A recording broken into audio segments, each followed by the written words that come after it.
Hello everyone, this is Shadow. Due to copyright restrictions on YouTube, I can't publish many of the audiobooks you love. That's why I've created a special paid service where you can enjoy over 300 high-quality audiobooks from platforms like Webnovel, Pocket FM, Audible, Wuxia, and more. Each novel comes as a one-time purchase, no subscriptions, no hidden fees. After payment, you'll receive full access via Telegram, along with all future updates for that novel. You'll find a wide selection of your favorite genres and titles, always in premium audio quality. Check the full list of available novels in the description. DM me now to get your favorite stories in audiobook form and start listening today.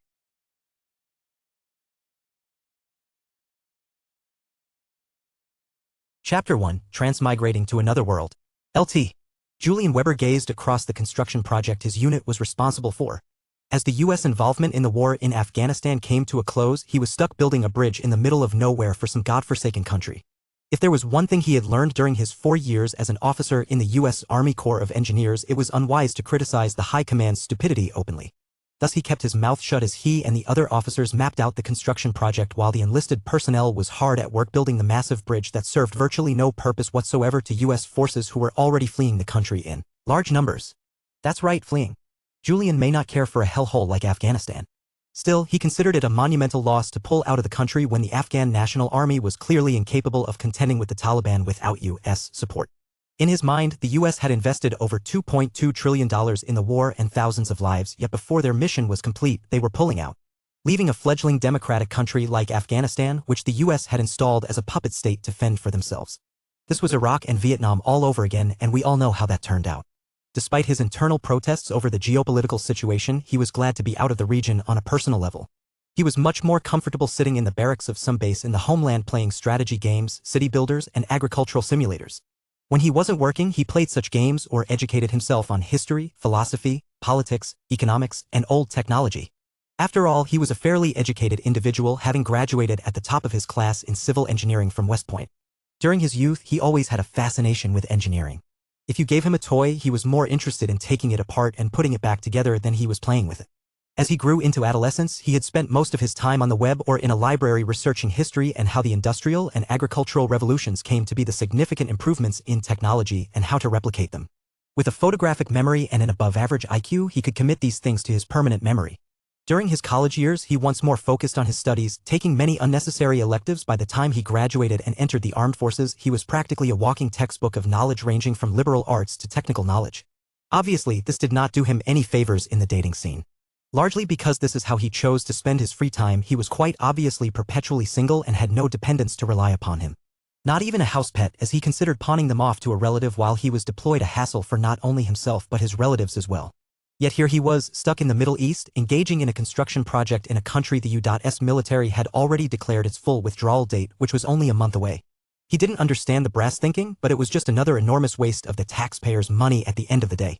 I mean, sure, the Afghan National Army could use the bridge for tactical purposes, but could they seriously not build it themselves? That was obviously a rhetorical question he was asking himself, as he was well aware of the degree of competency he could expect from the ANA and was not impressed. While he was thinking of such trivial things, he could hear the voices of a few non-commissioned officers joking around in the background, discussing how they intended to celebrate the end of the war. These older men had been in the war far too long and did have a shred of nationalism left in their bodies. As such, they did not care about the loss the country faced in this land, they only cared about going home. Not that he could blame them. Just as one of the NCOs was about to mention their plans, a large explosion went off in the distance and the whistling sound of a shell in the air could be heard as it headed in Julian's direction. Only a single thought crossed Julian's mind as he gazed at the shell coming down upon him. Fuck my life. And with that final thought, his consciousness was engulfed in the blast of the explosive shell as well as the lives of the other officers in the area. He was truly and utterly dead. Berenger awoke with a shout as his hoarse voice echoed throughout the large stone room, his eyes darting frantically across the area. After careful examination, he realized he was not blown up by an artillery shell but instead lying on a massive bed with a canopy above. Near his bedside was a young girl at the early stage of adolescence gazing at him with fearful eyes. Henrietta was his younger sister. Despite her youth, she was already quite pretty, with long blonde hair and sparkling blue eyes the color of the sky. As he gazed upon the frightened girl, he quickly thought to himself something of significant importance. Henrietta? Sister? Since when did I have a sister? What's going on? And why was that my first thought upon observing this stranger? Berenger furrowed his brows as he searched his memories. It would appear that in his mind were two sets of memories. One was of the body in which he currently resided, in whose identity was Berenger von Kufstein, son of Sieghard von Kufstein and heir to the barony of Kufstein. He was 20 years old this year. The other set of memories belonged to Julian Weber, a first lieutenant in the U.S. Army Corps of Engineers who died tragically in Afghanistan by an attack from the Taliban. Had he received new life? Just what was going on? Before he could further question his situation, the young girl named Henrietta held his hand with tears streaming from her beautiful azure eyes. "I thought I lost you.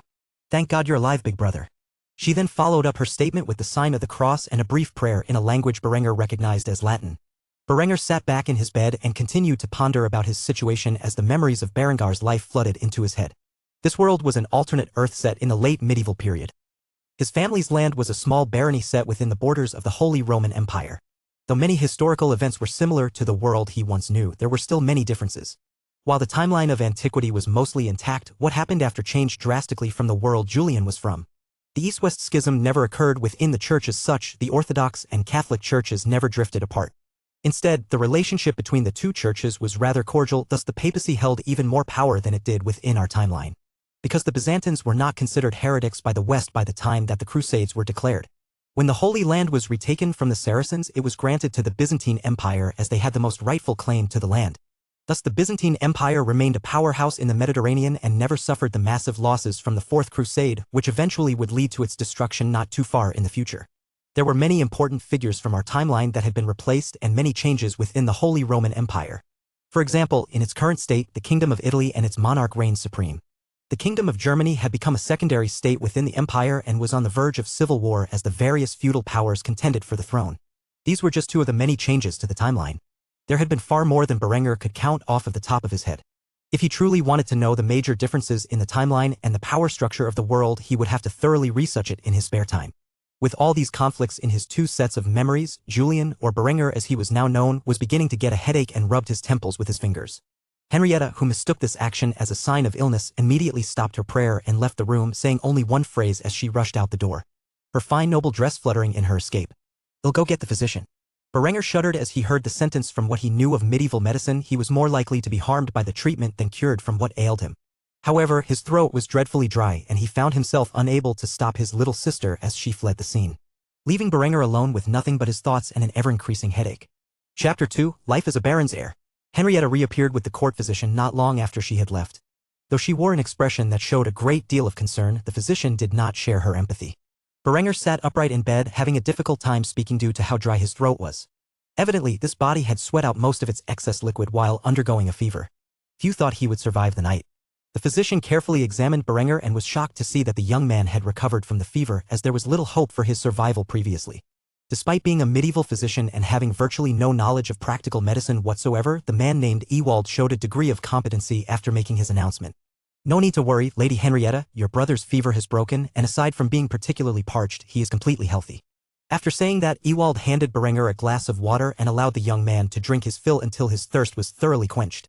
After finishing the glass and wiping his mouth with his sleeve, Berenger nodded at the physician and thanked him for his service. "Thanks, Ewald, I can always count on you in my time of need." Internally, Berengar's words were insincere. However, if two lives have taught him anything, it is that it was not wise to voice your condescension aloud. Thus he acted in a civil manner befitting of a baron's heir. After hearing that her brother was healthy for the first time in a long time, Henrietta smiled ecstatically. This was wondrous news to her. Berenger had always been prone to illness. He was born with a weak constitution and a frail body, something in which the sedentary lifestyle of a medieval noble only exacerbated. His next words startled her, as it was a question that was out of her expectations for her big brother. "Dear sister, do you mind fetching the servants and instructing them to get the bath ready? I feel as if cleansing the grime from my body would be good for my health." The physician snorted at Berengar's claims. Though baths were not uncommon for nobles, they certainly weren't as frequent of an occurrence as the modern world. Despite the physician's reaction, Berenger insisted on his request to his sister. Henrietta smiled as she responded to Berenger, "Of course, dear brother, I will go and instruct them this second." With that said, she had once more left the large stone room that belonged to Berenger and went to do as he had requested. The physician, seeing that he was no longer needed, excused himself. "I shall go and inform your father the Baron that you have recovered." Berenger nodded once more as he wore an indifferent expression. "You do that." With that having been said, Ewald left Berenger to his lonesome. Berenger sighed deeply, looking down and sniffing his clothes that reeked of sweat and filth. After grimacing from the stench, he sighed deeply. "When I inherit the title, there will be some serious changes around here.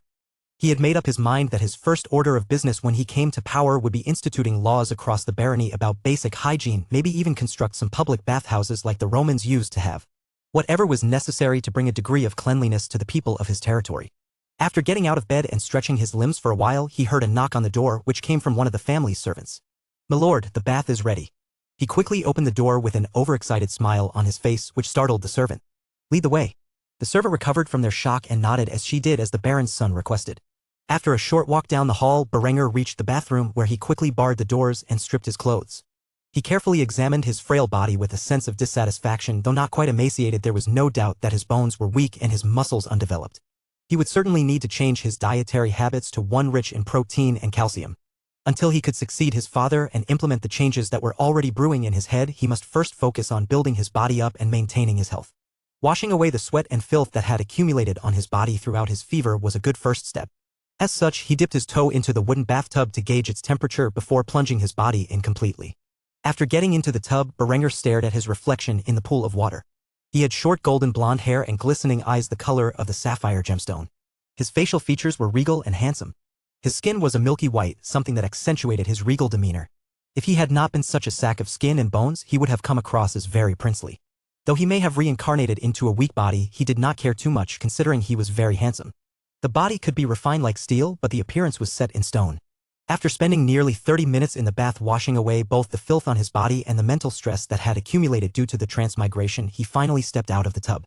He found a set of 15th century nobleman's attire prepared for him. It was properly cleaned, which was the most redeeming quality of the clothing. After donning the attire, he shifted his attention to his short golden hair. Though he was no hairdresser, at the very least, he could use some of the greasy residue left on the tub to slick his hair back. He would seriously need to invent pomade to get his hair the way he liked it. After styling his hair, he left the bathroom and saw that a servant was waiting for him. "My lord, the baron and baroness are awaiting you in the dining hall." Berenger nodded with a stoic expression. "Lead the way." The servant bowed concerning his request. "Yes, my lord." After traversing the castle for quite some time, Berenger arrived at the dining hall where he saw his family was sitting, patiently awaiting his arrival. He quickly took his seat and noticed the meal on the table with various food to choose from. Despite being a lower noble house, the family was still wealthy enough to afford a plethora of food daily. After saying grace, Berenger quickly allotted steamed fish, baked chicken, a variety of nuts and leafy greens, as well as a large glass of milk to his meal. He did not even make eye contact with his family as he filled his plate to the brim. He was famished and felt the desire to dig in right away.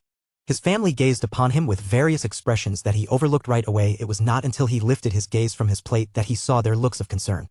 Berenger had already cut a piece of fish and was about to stuff it into his mouth when he saw their gazes. Feeling the awkwardness of the situation, he could not help but inquire, "What is it?" Sieghard was a tall and robust man with regal facial features. He had short blonde hair, a matching beard, and sky-blue eyes. He was also Berengar's father and the Baron of Kufstein. He gazed at his son with astonishment. Until now, the young man who was his heir had been a vegetarian. Yet half of his plate was filled with fish and poultry. When asked by his son why he was surprised, he felt the answer was obvious, and as such he made a gesture towards Berengar's plate. Berenger had a perplexed expression spread across his face. After all, he had not fully adjusted to the memories of this body yet. "Am I not allowed to eat this?" His mother, Gisela, a blonde-haired, busted beauty, looked at him with her glistening sapphire eyes in an equally perplexed manner. "You're eating meat?" Suddenly Berenger understood the meaning behind their confused expressions as he remembered that he was a vegetarian. He was starting to understand why this body he had inherited was in such poor shape. Berenger smiled at his beautiful mother and nodded. "I've decided to make some changes in my lifestyle. Starting today, I will eat meat and get some much-needed exercise. I can't go on living life as a vegetarian wastrel." A large smile spread across Sieghard's lips as he heard his son's proclamation. For too long, the boy had used his health as an excuse to be idle. It was good that he was finally growing up. He then took his fork and placed a large slab of beef on Berengar's plate. "Then eat up, you will need a full stomach." Berenger smiled and began to feast upon the well-prepared meal. Though sooner or later he would have to discuss basic hygiene with the kitchen staff. For now he would devour this meal with no complaints. His younger brother Lambert shared the same physical characteristics as the rest of his family. However, there was a discernible hint of malice in his ocean blue eyes as his gaze set upon Berenger. Though Berenger was unaware of what he had done to upset the youth, he took note of such a gaze and vowed to be cautious around his brother in the future. After finishing his meal, Berenger left the dining room in a hurry. He wanted to begin his exercise regimen as quickly as possible. If he worked diligently, he could change this frail body of his into that of a soldier's within a year or less. Something he intended to get out of the way as quickly as possible. As Berenger went for a run along the castle walls, he was completely unaware of the malicious gaze set upon him from inside one of the tower spires. The gaze belonged to none other than Lambert, who bit his lip as he quietly muttered under his breath. How are you still alive? Chapter 3, Introducing New Technology. Berenger continued his exercise routine for some time, taking small breaks to recover when he felt his heart rate rising too high. With a complete and total lack of modern exercise equipment, the tall yet dreadfully skinny young man was forced to exercise the old-fashioned way. This exercise regimen was modeled after the U.S. Army's PT standards, albeit scaled down to a capacity in which his frail body and weak heart could handle. As he continued to persevere through a task that was incredibly difficult for the feeble body he currently inhabited, Berenger vowed that when he was able, he would draft blueprints for free weights, kettlebells, and a bench press, which he would deliver to the town smith and inquire about the feasibility of crafting such items. After all, the technological prowess of this civilization was far from what he would consider being advanced. Lambert gazed upon his sickly older brother struggle to improve himself from a tower above the castle's courtyard. A frown was spread across his face as his wicked eyes glared menacingly at sight. This sudden desire for self-improvement did not bode well for his plans. His anger only outmatched his disbelief. After all, Berenger should be dead. The poison that Lambert had used was effective enough to kill a warhorse, yet somehow Berenger was still standing, healthier than ever. All his scheming had gone to waste. The debts he had acquired to assassinate his elder brother remained unpaid, and if he could not become the heir to his father's title, he would be unable to repay them, which did not bode well for his future. However, if he were to attempt to use poison again, it would undoubtedly draw the suspicion of others, something he wished to avoid. If Lambert were to succeed his father and achieve his aspirations, he would need to devise a new assassination plot. An hour had passed, and Berenger was no longer capable of exercising. His first order of business was to bathe again and get rid of the sweat and grime accumulated over his body during his workout. The servants were perplexed as to why he desired to bathe twice in one day but followed his orders. After cleansing himself once more, Berenger returned to his room where he sat at his desk, took out a piece of parchment, and began to design blueprints for several of the early innovations he intended to make to the industry. Though Berenger held limited authority within his father's land, he figured at the very least he could negotiate with his father about the implementation of such technology. If his father asked where he found such blueprints, he could simply say he acquired it from a trader from the Far East. After all, similar technologies should exist in China during this time period. The earlier the barony could mass-produce steel, the better it was for his plans. The barony of Kufstein was set in the Duchy of Austria. Mountains surrounded it, and a large tributary of the Danube River flowed through it, creating fertile valleys. It was exactly because of its geographic layout that the von Kufsteins could maintain their control over the resource-rich region. If not for the natural defensive barrier that surrounded the valley where the people dwelled, then more powerful families within the empire would surely attempt to seize the region for themselves. After some time, Berenger had finished the blueprints for one of the most important inventions in steel production. Without it, the Industrial Revolution in his previous life's timeline would have never transpired. It was known in his previous life as the Bessemer converter or the Bessemer process. Through this process, one could manufacture 35 tons of steel in a matter of 20 minutes. The Bessemer process essentially functioned by removing impurities in the iron by oxidation. It utilized airflow through the molten material to achieve this. If one lined the interior of the converter with dolomite or limestone, they could produce a greater amount of slag as the byproduct, which could be used as a cheap phosphate fertilizer. Thus this technology aided in not only industrialization but also agriculture. All of the machine components could be manufactured by a late medieval society, and either horse or water wheel could power it. Obviously, as technology advanced, he could improve it to be powered by steam engines. However, that was a distant dream. He needed an early model built for now. High-quality steel was currently a rare commodity. With the introduction of the Bessemer process, he could achieve many things with it. The uses for high-quality steel were endless. Ultimately, Berenger would require a blast furnace to convert iron ore into pig iron, which was then converted into steel by the Bessemer process. Though in this day and age, the blast furnace should already be invented. He was certain a resource-rich region like Kufstein would already have one in its local town. If they didn't, he would simply convince his father to build one alongside the Bessemer converter. He developed a second set of blueprints for the blast furnace just in case there was not already one present in Kufstein. After finishing his blueprints and letting them dry, Berenger picked up the pieces of parchment and carefully held onto them as he approached his father's study. The sun was just beginning to set as he knocked on the sturdy oak doors. Shortly afterward, he could hear the deep voice of his father's reply. "Come in." Berenger took a deep breath and exhaled before entering his father's study. Inside the room was a large desk where his father sat behind, going over paperwork. A small library within the room covered the walls, mostly filled with books of direct importance to managing the realm's affairs. A small oil lamp was lit and sat on the desk, illuminating the increasingly dim room and, more importantly, the parchment on which the Baron was writing upon. Sieghard did not even shift his glance to his son as he focused entirely on his paperwork. This better be important. Berenger cleared his throat and presented the documents to his father, which he had spent most of the afternoon drafting. "I'd like you to take a look at these. It is of dire importance to the production of steel within our realm." Sieghard paused as he heard his son's request and placed his quill down upon the desk. He looked at his son with an interrogating gaze as if questioning whether his time would be wasted by looking over the documents. Nevertheless, he grabbed a hold of them and looked them over once or twice before placing them down and sighing. What exactly am I looking at here? Sieghard may have been an efficient statesman and a renowned warrior, but he did not mind engineering. As such, he needed an explanation for the blueprints. Berenger gulped down the saliva which had accumulated in his mouth and began to preach to his father about the beauty of this new invention. Father, with this device, we will be capable of producing vast amounts of high-quality steel in a short period of 20 minutes. Not only that, but the byproduct of this device will be able to act as an efficient fertilizer to increase agricultural production. A look of shock appeared across Sieghard's face as he went over the blueprints one more time. Though he did not fully understand what he was looking at, the prospects in which Berenger boasted about were simply too good to ignore. However, a sudden question appeared in his mind as he voiced his concern. Where did you acquire this? Berenger was expecting such a question and as such spun a large tale of how he encountered some traveling merchant from the Far East who had traded the blueprints with Berenger for a small fee. Though his father was skeptical of this claim, he had heard the stories of how advanced the Far Eastern countries were and thus decided to act upon Berengar's request. All right, tomorrow I will summon the best engineer in the region. If he can confirm that this technology is legitimate, then I will implement it as quickly as I am able. Berenger smiled and bowed to his father respectfully. Truthfully, this had gone better than he had thought. Thank you for listening to my request, father. With that said, Sieghard picked up his pen and returned to his paperwork. If that is all, then you are dismissed. Berenger bowed once more to the proud baron before departing from his room with a large grin spread across his face. The introduction of the Bessemer process and the blast furnace were just the first phases of his plans for modernization. His next goal would be to implement the four-field system and basic irrigation, something which he would not be able to explain by trading with merchants. Thus, he would have to take time to visit the fields and converse with the peasantry. Yet those were his plans for the near future. For now, he intended to rest. His body was aching from the intense exercise he had forced himself through this morning, and it would not get any easier going forward. After stopping by the kitchen for a brief snack, Berenger went back to his room to rest. Before he knew it, he had actually drifted deep into sleep, dreaming about his past and current life and the events that unfolded. Chapter 4, A New Day. The light of dawn shone down through the windows of the castle's living quarters and onto Berengar's face. The moment the rays of the sunlight touched his face, he had awoken from his slumber. Sitting up while rubbing his shoulders, he yawned heavily, still tired from the previous day's workout. In fact, most of his body was sore.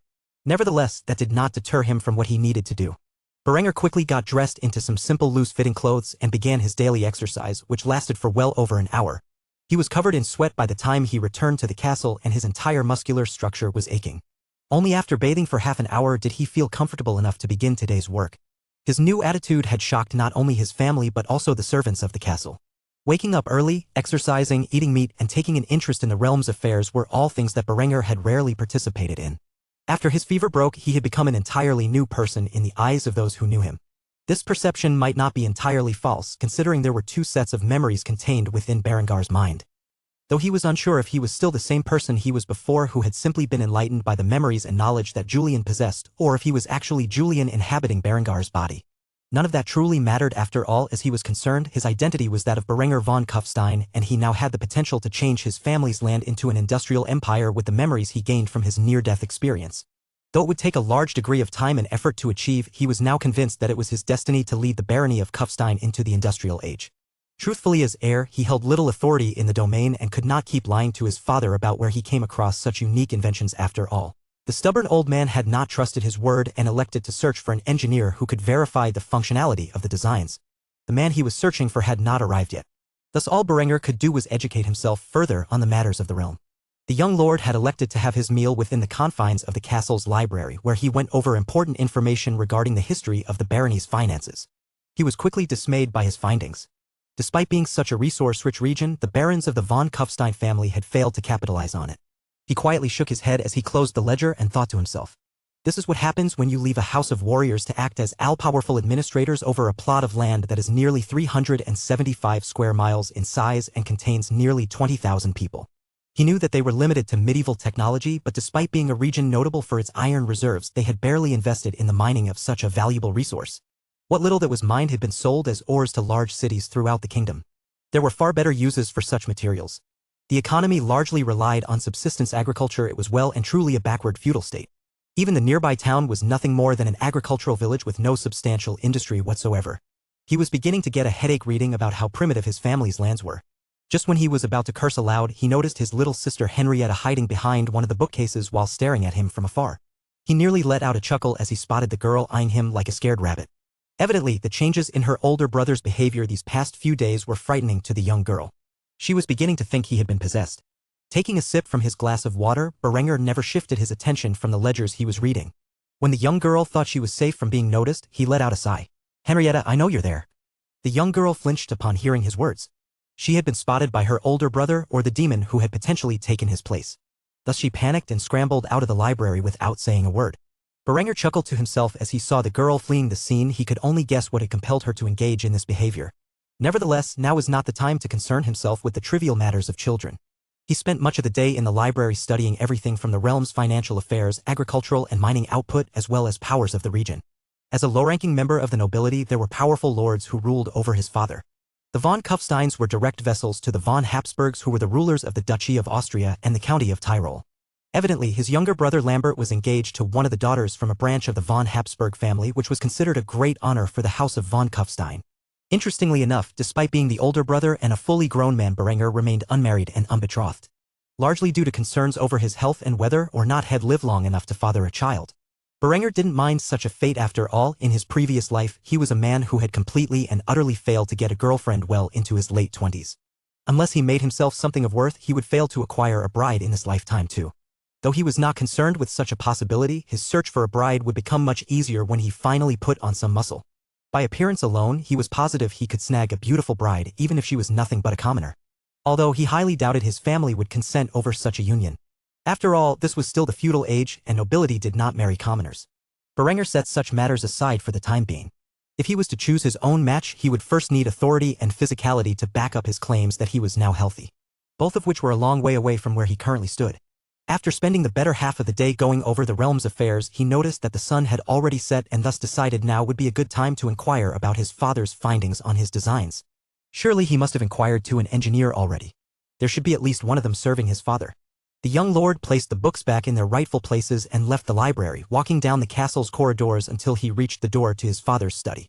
Before he could even knock on it, he could overhear an unpleasant conversation between three men, one of which he recognized to be his father. "I don't care what fancy background Sir Ingbert has. I have been in the field of engineering for over 30 years and I say the designs are brilliant. They will function exactly as your son has described, my liege." A scoff followed the old man's claim, followed by what sounded like a much younger voice. "Sire, do not listen to this crotchety old man. He's a commoner. He does not have the education in which I have received. I assure you, these designs are nothing more than scribbles from a child who thinks he knows a thing or two about engineering." Berenger could already tell by that one statement that the man who had said such a thing about the Bessemer converter was a moron relying on a lofty background to obtain his position. Ultimately, his father did not disappoint him after hearing both of his engineers discuss the designs let out alongside before asserting his authority. "Sir Ingbert, you may leave us now. I have much to discuss with my head engineer." Though Alex could not see it, he could guess the expression on the fool's face right now and smiled with satisfaction. Suddenly, the door swung open and he was face to face with the man known as Sir Ingbert. The man was in his late 20s and had light brown hair in the form of a ponytail with green eyes. He dressed in an overly embellished doublet signaling the wealth he possessed. He was exactly the kind of pampered twat Berenger had expected to see. After examining the ring on his finger, which displayed a boar's head engraved upon it, Berenger could guess the identity of the man before him. The man's name was Ingbert Heltzer, and he was the son of one of Sieghard's knights. Just as Berenger had guessed, the man had achieved his position as one of his father's engineers solely because of his background. Even by this world's standards, Ingerbert's knowledge of engineering was a joke. A pampered noble like him had no need to pay attention to his studies well enough to become competent in such a field. After seeing the young man he had just passively slandered, Ingbert's face turned sour.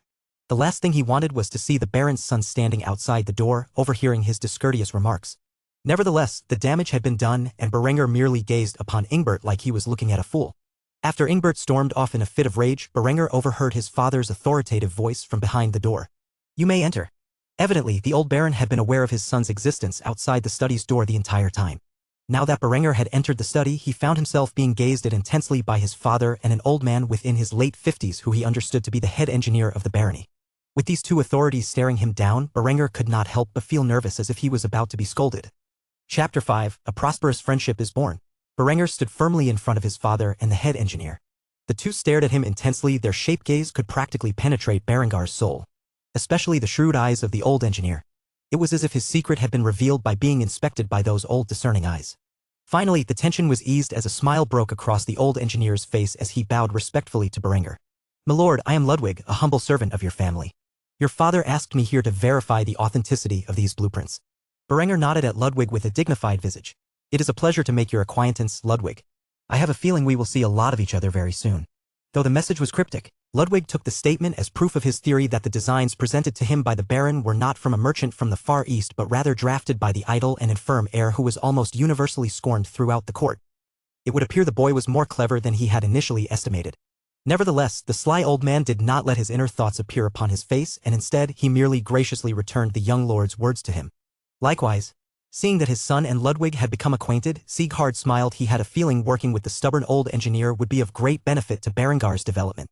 Completely unaware that his son was the true designer of those blueprints, Sieghard decided he would allow the two of them to converse for some time without his presence. He found the subject of engineering to be dreadfully boring and usually just left such matters up to Ludwig to implement as he saw fit. I'm quite busy with managing the realm. I suggest you answer Ludwig's questions to the best of your abilities. Berenger nodded as he replied, Yes, father. Afterward, Sieghard led the two men out of the study and secluded himself inside. Once sitting at his desk, he opened a compartment and took out a wineskin and began to engage in the age-old tradition of drinking your stress away. After dealing with that fool Ingbert, he needed it. Outside the closed door of the study, Berenger found himself alone with Ludwig. As such, he suggested they find a better place to discuss the important matters before them. How about we go to the library? I will have some servants fetch us some food and wine. I promise to answer all the questions you have to the best of my ability. Ludwig nodded his head in approval of Berengar's suggestion. The boy proved to be more thoughtful than he had given him credit for. He looked forward to inquire about the true origins of those designs. After reaching the library and secluding themselves within, they partook of food and wine and discussed trivial matters for the first half hour. Only after they were sufficiently buzzed did Ludwig ask about his most pressing concern. So tell me the truth, kid, where did those designs really come from? Berenger chuckled at the old man's question. He had suspected that the old man had guessed the true nature of the origin of the blueprints. I made them. A serious expression appeared on Ludwig's face. As Berenger had suspected, the old man was not the least bit surprised to hear it, nor did he find the idea preposterous. However, what came from Berengar's lips next truly astounded him. Though I surmise you already knew that. Cunning, that was the only word Ludwig could use to describe Berenger at this moment. Was this truly the weak and petty heir everyone had known? Had the boy been hiding his real intelligence all along? After taking a long sip from his wine, the old engineer inquired further. Do you have any more brilliant designs? Berenger tapped the lip of the chalice thrice and tilted his head to the side as he appeared to enter deep thought. After a moment had gone by, he responded honestly to Ludwig. A few. Ludwig nearly jumped out of his chair in excitement upon hearing the news. There was only one thing the old man truly enjoyed in life, and that was engineering. To think that the boy he and many others had cast aside believing him to be a weak and petty person was actually so brilliant. However, before he could get out of his chair, Berenger raised his hand, signaling him to stop. I will give you the designs to implement in the future when they're necessary. For now, we should focus on building the blast furnace and the Bessemer converter. Ludwig was perplexed for a moment as to Berengar's thinking before he realized the greatest concern. New designs were great in theory, but investing in them required significant financial support. Something in which the barony of Kufstein completely lacked at the moment. After calming down his heart, he sat back in his seat and put his hands together. So, I assume you have a plan? Berenger took a sip from his chalice once more before a grin spread across his lips as he answered Ludwig's question with one of his own. How much do you think 5 tons of pure steel ingots are worth? Though he could not do that calculation off the top of his head, he knew it would be no small amount. One could even call it a small fortune. But that was just at first. The more steel they produced, the less valuable it would be over time. However, as his thoughts came to such a conclusion, he instantly knew what Berengar's intent was. You want to sell the first batch and use the profits to invest in mining? The smile on Berengar's lips continued to curl. Further, his assumptions about the man known as Ludwig were correct. Despite being born a commoner, the man had a quick mind and a lifetime of experience in the related fields to what Berenger wished to accomplish. He would be a valuable ally to have in the future. Precisely, once our mines are operating at full capacity, the raw materials that come out of the mountains will be used primarily for our own industrial purposes. Any surplus we may have will be turned into ingots and sold to the Empire for profit.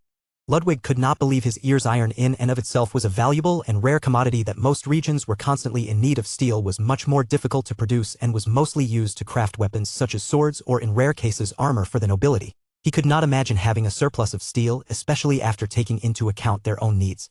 Nevertheless, Berengar's ambitions were truly great. He intended to use his family's resource-rich territory to spring his sphere of influence into an industrial age, all while making a profit from the scraps left behind by selling them at great cost to the kingdom. It would take years, but he was positive he would see such an era in his lifetime and still have enough time to enjoy it. Though he did not reveal the entirety of his plans to Ludwig, as Berenger knew without seeing it for himself, the old man would never be able to dream of a world of industry. Instead, he reached out his arm in a friendly gesture to the old engineer and asked the question on his mind. Will you help me bring this barony into a new age of industry? Ludwig could hardly believe his ears. The petty and weak lord he had always heard rumors about was asking a commoner like himself for help in creating a steel production industry within his family's land. Even though the boy's father valued Ludwig's opinion, the old man was still looked down upon for being a mere commoner. Yet here, Berenger stood with his hand extended, asking, not ordering him to help him in his endeavors. The old man could not help but feel a small tear welling in his right eye. If only everyone knew how wrong they were about this young lord. As such, he grasped a hold of Berengar's hand and shook it firmly. I could do that. With that, a prosperous friendship would be born between a young lord and an old engineer. A duo that together would bring many innovations in the following months, which would yield great prosperity and stability to an otherwise impoverished barony within a kingdom filled with turmoil. Chapter 6, a seemingly civil discussion.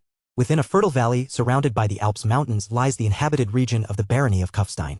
A large tributary for the Danube River flowed through the valley, the crisp blue water providing life to all beings within the region.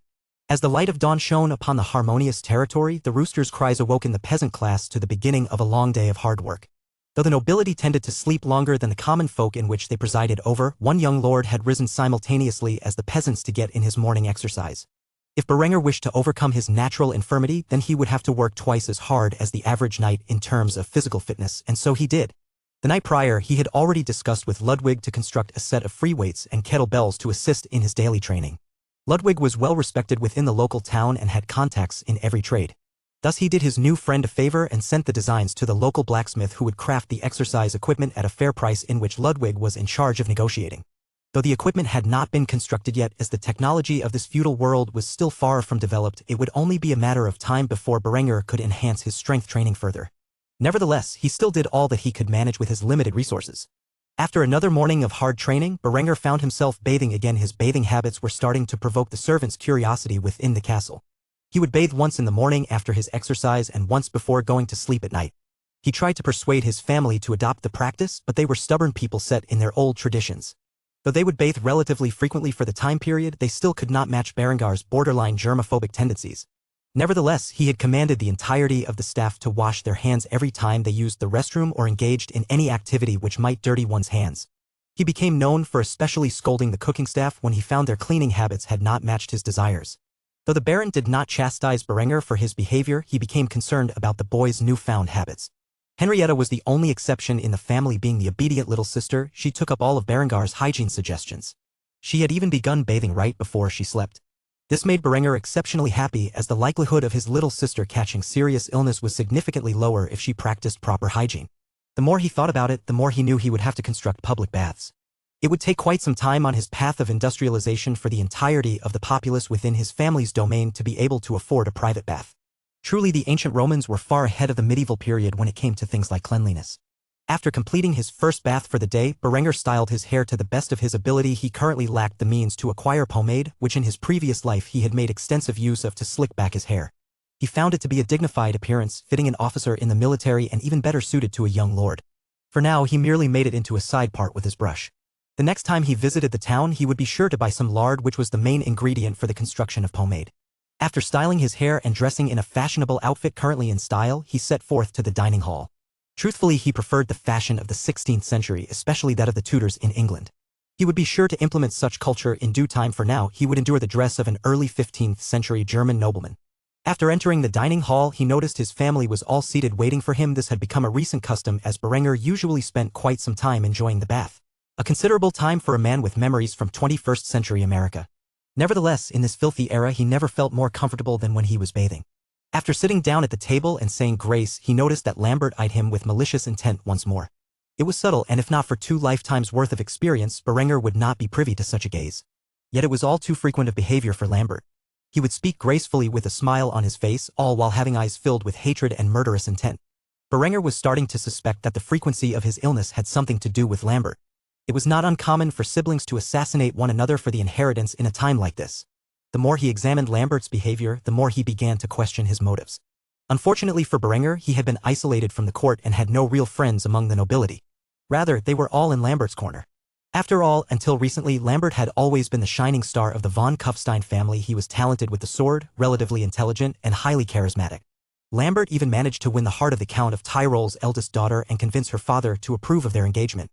Berenger could think of half a dozen nobles within the county of Tyrol who would side with Lambert if he requested their help in the assassination of his older brother.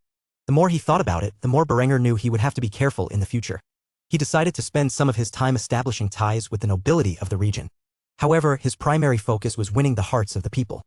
He was confident that with his plans to advance agriculture and industry, the people would never want to see him replaced as their sovereign.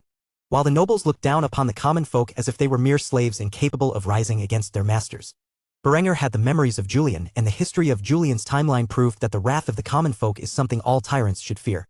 With the military innovations he would bring with his rise to power, the era of knights would become a thing of the past. Henrietta stared at Berenger with a hint of caution in her beautiful azure eyes. She was well aware her beloved older brother was acting strangely ever since his fever broke. She had even pondered the feasibility of possession, though he never acted malignantly. The sudden change in his personality had shocked her. Yet despite all of this, she still obeyed his every suggestion. If she were aware of Lambert's attempt on Berengar's life, she might murder the poor boy in his sleep. Luckily for the family, his treachery had not been revealed, nor was anyone but Berenger suspicious of Lambert's behavior. As the family ate, Sieghard broke the silence. Curious about Berengar's conversation with Ludwig the night prior, he decided to inquire about it. "So Berenger, my boy, how did your discussion with Ludwig go last night?" Berenger gracefully ate the grilled fish before him. After wiping his mouth with his napkin, he looked over at his father with a dignified expression as he recounted the events of the night prior. "Rest assured, father, the project will break ground as soon as possible. Ludwig needs to gather the necessary labor to complete the task. I fully trust in his abilities." Sieghard sighed in relief before a satisfied expression spread across his visage. He was relieved that his son's sudden change in behavior was not just a whim, and was excited about the prospects of this new technology. The news aggrieved only one person within the room, and that was Lambert. The cunning youth quickly put on a mask of innocent confusion as he investigated the details. "Project? What project? Is something wonderful happening?" Everyone at the table had bought into the innocent facade of the scheming youth. Everyone except Berenger, that is, in his past life, had been cheated by too many frauds and had developed a sixth sense for detecting such falsehoods over time. Though Lambert was a good actor, it was not enough to trick Berengar's discerning eye. This boy, who was not even 16, was truly devious. Sieghard was happy that his second son was also interested in the realm's affairs and was more than happy to share the plan to construct the improved blast furnace and the Bessemer converter. "My son, your elder brother had brought to my attention some interesting plans for developing the steel industry within our realm. With this new technology, we will be able to develop steel far more efficiently." A look of pride was on Sieghard's face as he revealed the plan Berenger had come up with without a hint of discretion. Though Lambert smiled at the news, he was internally furious. Just where did Berenger come up with such technology? Why was I not informed of this? Damn it, I have serious plans for the iron ore within my mountains. These were just a few of the thoughts that had crossed the youth's mind as he stared down his elder brother, who had always been so foolhardy. Though what he did not expect was that Berenger returned his stare with narrowed eyes. The gaze was cold, though not murderous. It had a hint of savagery within it. The eyes of a man who was aware he had been plotted against and would surely return the favor at the first opportunity. The sight of which frightened Lambert terribly. These were not the eyes of the carefree and naive older brother he had grown up with. However, before he could investigate further, Berenger had finished his meal and stood up from the table. After wiping his mouth with his napkin, Berenger shifted his gaze from Lambert and put on an equally convincing facade to their father. "Father, may I be excused? I have urgent business to attend to with Ludwig." A gracious smile spread across Sieghard's face as he had no idea of the rivalry that was brewing between his two sons. "Of course, my son, go. I wish you the best of luck with this endeavor." Berenger bowed before leaving the dining room, leaving Lambert and the family with various expressions. Lambert's right hand, which wielded the dining knife, began to tremble as his mind could not unsee the narrowed eyes of Berenger, which appeared to have seen past his facade and peered deep into his soul. The trembling of his hand did not go unnoticed by the family as his mother, Gisela, spoke up with a hint of concern on her face. "Lambert, your hand is shaking. Are you all right?" Lambert looked down at his hand and noticed it trembling for the first time as he examined it. The cold sapphire eyes of Berenger once more entered his vision and his hand instinctively dropped the knife. As he grabbed a hold of his hand to steady himself, he spoke up to assure his family. "I'm fine, I'm just feeling a little under the weather, is all. If you would excuse me, I think I'm going to go lie down for a bit." After being excused by his family, Lambert gracefully left the dining hall, though when he was no longer in sight, he frantically sprinted to his room and latched the door behind him.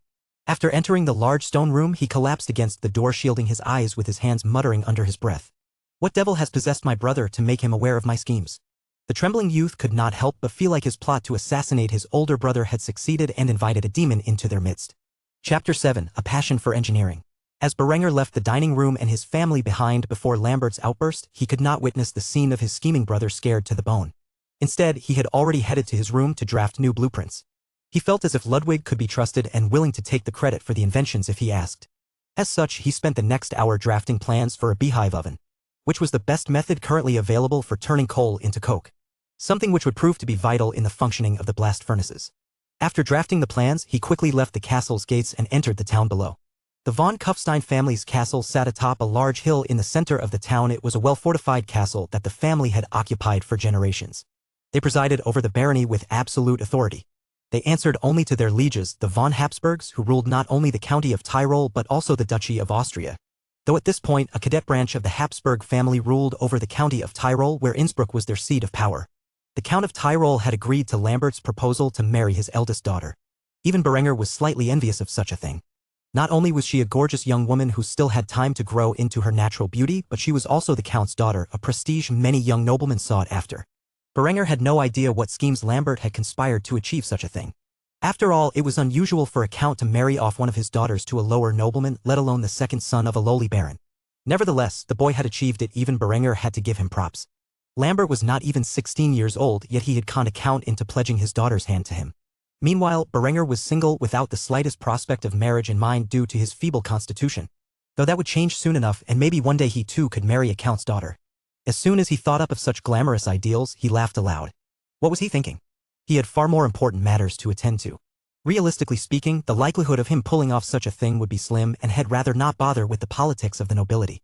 If Berenger could bring prosperity and power to his family's land through the might of industry and agriculture, that was good enough for him. He truly did not care for the lavish schemes of the upper nobility.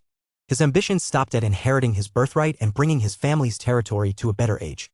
With his knowledge of military tactics and advanced weaponry, he would be able to defend his borders from any threat, though conquering other regions was easier said than done, and he had no desire to wage wars for the rest of his life. For now, his ambitions had to wait. He had yet to gain any authority over the barony of Kufstein, and as such had to make do with what he was capable of. After arriving at the door to Ludwig's shop, he could overhear the old man yelling at someone else within. This was not the first time he had overheard Ludwig's temper, and if Berenger was guessing correctly, then the voice in which he was arguing with belonged to Sir Ingbert. Something which Berenger dreaded having to deal with. He was not a fan of pompous fools who overestimated their worth, especially when the reasoning for their hubris was because of some noble title they inherited from their father. Though Ingbert could not directly offend Berenger, it did not prevent him from acting like a jerk to Ludwig. As the heated discussion reached a degree of incivility that Berenger could no longer tolerate, he threw open the doors to the shop, making his presence known to all inside. Before the two men could greet him, Berenger barked his commands at Ingbert. Out! A devilish smirk appeared across Ingbert's face after mistaking Berengar's command as if it were meant for the lowly commoner beside him. You heard the young lord, leave us. Berenger glared at Ingbert coldly. He was a man with good control of his temper, but Ingbert's incapability to read the room thoroughly agitated him. I was referring to you. The wicked smile on Ingbert's face suddenly turned into a confused expression as he pointed to himself, asking for clarification. Me? Berenger glared fiercely at Ingbert in silence, as if the young knight was trying his patience with every second he remained in the room. After a few moments of gawking at Berenger like an idiot, the young knight finally understood what he had meant and bowed his head respectfully. Though his tone was pleasant, his eyes were furious. He had never been scolded in such a way before. He would remember this humiliation until his dying breath. After bowing to Berenger, Ingbert left the shop behind, where Ludwig was by himself, scratching the back of his head. You didn't need to do that. Berenger quickly approached the old man and slapped him on the back. Nonsense, his presence would only hinder our plans. Besides, I have a new set of blueprints for you. Like a child at the candy store, Ludwig's eyes glowed with excitement. He reached for the blueprints in Berengar's hands but was taken aback when the young lord withdrew his hand out of reach.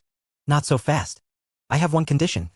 Ludwig frowned as he heard the young lord's words. For a second, he felt as if he were going to be cheated by Berenger, that is until he heard the condition. I need you to take credit for its invention. Ludwig's mouth nearly fell agape as he heard Berengar's words. He had never expected the baron's son to request him to take the glory for inventing what he knew would most likely be a critical piece in the steel industry.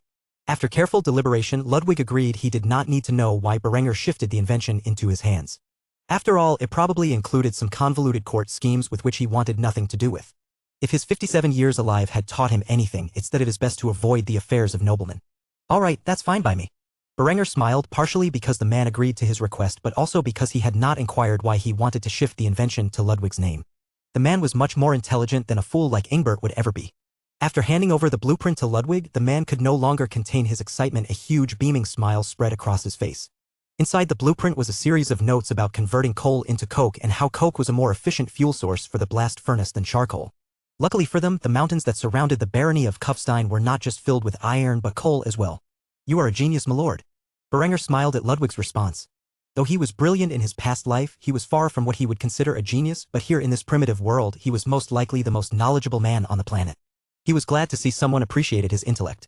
So, how quickly can you put those 3 designs into production? Ludwig scratched his beard at the question. He too desperately desired to make the blueprints into reality. After careful deliberation, he raised a single finger. Give me a month, and I promise you that I will have at least one of each of these designs built within the town. Berenger was pleased with the news. It was much quicker than he had anticipated. He was fairly certain by the look on the old man's face that he would run himself ragged building these inventions. Nevertheless, Berenger did not stop him. He only left a few words of encouragement. Make sure to take care of yourself. I will drop by every once in a while to check up on your progress. If you need any additional funding, just ask my father about it. I'm sure he will manage to find the funds needed to make this dream of ours a reality. After all, these designs greatly concerned the matter of the realm's future finances.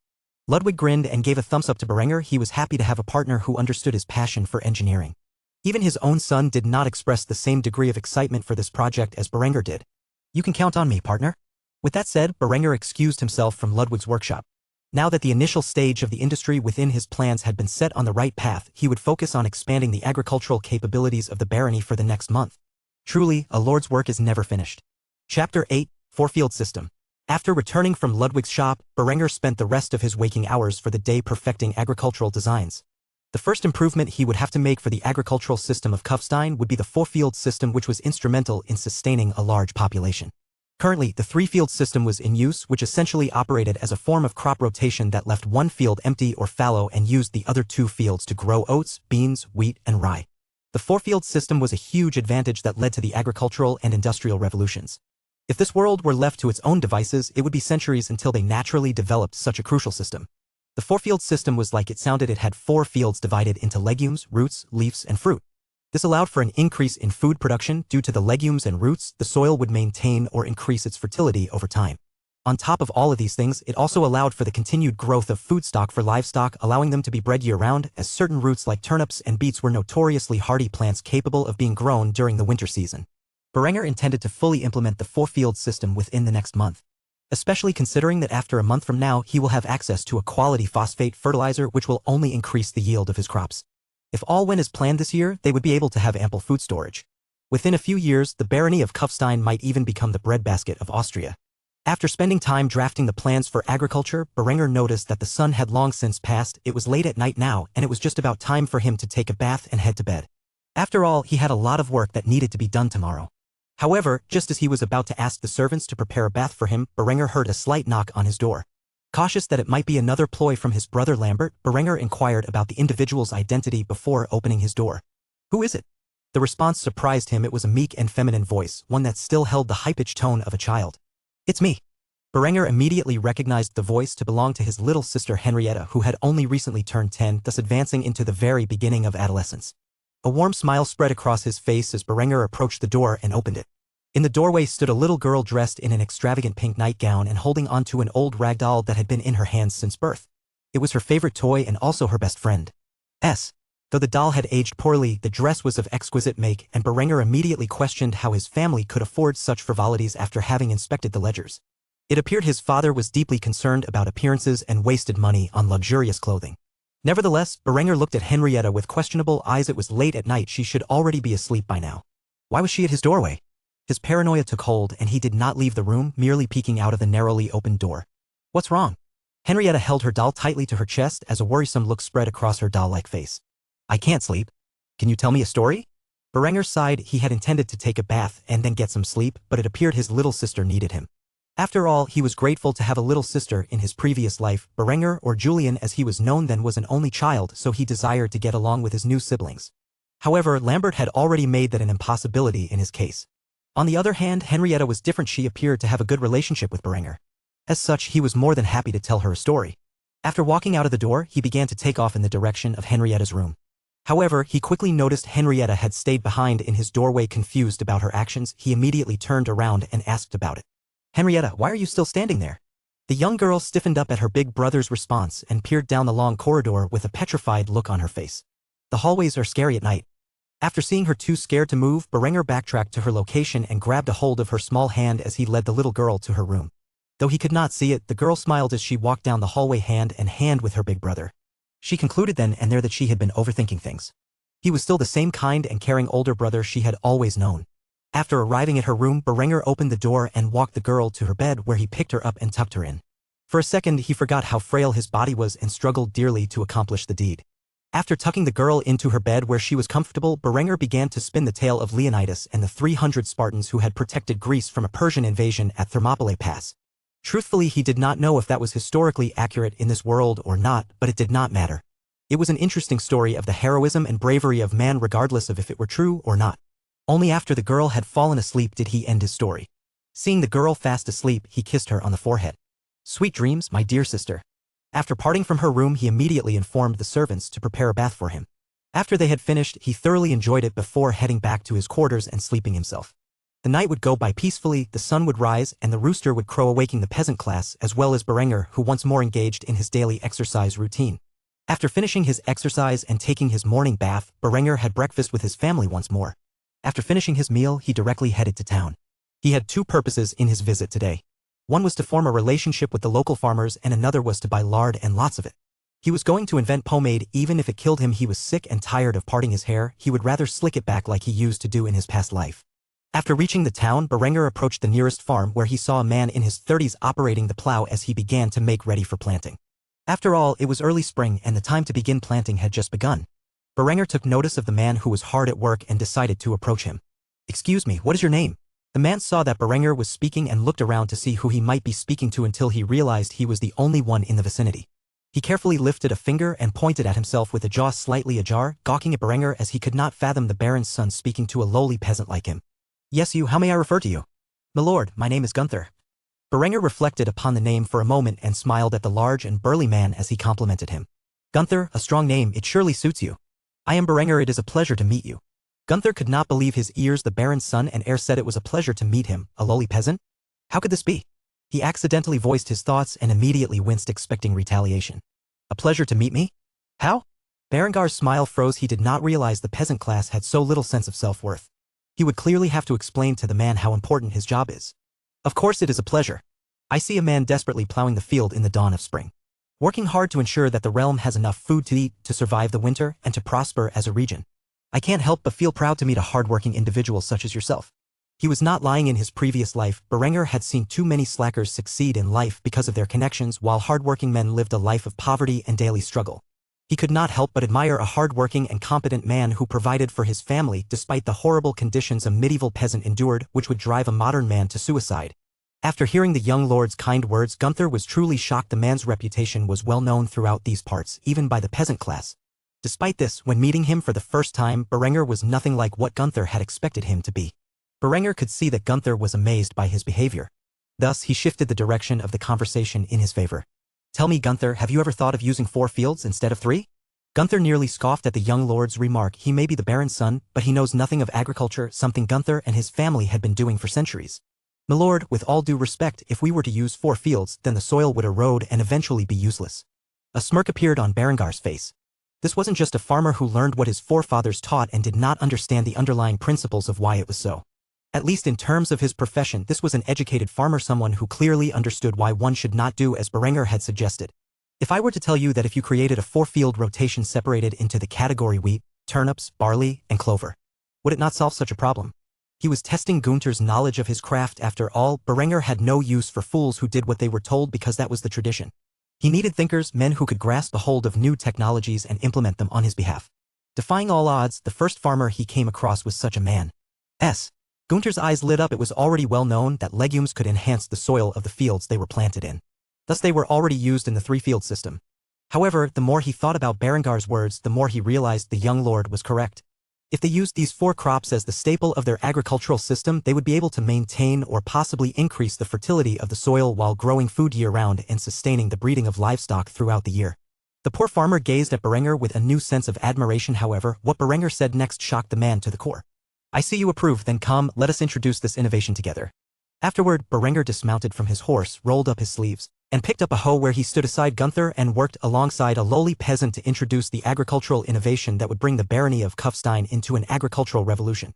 Despite his natural infirmity, he helped plow and seed the field throughout the entire day alongside the poor farmer. By the end of the hard day's worth of labor, the 4-field system was implemented on the single farm, and Berenger was exhausted beyond his limits.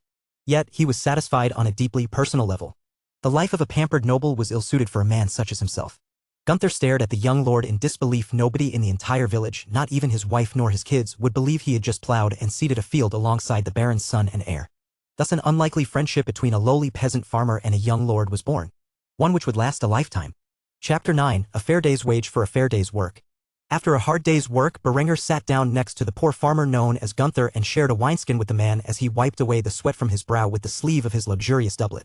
As the two rehydrated, Berenger suddenly remembered his most important reason for entering the fields. As important as advancing the agricultural technology of his family's land was, there was one matter that truly kept him awake at night. "Hey Gunther, do you have about a pound of lard I may purchase from you?" "That's right, lard." No matter how important advancing the agricultural system of his family's land was, it was a process that would take many years, possibly even decades, to fulfill truly. Right now, he desperately needed lard to create pomade so he could get his appearance the way he desired. I mean, sure, his family probably had lard in its kitchen, but the cooks were awfully stingy about the resources he could take out on a whim. If he kept stockpiling lard sooner or later, he would have to explain to his father that he was using it to create a primitive hair gel. Only once did he use the greasy residue from his natural grime to fix his hair, and he immediately regretted it the entire day. He felt grossed out knowing that the sweat and dirt produced by his body were used to style his hair. It was simply unsanitary. After the first day of his transmigration, he opted never to resort to such filthy habits ever again. Thus he had been parting his hair ever since and felt it did not fit of this handsome face he had acquired. Gunther had a hard time believing this young lord's behavior even now. After helping a lowly peasant like himself plow and seed his fields for the entire day, the baron's son was asking to purchase lard off of him instead of outright confiscating it. "My lord, all of this land belongs to your family. Everything I produce belongs to."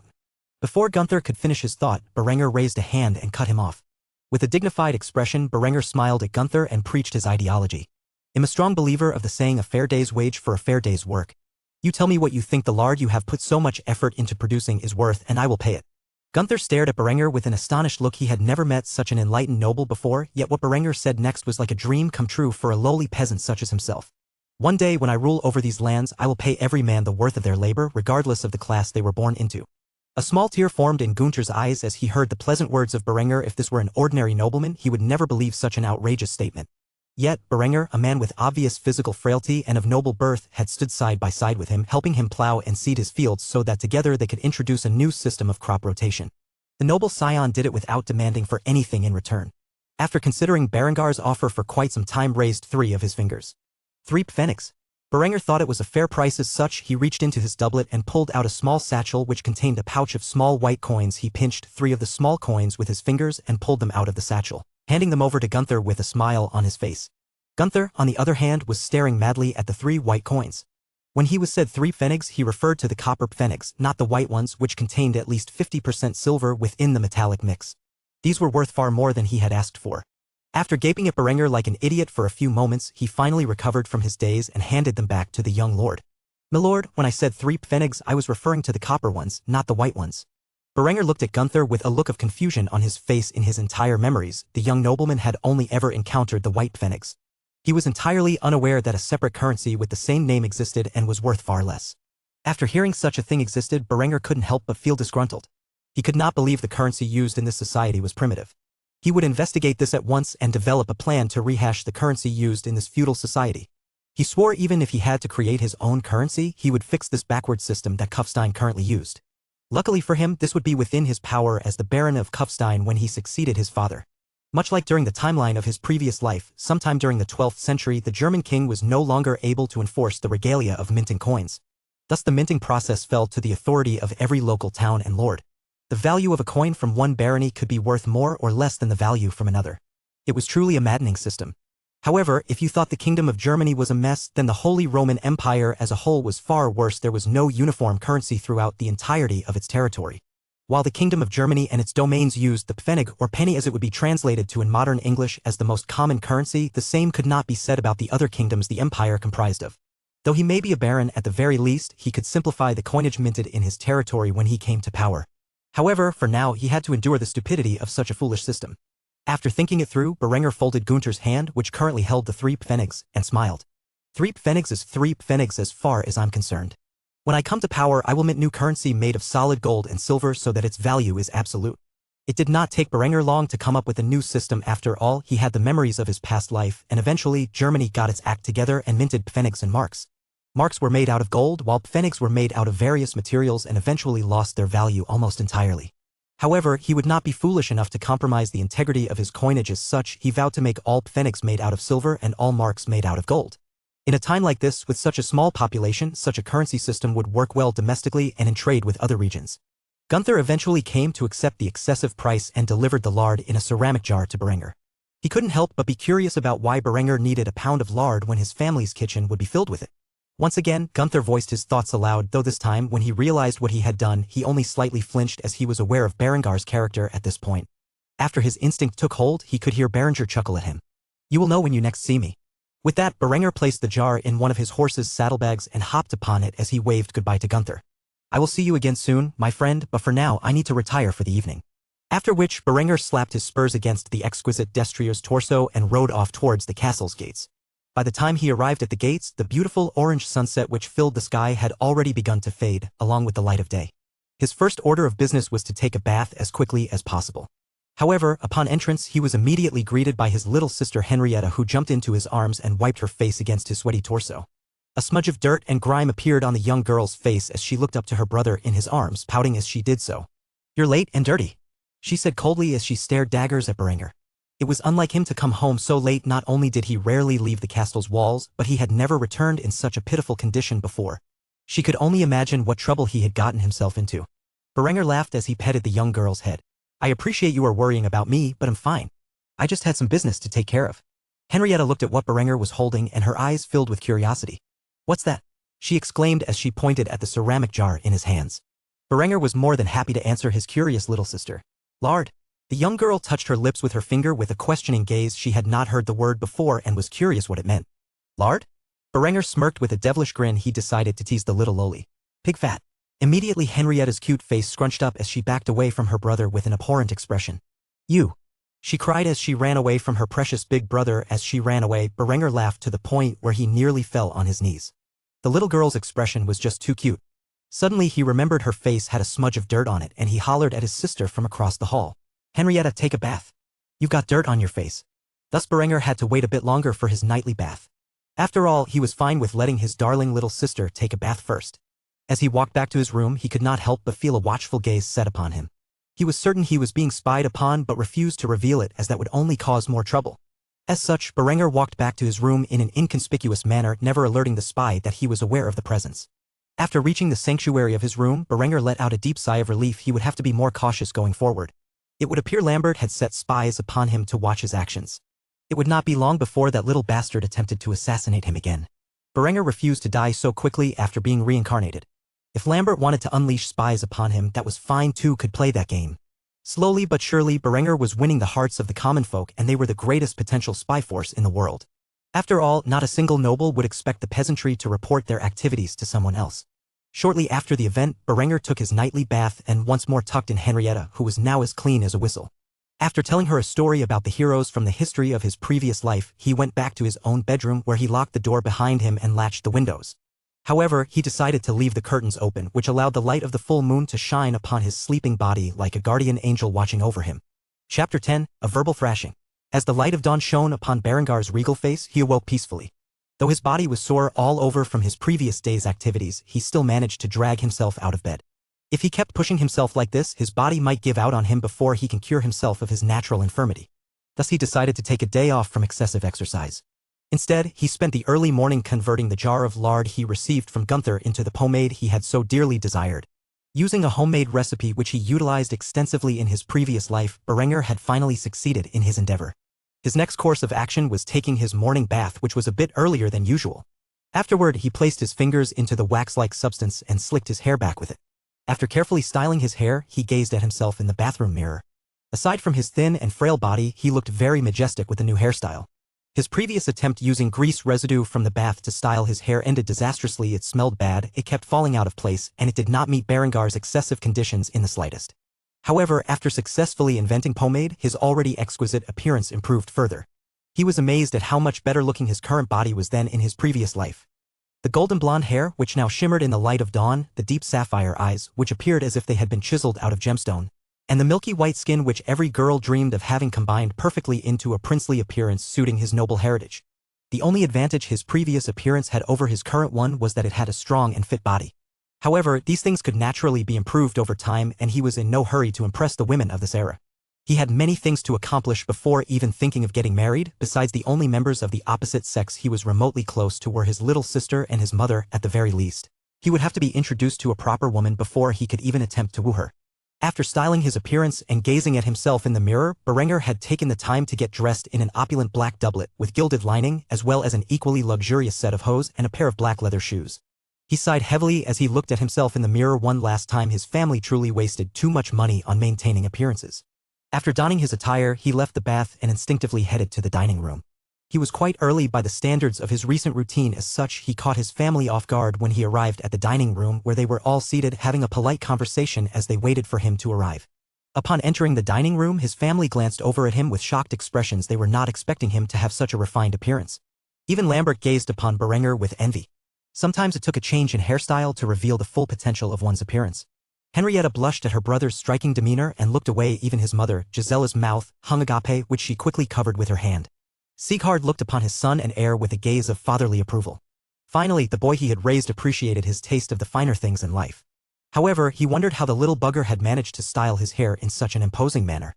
Seeing his family's odd expressions, Berenger touched his face with his right hand. "What is it? Do I have something on my face?" In unison, his family members shook their heads in silence with various emotions in their awkward gazes. After confirming his appearance was tidy, Berenger sat down at the table across from Lambert and lifted his hands as he prepared for the morning grace. However, his family was too busy examining the change in appearance to notice his posture. After a few moments of silence, Berenger looked up at his father. "Father? Do you not wish to say grace this morning?" Having the memories of Julian, Berenger was now a closet atheist.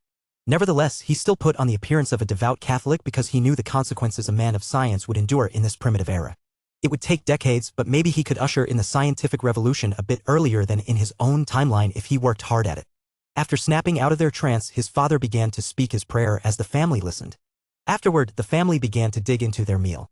While cutting apart his pork sausage with his utensils, Berenger overheard Lambert reporting his previous day's activities to their father. "Father, did you know that Berenger spent the whole day plowing the fields with a peasant yesterday?" Their father, who was just about to bite into his sausage, gazed over at Berenger with a confused look on his face. "You plowed a field?" Berenger would not resort to disparaging the friend he had made the previous day to save face among the nobility. As such, he had no shame in his voice as he admitted to his day's venture. "Yes, father, I suppose that's why I took the day off from my morning exercise. Overexerting oneself will have negative effects on the body." This confused his father further. Why would he take time out of his exercise schedule to plow a field? He could not help but inquire about the details. "Any reason in particular?" Lambert sneered at Berenger as if he had caused a loss of favor for Berenger with their father. However, the words that came next astounded him. "Well, you see, father, I had this brilliant idea about improving crop rotation. However, as you know, I am not a farmer, so I sought out a professional's opinion on my theory. The man turned out to know his craft quite well, and as we got to discuss the feasibility of it, we decided to try it out, and I am a man who leads by example, so I picked up a plow and got to work."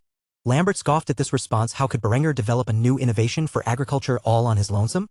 Clearly, this was a facade his older brother was putting on to turn the situation to his advantage.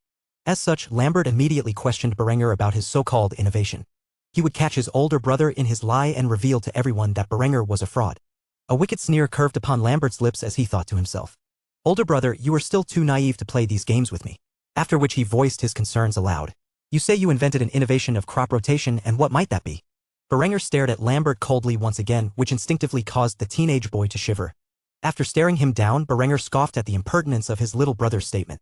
"Even if I described it to you in vast detail, you would not be able to comprehend it. You do not have a mind for agriculture, little brother." Lambert was infuriated by this response. He had not expected his older brother to attack his weak point. It was true that Lambert did not know the first thing about agriculture, nor did he understand engineering. He had only ever heard the phrase crop rotation before. He hadn't the slightest clue how it functioned. That was not the responsibility of a noble scion like himself. Before he could respond to Berengar's allegations, Berenger had already seized the initiative and addressed their father with a tone of great respect. "Father, if you wish to know the details, I won't hide anything from you, but I fear it might be a waste of our time together as a family, as I'm certain I would only bore the children with the intricate details of crop rotation." Lambert was furious at this point. Did Berenger seriously place him in the same category as Henrietta? As if he was some small child? He was only a few months away from his 16th birthday, which would make him a man in the eyes of God and men. Despite his internal protests, the boy still did not manage to get a word out as their father, Sieghard, agreed with Berengar's terms. You're right, Berenger, there are more important matters to discuss as a family right now. For example, how did you manage to get your hair to look like that? Lambert, who at that moment had stuffed his mouth with a slice of sausage, nearly choked upon it after hearing his father's words. Berenger was also surprised at his father's words. The old Baron truly did have a fascination with fashion. Though quickly a light flashed in Berengar's eyes as he thought of this as an opportunity to coerce his father into engaging in proper hygiene. I'm afraid it won't work for you, father. Sieghard could practically feel his heart break as he heard such words. He could not explain why, but after gazing at his son's dignified appearance that was better suited to royalty, he needed to know how to make himself look so majestic. Of course, he unwittingly fell into Berengar's trap. Why not? A sound of panic had entered Sieghard's voice as he practically stood up from the head of the table after hearing such dire news. Berenger, on the other hand, had to prevent himself from smiling. Sometimes it was too easy to manipulate his father into doing his bidding. Because you don't bathe frequently enough. After hearing Berengar's words, hope surged in the old Baron's heart. If that were the only problem, then he would bathe just as much as his son if he had to. He didn't care if people made fun of him for doing so as long as he could have the glistening golden hair of his son. Realizing that his father had thoroughly grabbed onto the bait, Berenger decided to set the hook in and reel in the catch. The product I invented to style my hair this way only works on clean hair, though I promise you even if you work up a sweat with this solution your hair will stay intact like mine. Though, you do need to clean it off again at night. This was complete and utter bullshit, but if it meant he could improve the hygiene of another member of his family, so be it. A little white lie like this never hurt anyone. By the time the breakfast had been finished, his entire family, except for Lambert, were convinced of the values of proper hygiene. The Baron had begun to draft plans for the entire servant staff to wash their hands throughout the day regularly. Berenger left the dining room with a giant smile on his face. He was one step closer to introducing a sense of modern hygiene to his family's lands. Hopefully, this clean lifestyle would catch on soon enough. He could not help but fear an epidemic breaking out because people were uneducated about disease and filth. For the time being, this was sufficient. After all, the people he regularly contacted would be forced to practice some degree of basic hygiene. His next stop was to visit Gunther as a member of the peasant class. The man was instrumental in Berengar's plans to implement the four-field system across all farms within the barony of Kufstein. Chapter 11, An Unwanted Betrothal. Berenger was just about to step out of the castle when he heard his father's voice calling out for him. Berenger, do you mind speaking with me in the study real quick? Berenger let out a deep sigh. Apparently, his plans to visit Gunther and use his connections to implement the four-field system would have to wait. Steadily, Berenger strode into his father's study. As he sat down in the chair in front of his father's desk, he could see his father staring at him with a curious gaze. Berenger knew that look all too well. However, before he could protest, Sieghard let out a heavy sigh much like his own son had done not 2 minutes prior. Berenger, my son, you're 20 years old and still unmarried. I understand your reasons. However, a healthy glow returns to your skin with each passing day. It appears that whatever you've been doing has been good for your well-being. Now that your childhood infirmity seems to be passing, it's time to think about finding a wife. Berenger repeatedly tapped the armrest on his chair while resting his face on his right fist, a habit which he had developed in his previous life whenever he was sitting down. During these moments, the only sound that could be heard was the clunk of the wooden armrest whenever a finger would strike upon it. Within Berengar's mind, he attempted to find a way to prolong this discussion. He was not ready to be married yet. After all, he had so much work that needed to be done, and courting a woman would take up much of his time that was currently needed elsewhere. However, he could not tell his father such things, seeing as how the young lord's ambitions were on the borderline of infringing upon his father's rights as Baron. His father might have a penchant for fashion and luxury, but he was no fool. He could tell Berenger had lofty plans for the realm, but Berenger was still a young man. He would have plenty of time to enact such policies when he inherited the position of Baron. For now, he should find himself a bride and have children, thus continuing the family line. Fundamentally, Berenger had a 21st century mindset for this kind of stuff. His plan was to get married in his 30s to a beautiful woman 10 years younger than himself after he had made a fortune by beginning the industrialization of his family's land. However, in his estimation, this would take many years to accomplish fully. One of his biggest concerns was that despite the vast resource-rich lands his family held, the population was sparse, uneducated, and mostly unskilled, seeing as how an overwhelming majority of them were working in the fields. For the time being, he could not take charge of the family's finances without his father's approval. As such, he could not implement policies that required substantial investment like public education, which would be vital in creating a new generation of skilled laborers in a variety of fields which was truly necessary for an industrial society to thrive. Despite being deep in thought, Berenger needed to answer his father. The man was growing impatient, especially since the only thing the old Baron could hear for the last few moments was the tapping noise produced by Berengar's fingers repeatedly pouncing upon the wooden armrest of his chair. Just when Sieghard was about to scold Berenger, the young lord sighed as he sounded dejected at his father's request. Who do you have in mind? A small smile spread across Sieghard's lips as he gazed upon his son. The boy was finally growing up. You remember your cousin Adela, right? My sister's third daughter and the daughter of the Count of Steiermark. Berenger was revolted at the thought of marrying his cousin. He had nearly forgotten that it was a fairly common practice in the medieval period for nobles to marry off their sons and daughters to their siblings' children.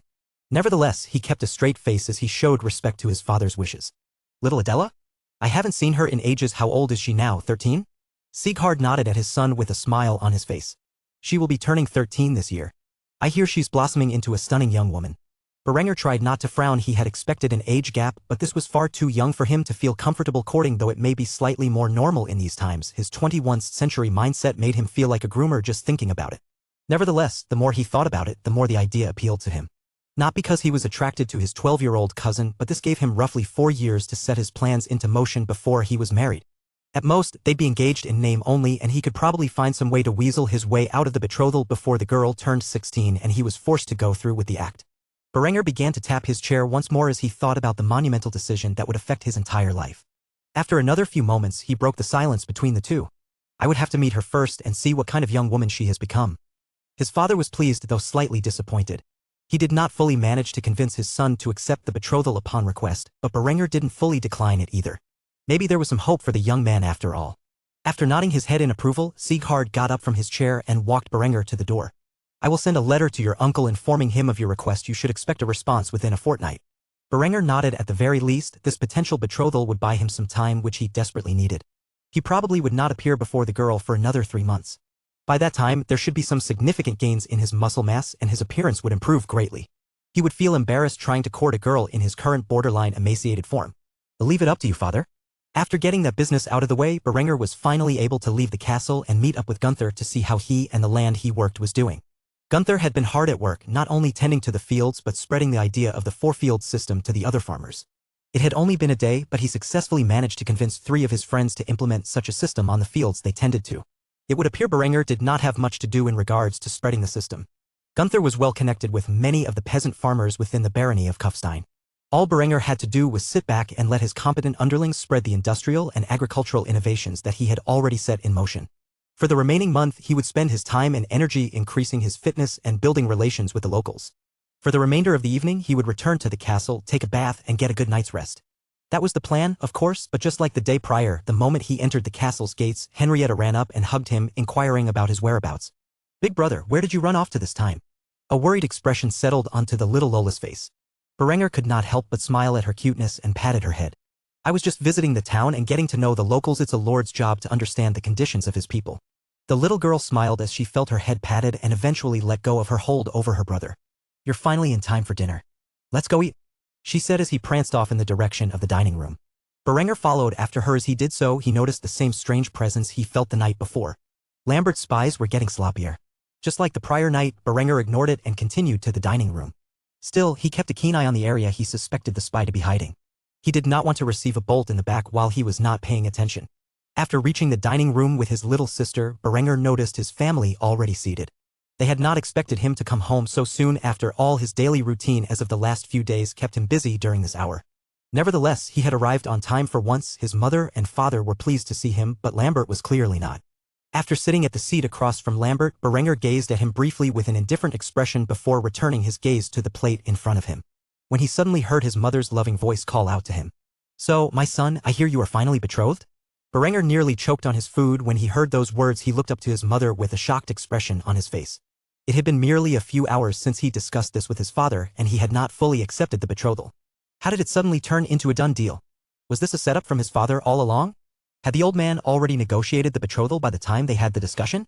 Henrietta dropped her fork when she heard those words and looked at Berenger with shock. Her big brother was getting married? She had never even thought of it as possible since he was so much older and still single. Though she was very intimate with her big brother, she by no means had any unhealthy ideas towards him. If anything, she was happy that there was finally someone he could spend the rest of his life with. After the shock vanished, she smiled at Berenger and immediately asked him all kinds of questions. Who is it? Is she pretty? Do I know her? Lambert was equally stunned. He did not believe a single nobleman within the region was remotely interested in setting up an engagement with Berenger. Hell, he had gone through great lengths to prevent it just who was acting without his knowledge, or the knowledge of the Count of Tyrol for that matter. The boy could not believe somebody within the county of Tyrol would risk angering the Count. After all, the two had been plotting together against Berenger for some time. He never expected a Count of another region to personally arrange a betrothal with the wastrel that was his older brother. Berenger, finally snapping out of his shock, glared at his father menacingly, his fists curling up as he struggled to contain the urge to strike the old baron for plotting against him. Nevertheless, he was in no position to do so and calmed himself down, gritting his teeth as he chastised his father for his actions. "Father, what did you do?" Sieghard stared down his errant son for too long. He had enabled this boy's idle behavior. The fact that he showed interest in the proposed marriage was good enough reason for him to accept it. He knew in his heart that sooner or later, the boy would accept the proposal, so why would he bother wasting time with an introduction between the two cousins? "You seemed interested, so I expedited the process by accepting the Count's terms." Berenger was furious, so there really had been terms already laid out, and his father gauged Berengar's level of interest on whether or not he should accept. Berenger was interested, but not for the reasons his father believed. He wanted to meet the girl to know for sure whether or not his plans could succeed. It was too late now. He was already betrothed, and there was nothing he could do about it. No longer in the mood to eat, Berenger ripped the napkin off his doublet and tossed it aside as he stormed out of the dining hall. He was no longer in the mood to dine with his family. After finishing his bath, he returned to his room where he fell asleep. He would no longer dwell on things that were out of his control. For now, he had to focus his efforts on getting stronger. It would only take a month or so before his innovations were fully adopted and in place within the barony of Kufstein. On the other side of the castle, an oil lamp was lit on the desk in the room of Lambert. He was quickly writing a letter to the Count of Tyrol, his future father-in-law, requesting his help in scheming against his brother once more. If his brother should marry and have a son before Lambert could get rid of him, it would be disastrous for their plans. Only after the oil had fully burned from his lamp did Lambert put down his quill. Attaching the letter to a carrier pigeon, he sent his wicked schemes into the night sky and towards the Count's residence at Innsbruck. Chapter 12, Production complete. As the month passed by, Berenger found himself spending most of his days exercising, eating healthy, and acquainting himself with his subjects. By now, the common folk of Kufstein was mostly aware of his humble and just nature. He had found himself spending some of his free time helping villagers with personal requests. Every day for lunch, he would dine among the common folk at the local bakery. Under his guiding hand, the local baker and butcher teamed up to create a local sandwich shop booming in business. Berenger had to admit, inventing the sandwich was one of his best ideas. It was a cheap and healthy option for the villagers to cobble together and eat when they had the chance. The longer time went on, the more he added to the culinary culture of Kufstein, instructing chefs on making schnitzel, spätzle, and other common German foods that were iconic in his previous life but had yet to be invented. It was not simply a matter of advancing technology. He would have to bring a new era of culture with him if he wanted to accomplish his goals for the land over which his family governed. During this period of time, Berenger had earned the trust of the servants in the castle and the village folk and had even set up a small spy network within his family's lands. It was used entirely to counter Lambert's attempts to end his life and usurp his birthright, and as such certain commoners became aware of the Baron's second son's true nature. In public, Lambert seemed like a noble and pious man, but the reality was very different. Lambert was completely unaware that his every move had been watched by the common folk he looked down upon and reported to his older brother. He may have the local nobility on his side, but there was only so much they could do when the people protected Berenger. Who would poison his food? If the chefs who admired Berengar's passion for the culinary arts were the ones who would directly bring the food to the table in an attempt to hear Berengar's criticisms so that they may learn from him. In his past life, Berenger had lived alone for many years and cooked for himself. Over time he had become quite the adequate chef. Though these men who cooked his meals had far more talent than he ever had, they lacked the knowledge of recipes and spices that Berenger brought with him from the memories of his past life. Every so often Berenger would check up on the progress in which Gunther and Ludwig had made, and he was pleased with the results. The progress on the beehive ovens, blast furnace, and Bessemer converter was going smoothly. By the end of the month, they would be complete. The same could be said about the four-field system. With Gunther's backing and Berengar's improving reputation, the barony would have a four-field harvest this year. While the month came to a close, the young lord had found himself healthier by the day. No longer was he haunted by the gaunt lines of malnutrition that ravaged his otherwise excellent appearance. The shallow cheeks of his face had filled in nicely and had enhanced his already majestic features. The improvement to his condition was tremendous. It was amazing what a high-protein and calcium diet could do for the body. Though he was by no means a bodybuilder and had still maintained a very lean appearance, Berenger was certainly no longer sickly in the slightest. His torso no longer had the haggard appearance of a feeble old man but shined with the vigor of youth.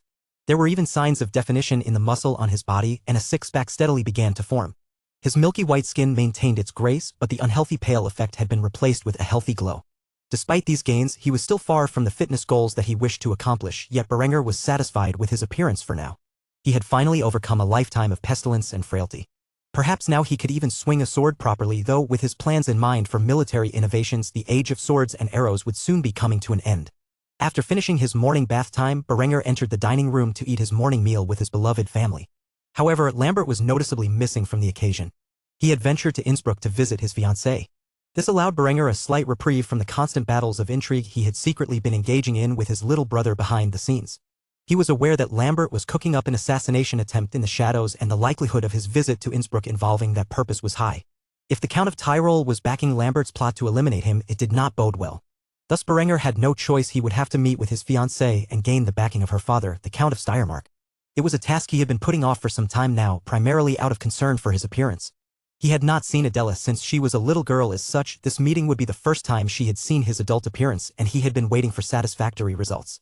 First impressions were key, especially when he really needed to convince the girl's father that he was not a sickly young man of mild intellect and idle nature as the rumors had stated.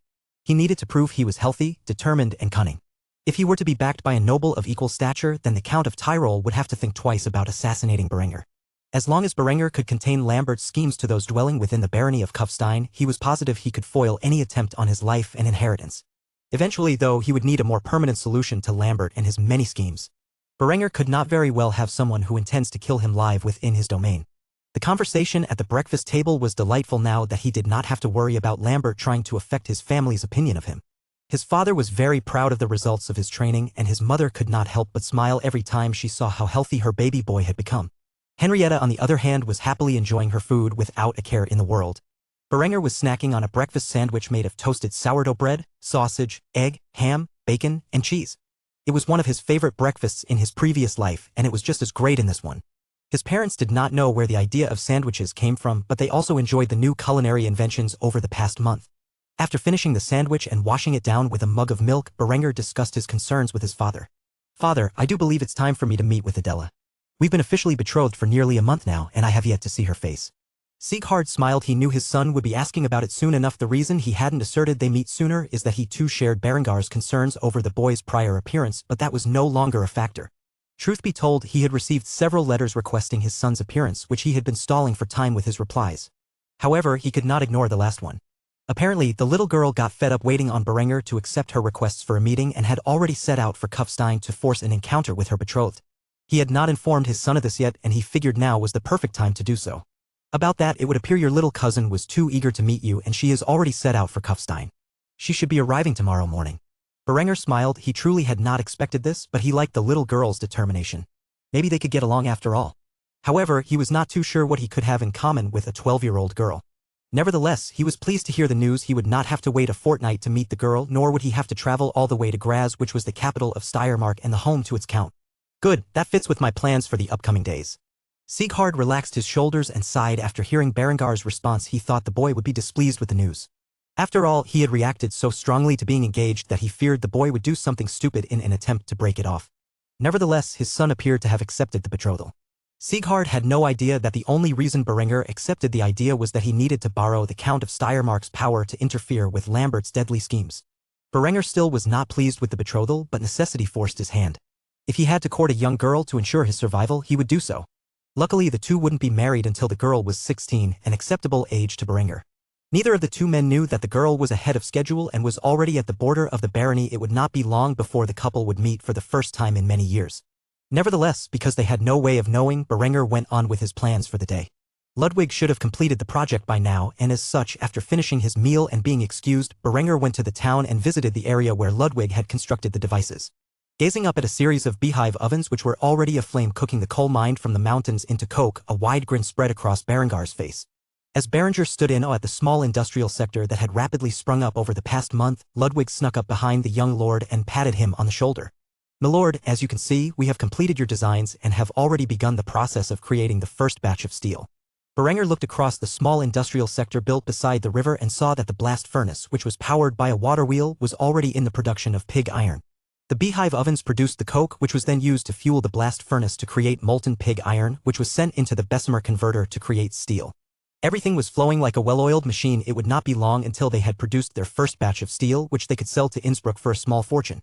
Once he gained the profits, he would invest them into the mining sector of the small barony and truly begin large-scale production of steel. Berenger smiled as he slapped Ludwig on the back in a friendly gesture. "Ludwig, my friend, you have really outdone yourself." The two men smiled at each other as they stared in silence, watching the operation of the semi-modern industrial sector in which they had created together, though they had no way of knowing it. On this day in the year of our Lord 1417, the 2nd of April marks the day when Berenger would become known by his enemies as the Tyrant of Steel. Chapter 13, The Count's Daughter Arrives. Adela stared outside the windows of her luxurious carriage, guarded by a retinue of knights belonging to her father. Her golden blonde hair, which was tied into twin tails, glistened under the sunlight which shone upon her face, enhancing the natural beauty of her dazzling sapphire eyes. Despite being 12 years old, she was nicely filling out the long baby blue dress which she wore. Her perfect hourglass figure would only improve further with age. A drop of sweat began to pour down from her milky white shoulders as she fanned herself off with her exquisite hand fan. She had traversed a large distance to enter this lowly barony. Adela von Graz was the third daughter of Count Otto von Graz, who was the Count of Steiermark. Against her wishes, she had been betrothed to her sickly elder cousin, which during the last time they met he appeared to be on his last limb. Somehow Berenger had managed to limp onwards in life until his 20th year. She had no idea how such a frail and unhealthy youth had endured life this long. However, because of this, she was furious with her father, who had used her as a way to get a stake in Kufstein's rich iron mines. As a girl, she was nothing more than a tool for her family to secure alliances, and she was not content with this lot in life. Nevertheless, she had to obey her family's wishes and as such demanded to meet the man she would eventually be married to. However, to her dismay, her requests to meet with him kept being delayed. For an entire month, she had to endure this behavior until the point where she left her home and traveled across the entire Duchy of Austria to meet with him. From her perspective, the behavior of Berenger and his family was unsightly. Clearly, something was wrong with his health, otherwise, why would his family keep delaying his visit?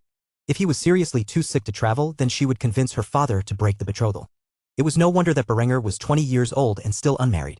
When she entered the village of Kufstein, she took notice of the smoke rising in the air and initially thought a fire had broken out. Yet, to her surprise, the peasants rushed towards the smoky area in flocks as if something extraordinary had transpired. Curious as to what could gain the interests of so many of the common folk, the young lady ordered the driver of her carriage to approach the area to see what the commotion was about. After stepping out of the carriage and entering the industrial sector which had recently been built, her eyes were not attracted to the strange machinery which was producing the smoke but to that of a tall and handsome young man with slicked-back golden blonde hair and sapphire eyes which matched her own perfectly. Despite the luxurious clothing he was wearing, the man stood next to an ordinary peasant, both of which had large smiles on their faces. The young lady had not paid the slightest amount of attention to the peasant next to the handsome young man, who she immediately recognized. Despite the many years since their last meeting, she spoke her disbelief aloud as her cheeks flushed at the sight of her elder cousin, who had grown extremely handsome since she last laid eyes upon him. Berenger? Despite voicing her thoughts, she remained unheard by the Baron's son, who was otherwise engaged with the actions of the machinery before him. It did not take long for the Bessemer converted to dump its load of molten steel into the small factory where it was further processed into ingots. The slag, which was produced as a byproduct, was taken away and converted into a phosphate fertilizer under the instructions of Berenger. Adela was stuck in a trance and had not heard a word that escaped Berengar's lips. Her body moved on its own as it inched ever closer to Berengar's presence, who was still blissfully unaware of the contingent of knights clearing the way for the Count's daughter. Ludwig, you did not disappoint. With this batch of steel, we can use the profits to get the mines working at full capacity. We should be able to produce an overabundance of steel within a year. However, before Ludwig could respond to Berengar's compliments, the young lord's attention shifted to the girl approaching him and the knights who protected her. He could not explain why, but he felt like he knew this beautiful young girl from somewhere.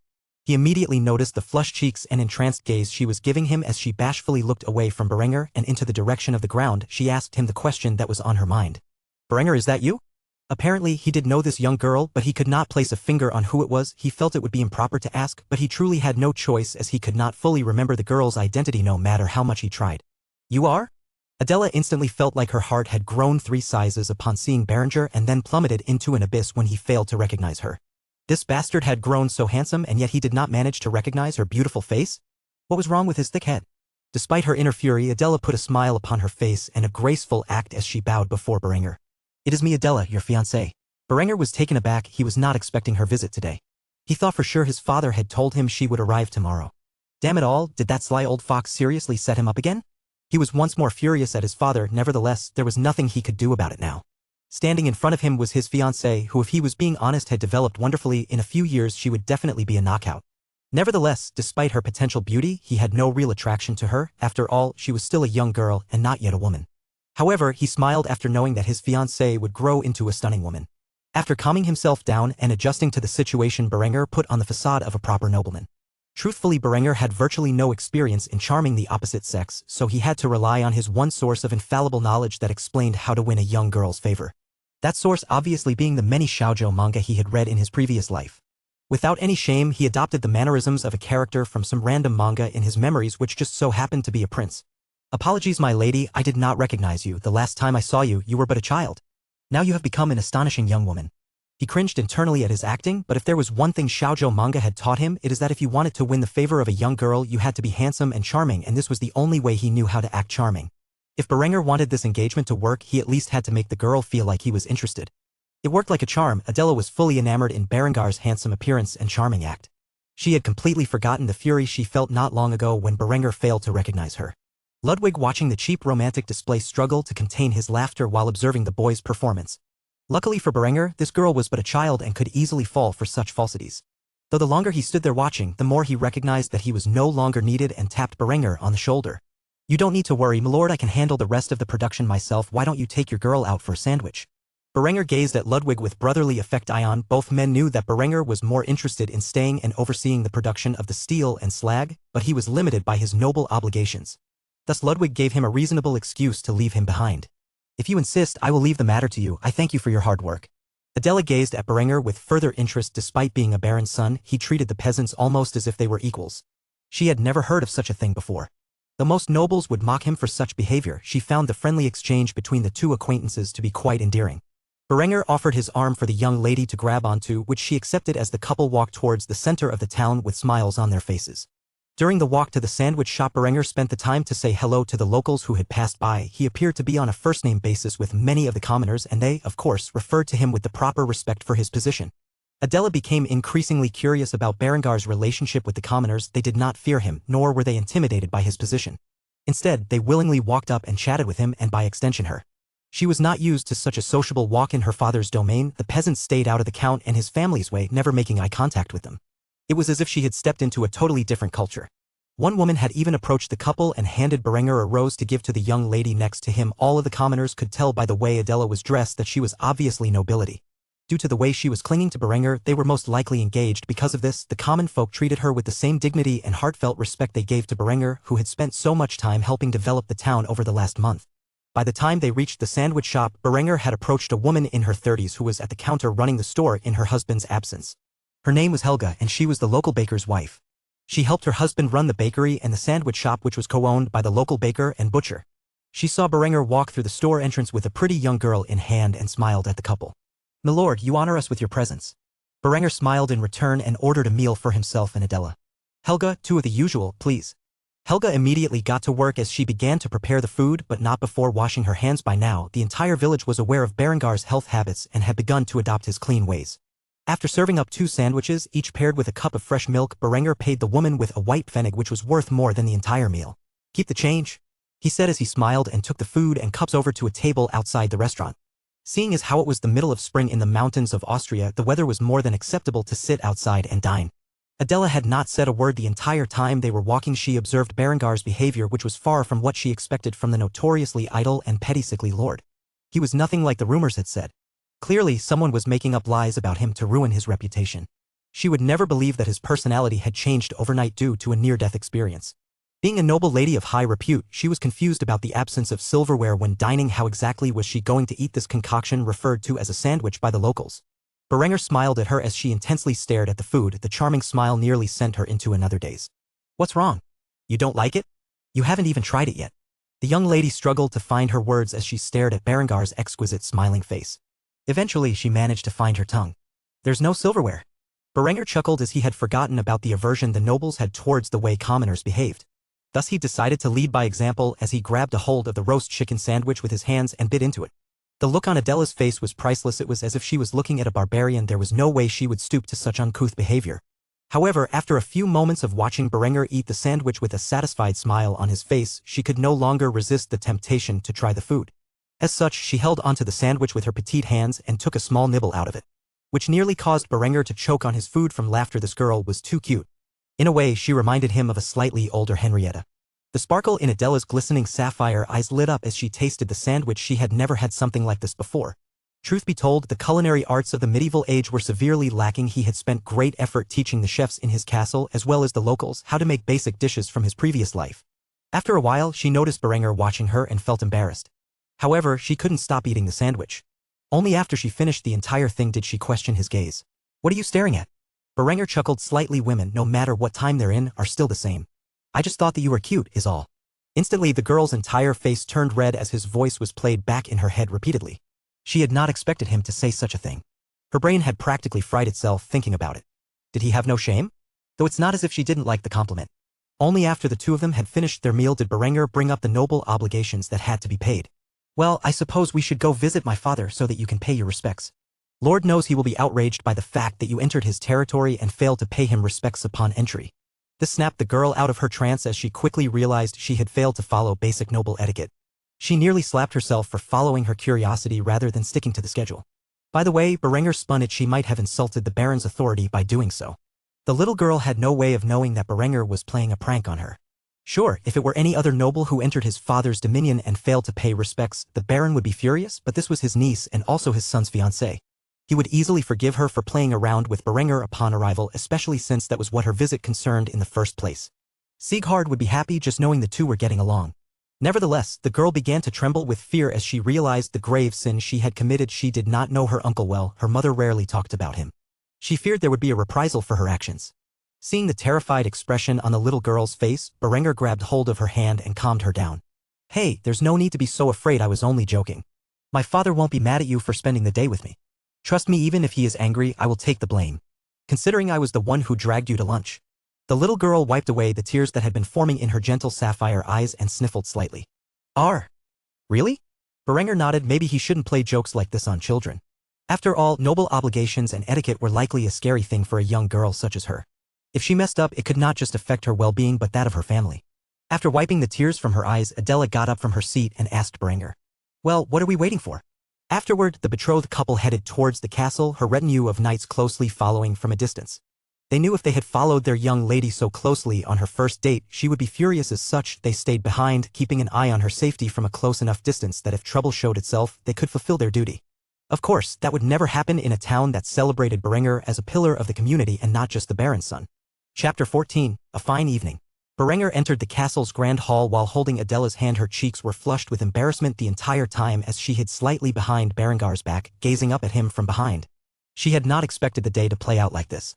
Nevertheless, she was glad it did. She would be beside herself if Berenger had truly been as the rumors painted him. Sitting upon the seat of power of the realm was Baron Sieghard von Kufstein, who had a stern expression on his face. He was not expecting his niece's visit until tomorrow, yet here she was standing before him. These complicated things, he would undoubtedly need to throw a feast this evening to welcome a young lady of her position into his lowly territory. Sieghard was no fool, and he knew why his brother-in-law, the Count of Steiermark, had offered this proposal. Despite the Count's hidden intentions, looking down upon Adela and how she behaved, he could already tell that this was a good match. When the Baron's cold gaze landed upon Adela, she shivered slightly, which did not go unnoticed. However, with a supporting gesture from Berenger, she fulfilled her noble obligations as she bowed before her uncle, greeting him with respect. After all, it has been quite some time since she last saw the man. Lady Adela von Graz expresses her gratitude for providing hospitality during her visit. Berenger bowed before his father as well. Despite being the old man's son, he still had to show respect for his father's position. Sitting next to Sieghard was his wife Gisela, who had a much more warm expression on her face than her husband's. She thoroughly examined her daughter-in-law to be. Though she felt as if Adela was a bit young, the mature Baroness still nodded with approval. The girl was truly a young woman befitting her beloved son. Deep down, she felt bad for Lambert, whose fiancé was an entitled and sadistic brat who gained pleasure from humiliating the young boy. Such behavior had evolved from the brat's unearned sense of superiority. It would undoubtedly be a rough marriage for Gisela's second son. However, the feeling she gained from Adela's behavior gave the doting mother much confidence in her firstborn's future happiness. Truth be told, Berenger would much rather be out working on his plans for the future of industry and agriculture. However, building ties to the nobility was of dire importance to his current diplomatic strategy. He may be safe while in his own territory due to the protection provided by the people. Yet, if he were to travel beyond the borders of Kufstein, he may find himself plotted against by his brother's allies. Getting on good terms to his betrothed, whose father was a mighty count, provided him with a level of security necessary to deter those of a similar position. Sieghard carefully observed the relationship between his son and niece. Apparently, the two had spent some time together this afternoon. Though it spat in the face of common etiquette, he could forgive the young girl for getting tied up with Berenger. Recently, his son had an aura of charisma that he severely lacked before. The boy seemed to be far more sociable than in the past. Truly, Sieghard did not know what inspired the recent changes in his son's behavior, but he was grateful for whatever caused it. Now, if only Berenger could get along with the local nobility as he did with the commoners. Despite the girl's lack of manners, the old baron would still address the matter as he wanted to gauge the girl's character. After clearing his throat, Sieghard narrowed his eyes at the young girl. While standing up from his seat of power, he began to speak in a stern voice. It seems you and my son are already acquainted. Tell me, is this why you did not immediately come and pay respects to me, the sovereign of this land? Adela immediately flinched upon hearing her uncle's words and looked over at Berenger for help. The minute she did so, Sieghard pounded his fist on the armrest of the chair while his voice raised to a new height. Don't look away from me while I'm talking to you. Answer the question. Tears began to form in the young girl's eyes, which she quickly wiped away, sniffling while she responded to the Baron's request. Sorry, I didn't mean to. Seeing the expression on the poor girl's face, Berenger could no longer put up with his father's test. He grabbed a hold of Adela and dragged her into his arms while chastising his father. Father, don't you think that tone of yours is a bit rude? After all, if anyone is to blame, it is me. I was the one who took her out to lunch before meeting you. The young girl looked up at Berenger with a sense of warmth in her sapphire eyes. The tears were still streaming down her doll-like face. She was slightly surprised that Berenger had stuck to his word and protected her from his father's wrath. Until now, there had been a slight hint of suspicion in her heart that he was putting on a facade and that deep down he really was an idle wastrel like the rumors had said, even if he had become healthy. In the end, Berenger really was as he presented himself. This was true for the most part. Despite putting on a charming act based on a generic shoujo character, he more or less spoke from the heart, and his actions around the town had been completely genuine. Upon seeing his son stand up for the girl he was betrothed to, Sieghard's stern expression turned into a warm smile as he attempted to placate the girl and his son. I'm sorry, Adela, I was quite rude. I only wanted to gauge your character. I hope you can forgive me. The young girl wiped the tears from her eyes, which had finally begun to dry, and swallowed her excess saliva. She had slowly begun to understand why the Baron had tested her that way. Clearly, the loving parents wanted to know if Adela would deflect the responsibility onto their son or not. Even though Berenger took the blame himself, if she had thrust the responsibility on his shoulders before he could do so, it would have been an enormous act of disrespect to Berenger and his father. Evidently, Sieghard and his wife were very protective of their eldest son. After regaining her dignified appearance, the young lady accepted her uncle's apology with grace. There's nothing to apologize for, dear uncle, you were merely protecting your son and heir. After she said that, the smiles on Sieghard and Gisela's faces improved. Further, this young lady was much better wife material than the bitch they had sold their second son to. In a few months Lambert would be married and his fate would be sealed. However, there was nothing they could do about it. Refusing their liege because they disapproved of his daughter was an unwise play. If the relationship between those two could improve relations between their two houses, then so be it. For whatever reason, Lambert did not seem to mind the abuse he suffered at the hands of his fiancée. Sieghard stood up from his seat and approached Adela and greeted her with open arms. Welcome to my humble house. I hope you find your stay to be acceptable. Knowing that the girl was from a wealthy family, the lowly Baron could not possibly believe that she would be being pleased with the humble lodgings of his domain. He had no way of knowing that the young girl had already fallen in love with the quaint old town where the locals were so friendly and the culinary culture was unique. Adela was a big fan of the sandwich she had tasted earlier. By the time she dined at the feast in the evening, she would never want to leave the humble Baron's domain. For now, though, the family engaged in small talk, getting caught up on the past few years. Adela was especially interested in how Berenger transitioned from a feeble, idle, and petty young lord to the man he was today. When she found out that the miraculous transformation only began a month ago, she could not believe her ears. Did the man before her seriously spring up after a near-death experience? If Berenger had not confirmed it himself, she would have never believed her aunt and uncle. Eventually, the table was set and the feast had begun. Adela sat next to Berenger, who sat in his usual place at the table. The only family member who was missing was Lambert, which did not go unnoticed by Adela. When she heard he was visiting his fiancée, she was shocked by the coincidence. She never expected both of the von Kufstein sons to be out with their fiancés simultaneously. Nevertheless, her thoughts towards the missing son disappeared when she smelled the aroma of the food set upon the table by servants. Adela had never seen such extravagant cuisine before. Berenger had instructed the chefs to go to all out on their new recipes. Schnitzel, Spätzle, Wurst, Rouladen, Sauerbraten, all the staples of German cuisine from Berengar's previous world were presented on the table. All except one, the one in which Berenger desired as a side dish to his Jaeger Schnitzel most of all, potato pancakes. Curse his fate for being thrust into this world a century too early for the discovery of potatoes. That is what Berenger initially thought to himself as he lamented their absence from his favorite dishes. Still, he was glad to be alive. He swore to himself that when he became wealthy, he would hire an exploratory fleet to discover the new world and bring him back potatoes. Screw the Aztecs and their massive gold reserves, he needed potatoes. While his family had become accustomed to eating such treasures over the past month, Adela's eyes were lit with ecstasy as she tasted the gourmet cuisine for the first time in her life. No matter what, when she finally returned home, she had to bring these recipes back with her for her father's cooking staff. Though she was ecstatic about the delightful food, she still ate with the grace and civility expected of a young lady in her position. After delighting upon the food for the evening, the family finally went their separate ways. Henrietta was tasked with taking Adela to her room. The young girl also insisted on her future sister-in-law taking a bath before she went to bed. At first, the young lady refused as she did not see a reason, but the persistence of a girl younger than herself was not something she could escape. After bathing together in awkward silence, Adela finally got to her room where she could rest. As she lay down on her stomach and hugged her pillow in a baby blue nightgown, she could not help but think about Berengar's actions throughout the day. The girl fell to sleep shortly after with a loving smile on her face. Berenger, on the other hand, was burning the midnight oil, hard at work in his room drafting up plans for the expansion of the mines. There was also another matter in which he wanted to address as quickly as possible: the textile industry. Unlike Adela, he was not thinking about the day he had. Instead, the young man thought about his plans for the family's territory. Eventually, after drafting up several documents and blueprints, Berenger snuffed out the oil lamp which provided illumination, and fell to sleep. The only thoughts on his mind were about the wonderful meal he had during the evening and the complete and total lack of potato pancakes. The young lord had no way of knowing that Adela had already fallen head over heels for him. Chapter 15: Unimaginable Wealth. When the light of dawn rose upon the fertile valley once more, Berenger had awoken to begin his daily exercise. Just because he was now a healthy young man did not mean he did not have to maintain said health. He began his routine with a series of push-ups, sit-ups, squats, and pull-ups. The exercise equipment he had specially ordered had arrived long ago and was kept firmly in the corner of his large stone room.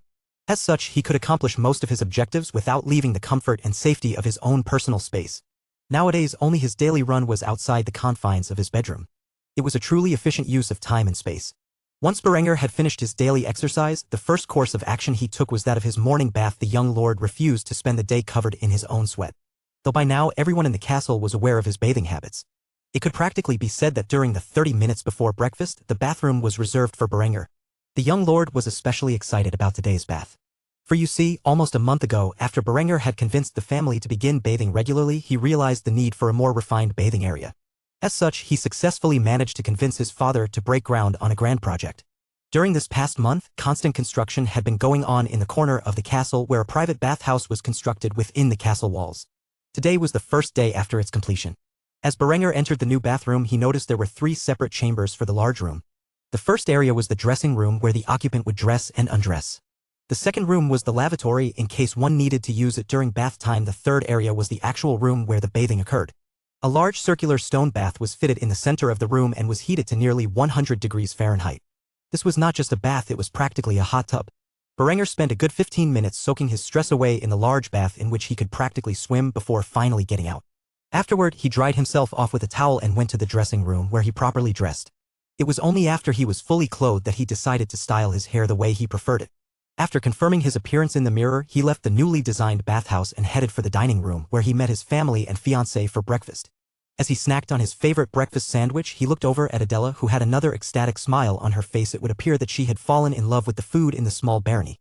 When she noticed Berengar's gaze, she covered her mouth with her napkin as her cheeks flushed. Though before she could speak, Berenger had shifted his attention to his parents. "Father, mother, I must say the new bathhouse is excellent. It was truly a worthy investment." When Sieghard heard the word investment, he nearly had a heart attack. That bathhouse cost him a fortune. How would he ever recover from such an expensive luxury? He could not believe he allowed his son to convince him to purchase it. It would take some time for the family to recover from the amount they had spent on the commission. Or so he thought. The old baron was completely unaware how much steel had been amassed within the past 24 hours. Practically all the iron ore that had been stockpiled in the barony was converted to steel ingots overnight. Berenger only had plans to sell a few tons of it. The rest would be used as the basis for his industrial vision. When Berenger saw the painful expression his father made, he was quite concerned. "Father, you look ill. Are you all right?" After recovering, Sieghard glared at his son. He swore he would never forgive the boy for the financial loss he took commissioning that thing. In fine, it's just that the bath you so thoroughly enjoyed this morning cost us a fortune to build. I don't know how we will recover." Berenger did not even take note of his father's words. At first, he merely bit into a slice of his breakfast sausage nonchalantly. It was only after he realized what his father had said that he began to laugh, which only caused Sieghard's enraged gaze to intensify. The man's face was practically boiling in rage. "Is poverty a laughing matter to you, Berenger?" Adela had not heard the conversation. She was too busy enjoying her food. However, what Berenger said next immediately grabbed her attention. "Oh, father, if you knew how many pure steel ingots were sitting in our warehouse right now, you would never say such a thing. At this point, we are sitting on enough wealth to buy the county." Though Berengar's claims might have been a slight exaggeration, it was by no means a lie. They had significant wealth in terms of raw steel. There were currently 2 counts trying to marry into the von Kufstein family and place their potential sons-in-law on the seat of power explicitly because they were aware of how much iron ore the region had available. Hell, Adela's father was willing to sacrifice his daughter's happiness and marry her to a lazy, petty, sickly wastrel to get a claim to those resources. If the two counts had known that Berenger had turned the barony's current stockpile of iron ore into pure steel ingots overnight, they would be tempted to invade the barony and seize the wealth for themselves. Sieghard's jaw practically dropped to the floor as he heard this news. He had not been following his son's industrial and agricultural ventures too carefully. In his opinion, Berengar's claims were too wild to believe. However, he did have experts confirm there would be no downside in adopting the various ideas. So he decided to take a gamble and see if anything would come of it. If what Berenger had said was true, then there were dozens of tons of steel sitting in his warehouse right now waiting to be sold or processed. The old baron could hardly believe his ears. Adela was equally shocked. She knew her father wanted the iron mines of Kufstein. She was well aware of her father's intentions to use her to get Berenger, the son and heir, to hand them over to her family when he became baron, but now her fiancé claimed he had turned a warehouse full of iron ore into steel ingots overnight.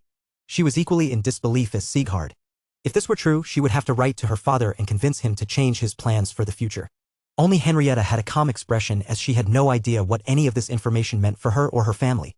Instead, she was excited to hear the new bath was finally complete. The little girl had an urge to run away from the table and take a bath this instant, though she refrained herself from such unladylike behavior. Berenger could not stop chuckling. Did his father seriously think that he would coerce him into spending the family's life savings on a private bathhouse with no plan to recuperate their losses? What they would gain from selling a fraction of the steel would be enough to fill their coffers and invest in the mining industry. What steel remained would be used to start a new age of industry. After all, steel was an important component of his plans for barony-wide irrigation. Let alone the innovations to other fields of agriculture like the steel plow, combine harvester, the grain elevator, etc. These were all inventions he had planned to make in due time, but they needed a large amount of steel to implement on a rail-wide scale.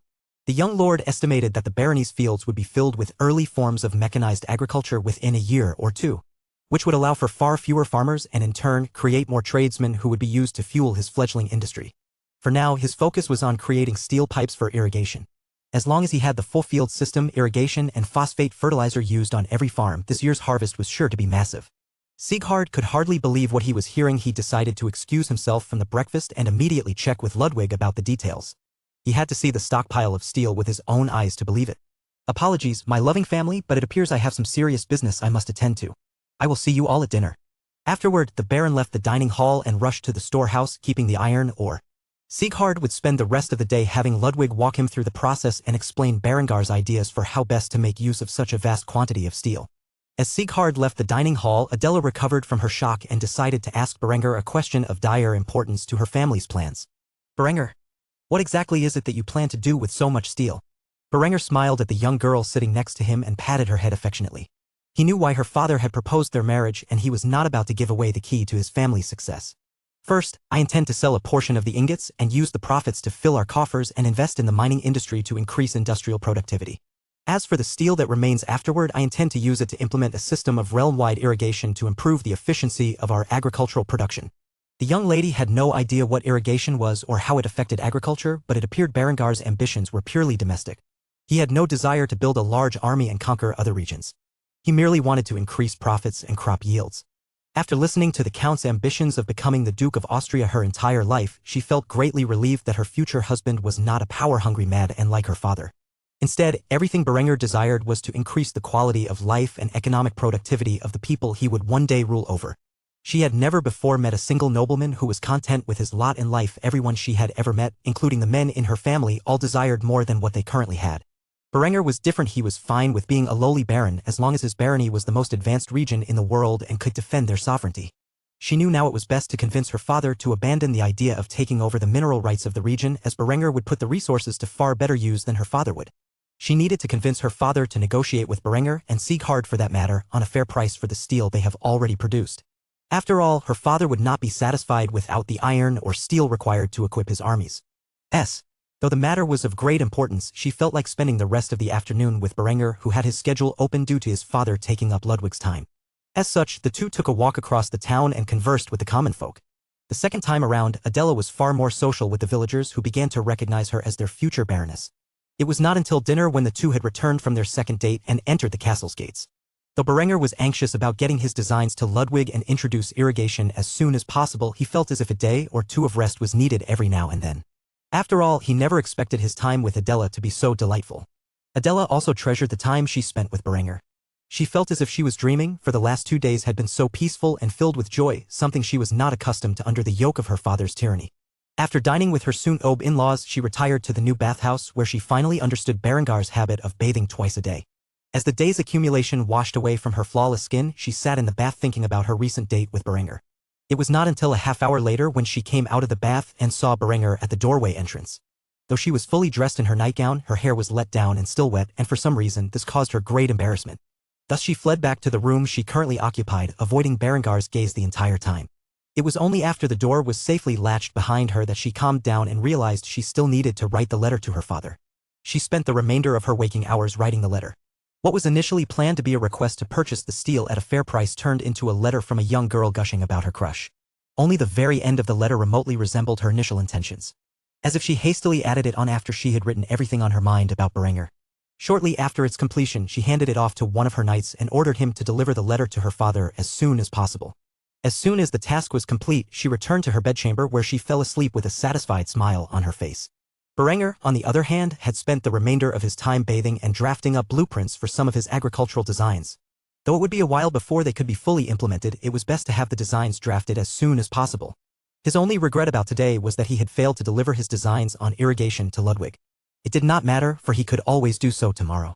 After all, at least Adela was happy.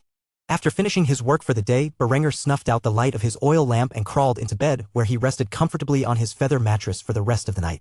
Tomorrow was an important day in his plans for agricultural advancement. Chapter 16, Harsh Mistress. Lambert lied shirtless, bound, and prostrate on the floor of his fiancée's bedchamber. A peerless beauty with a flawless heart-shaped face and silky strawberry blonde hair cascading down her shoulders gazed coldly at her foolish fiancé with her sky-blue eyes. She was currently in the process of punishing.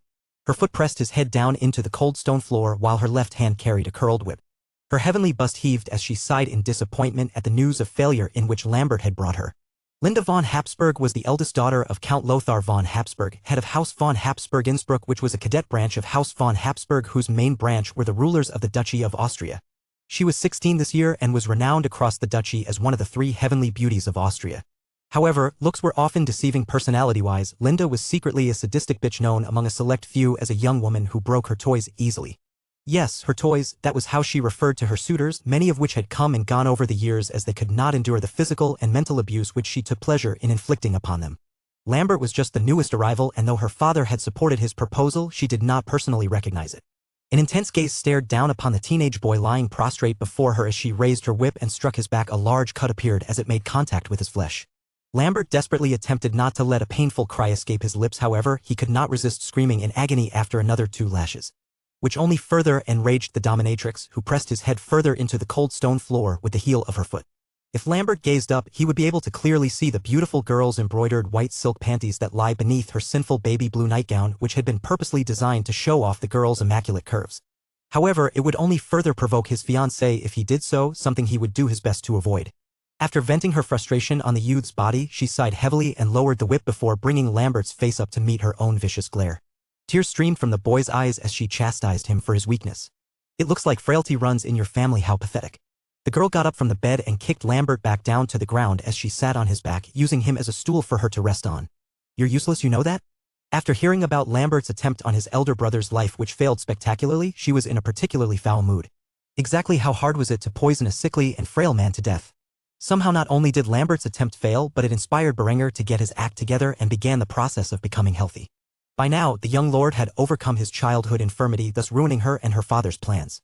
The news was even worse as they found out that the Count of Steiermark had engaged his third and youngest daughter to Berenger, thus giving them a greater stake in Kufstein's rich iron reserves. If they could not remove Berenger within the next few years and place Lambert as the sole heir to the barony, then this engagement was entirely useless for the Counts of Tyrol. Lambert struggled to endure the weight of his fiancée, who sat atop his back. Nevertheless, he managed as she continued to scold him. Though at the moment, she was more speaking to herself than anything else.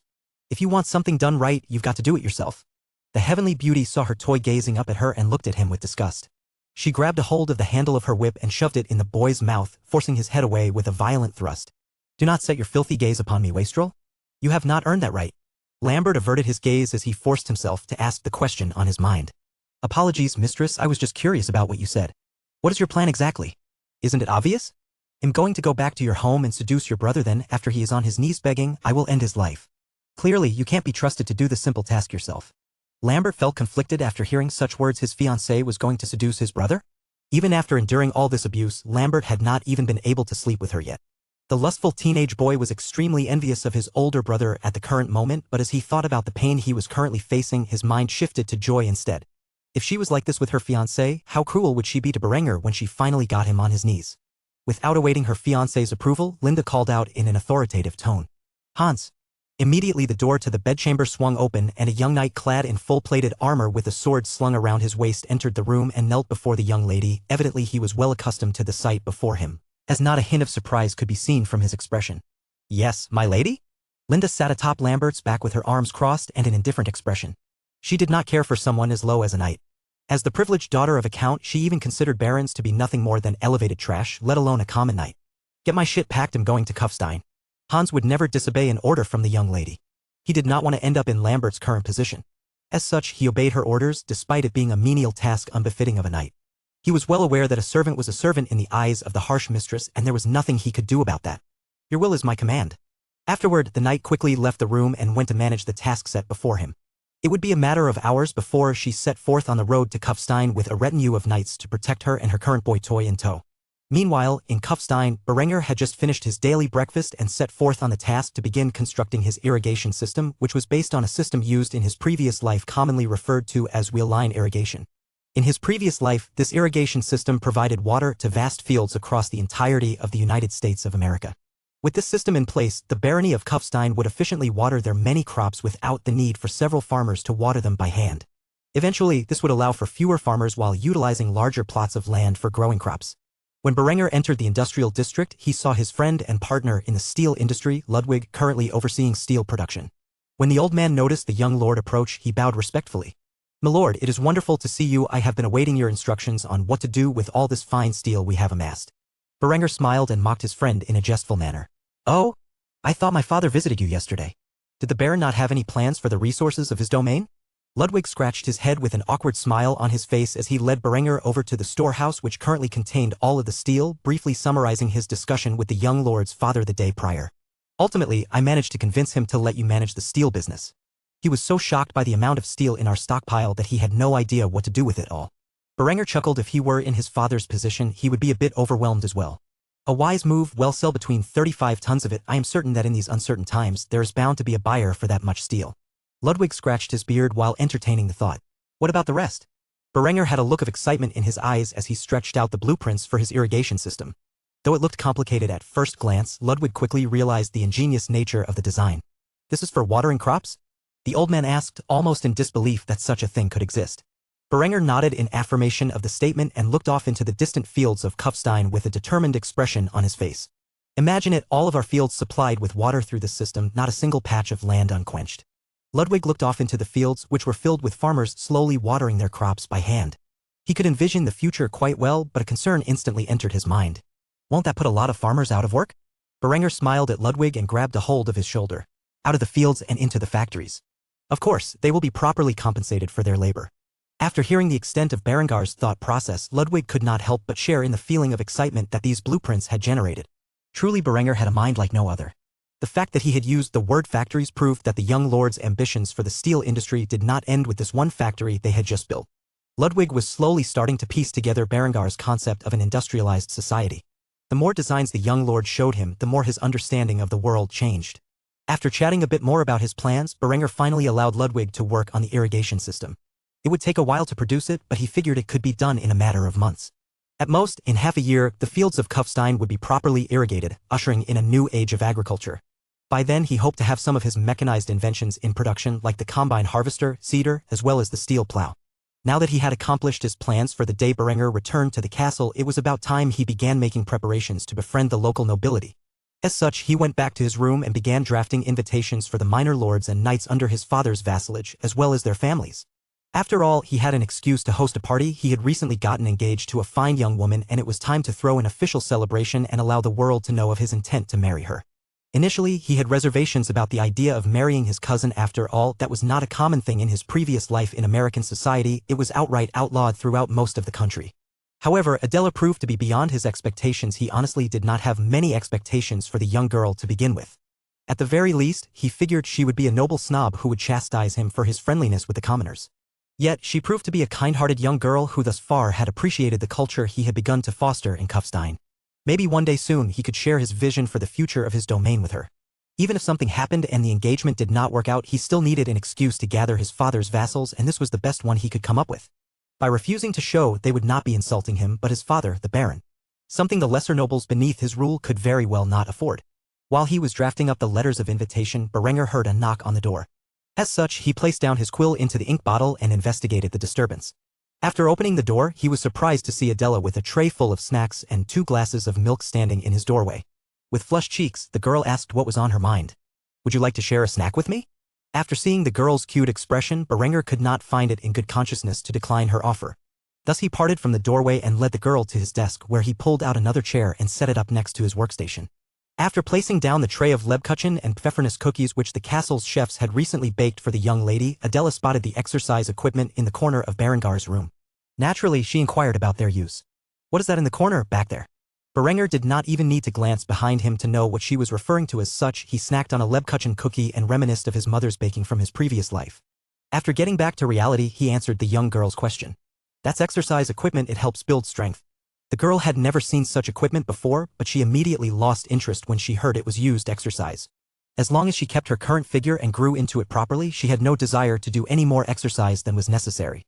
Her gemstone-like eyes quickly took notice of the letters in which Berenger was in the process of drafting. "What are those for?" Berenger washed down the cookie he had just snagged with a sip of milk before getting back to work on his letters. "They're invitations for our engagement ceremony. I figured I might as well invite the local nobility to the occasion. After all, I feel they would be more inclined to talk to me with you by my side.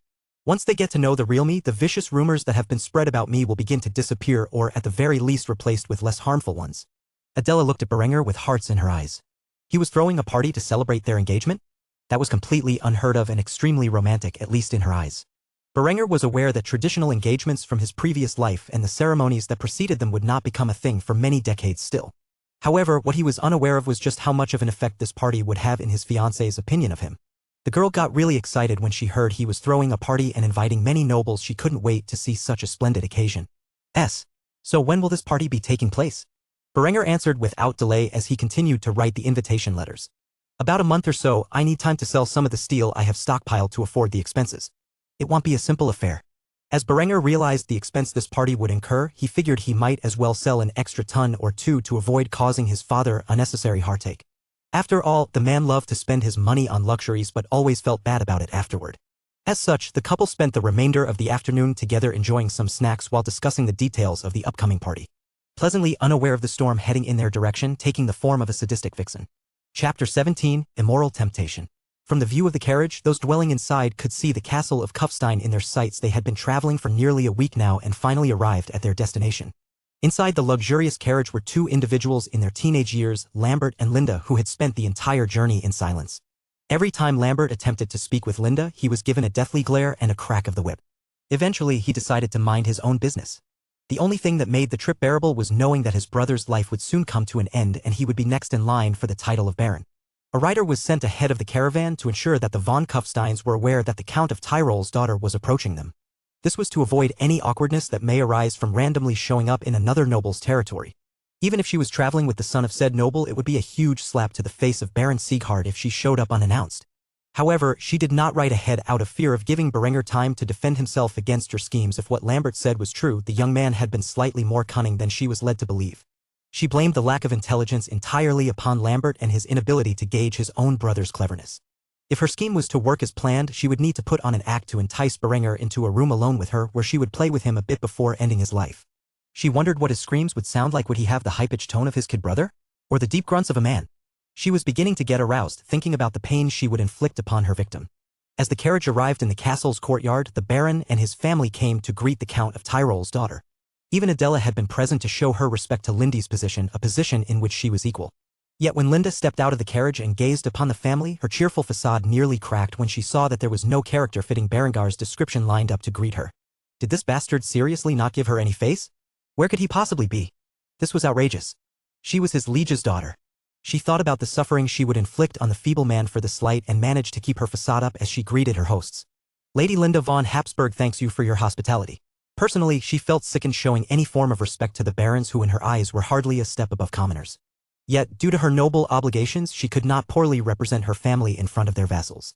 Sieghard and his family bowed respectfully to their liege's daughter. Adela was the only individual to remain standing, and that was because she was of equal status to Linda and would not lower her head to appear. Sieghard declared in a voice loud enough for the entire courtyard to hear. "You honor us with your presence. Welcome to our humble abode. We hope you find your stay to be adequate." Sieghard had said a similar thing to Adela, and Adela seemed to be thoroughly enjoying her stay. Still, like a shrewd man, the old baron could tell at a single glance that Linda was putting up an act to maintain face and inwardly looked down upon them for their castle, which was practically destitute compared to the lavish castle her family dwelled in. "I'm sure it will be enough." The strawberry blonde-haired vixen said in an indifferent tone. She was too preoccupied with being upset over Berengar's absence to be concerned with the inelegant trappings she found herself surrounded with. She could no longer bear the insult and inquired about Berengar's whereabouts. "Your son tells me he has an elder brother. Tell me, where's he right now? Is he not aware of my arrival?" And there it was, the uptight, snobbish attitude in which Sieghard and Gisela pitted their second son for having to deal with.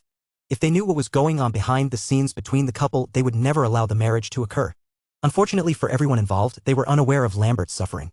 Sieghard had an awkward expression on his face. Berenger had set out early in the morning, saying something about installing pipes in a field. He truly did not know where his eldest son was at the moment. "I'm afraid I don't exactly know his whereabouts." He said something about installing pipes in a field and left early in the morning. "I apologize on his behalf for his abs." Before Sieghard could finish his sentence, a hand was raised in the air cutting him off. Linda was firmly holding her palm face up at him, informing him to be silent. "No need for an apology. I expect to hear it straight from his mouth when I see him later tonight. I assume he will be home in time for the feast?" Sieghard had a look of concern on his face. This girl was not easy to please. He had to be sure to lecture Berenger to apologize properly to her later that evening. They could not afford to offend their liege's family. All he could do was agree to her conditions before leading her into the castle and showing the young lady the lodgings she would be staying at during the duration of her visit. Meanwhile, in Gunther's field, Berenger and the townsfolk quickly installed the first set of irrigation pipes. He had received notice from Ludwig early in the morning that he had finished production on a set of irrigation pipes and had enough to fill up a single field. As such, the young lord had rushed out of his quarters and aided in installing them. He worked side by side with the peasants as they connected the wheel line irrigation system across the field.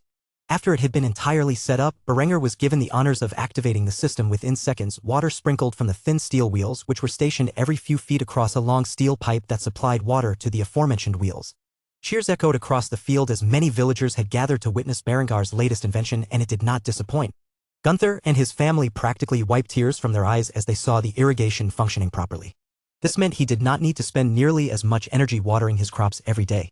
This was truly a great day for his family and the village. After the cheering had settled, Berenger cleared his throat and spoke with an authoritative tone. "Citizens of Kufstein, I present to you the wheel line irrigation system. Our industrial sector is currently working on producing many of these devices, enough to fill all the fields of our humble domain. I hope this makes your lives easier in the coming days." A thunder of applause alongside cheering could be heard all the way to the castle, and it did not go unnoticed. However, now was not the time to celebrate. The true celebration would come when the harvest came into effect. With all of the recent innovations, it would be an unimaginable yield this year. After saying his farewells to the villagers, Berenger returned to the castle. He quickly engaged in his nightly bath after dressing in a particularly exquisite black velvet doublet in gold brocade and matching breeches. After all, now that he was engaged, he figured he should dress nicer, even if the attire were a bit too gaudy for his tastes.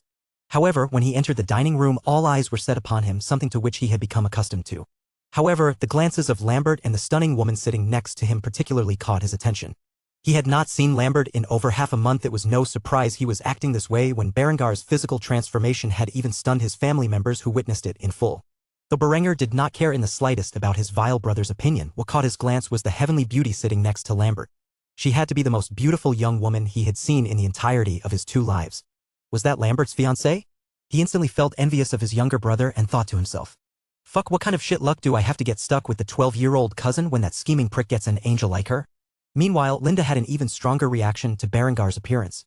Her heart began to beat rapidly as she saw the suave appearance of the healthy young lord in front of her. He was nowhere near what Lambert had described to her. He was fashionable, he was handsome, and most of all, he was tall, unlike his kid brother. It took the sadistic vixen all of 3 seconds to change her scheme from seduction and assassination to seduction and enslavement. Why the hell should she bother with a little twit like Lambert when the heir of the von Kufstein family was the prize catch? If she could make Berenger her slave, she would be the happiest mistress in the world. Sure, Lambert was good-looking and had his boyish charms, but he could not compare to Berenger. She was furious that she had been tricked into an engagement to the second son. She began to wonder why she was constantly given misinformation these days. Who was the idiot who said that Berenger was a sickly, indolent wastrel? She would have that fool's tongue cut out for speaking such slander. The lustful glances exchanged by Berenger and Linda did not go unnoticed by those who were sitting at the dinner table. Lambert's face was beginning to turn red with fury while Adela was pouting in silence as she thought to herself. Just because she has a large chest, that idiot is practically drooling over her. I won't forgive him for this. Finally, Sieghard had enough of the display and grunted in displeasure, which woke the two strangers out of their trance. Berenger, are you not going to sit down? Berenger immediately recovered his calm and sat down and said grace with the family. He almost lost himself there for a second. He needed to remember that this girl was the fiancée of his little brother. Obviously, she was out to get him. If he fell for her charms, he was truly a dead man, something he did not want to repeat so soon after his previous experience with death. While he was calming himself down, the stunning young woman introduced herself. Linda von Habsburg, daughter of Count Lothar von Habsburg, it is a pleasure to meet your acquaintance. Deep down, the girl could barely keep a straight face without fawning over Berenger. She had acted too cordially. She was never this pleasant with other people, especially of a lower house like this. She too had to get a grip, or else she would fall prey to her own scheme. Berenger had no choice but to introduce himself. He tried to behave himself as he could feel the deathly glare that Adela was giving him from his left side. In the end, he still sounded too flirtatious as he gave Linda his greeting. Berenger von Kufstein, son of Sieghard von Kufstein and heir to the barony of Kufstein, rest assured the pleasure is all mine. Linda had no idea why, but she coquettishly laughed at his remark, thus resulting in Henrietta gagging at the display of immoral affection. She would not let this vixen steal both her big brothers. Something had to be done about this situation. Eventually, the awkward atmosphere faded as the food arrived. Linda had a similar reaction as Adela when she first tasted the fine cuisine presented by the chefs. However, hers was far more exaggerated in an attempt to seduce Berenger. Every time she moaned in ecstasy at the taste, Berenger could feel a battle of wills in his mind. As if the angel and devil on his shoulders were advising him on two different paths. Damn this girl, she was too much of a succubus for a virgin like him to handle. Seeing as the situation was spiraling, Berenger elected to leave the table before he lost himself to temptation. He excused himself early and headed for the bath. While he was fleeing the scene, Linda smiled wickedly. She had decided she would make this man her slave at any cost. Not a toy like all the previous suitors, but a dedicated slave, someone who would serve her for the rest of her life. As she watched Berengar's fine behind walk away from her, she devised a devious plan to ensnare him. After everyone in the castle had fallen asleep, she would approach Berengar's room with a flagon of wine and 2 chalices while dressed in her most revealing nightgown. She would persuade him to allow her entry to his bed chambers under the guise of inquiring about his absence earlier in the day. Afterward, she would pour him a drink which would obviously be drugged, not with deadly poison but a powerful aphrodisiac. When Berenger could no longer contain his lust and pounced at her, she would subdue him and force him to recognize her as his eternal mistress, his owner, his countess. Then when he had fully submitted, she would help him relieve himself. After a week, maybe even a month of proper training, she would give her chastity to him and swindle him into breaking their betrothals and getting together by faking a pregnancy. It was the perfect plan, and it was all supposed to go swimmingly. So when it was finally over, all she could ask herself was, how did things end up like this? Chapter 18, Reversal of Fortune. After Berenger had fled the dining scene, he quickly took a cold bath to calm himself down. He could not fall prey to this temptress schemes. It would surely mean the death of him. After spending enough time in the bath to cool his bodily reaction, he returned to his room where he began to draft plans for the steel plow. It was the next step in his irrigation initiative. He would work well into the night as per usual. Only after midnight had approached was he disturbed from his work by the knocking sound at his door. He was wary there was only one person who would possibly disturb him at this hour. Linda was here to plot against him. He would not fall for her advances like he had done earlier that evening, or so he thought. After calming his heart, he approached the door and opened it, where he saw Lindy's divine figure in an especially revealing nightgown that should not exist in this time period. Clearly, this was hand-tailored with the purpose of seduction in mind. The gown was baby blue with white embroidery and was designed to enhance her natural curves. The femme fatale standing before him wore a seducing smile on her face with a tray that contained 2 chalices of wine. He could already guess her plot. Lindy's expression turned sultry as she expressed her desire to enter his bedchambers. Can I come in? I have something to talk to you about.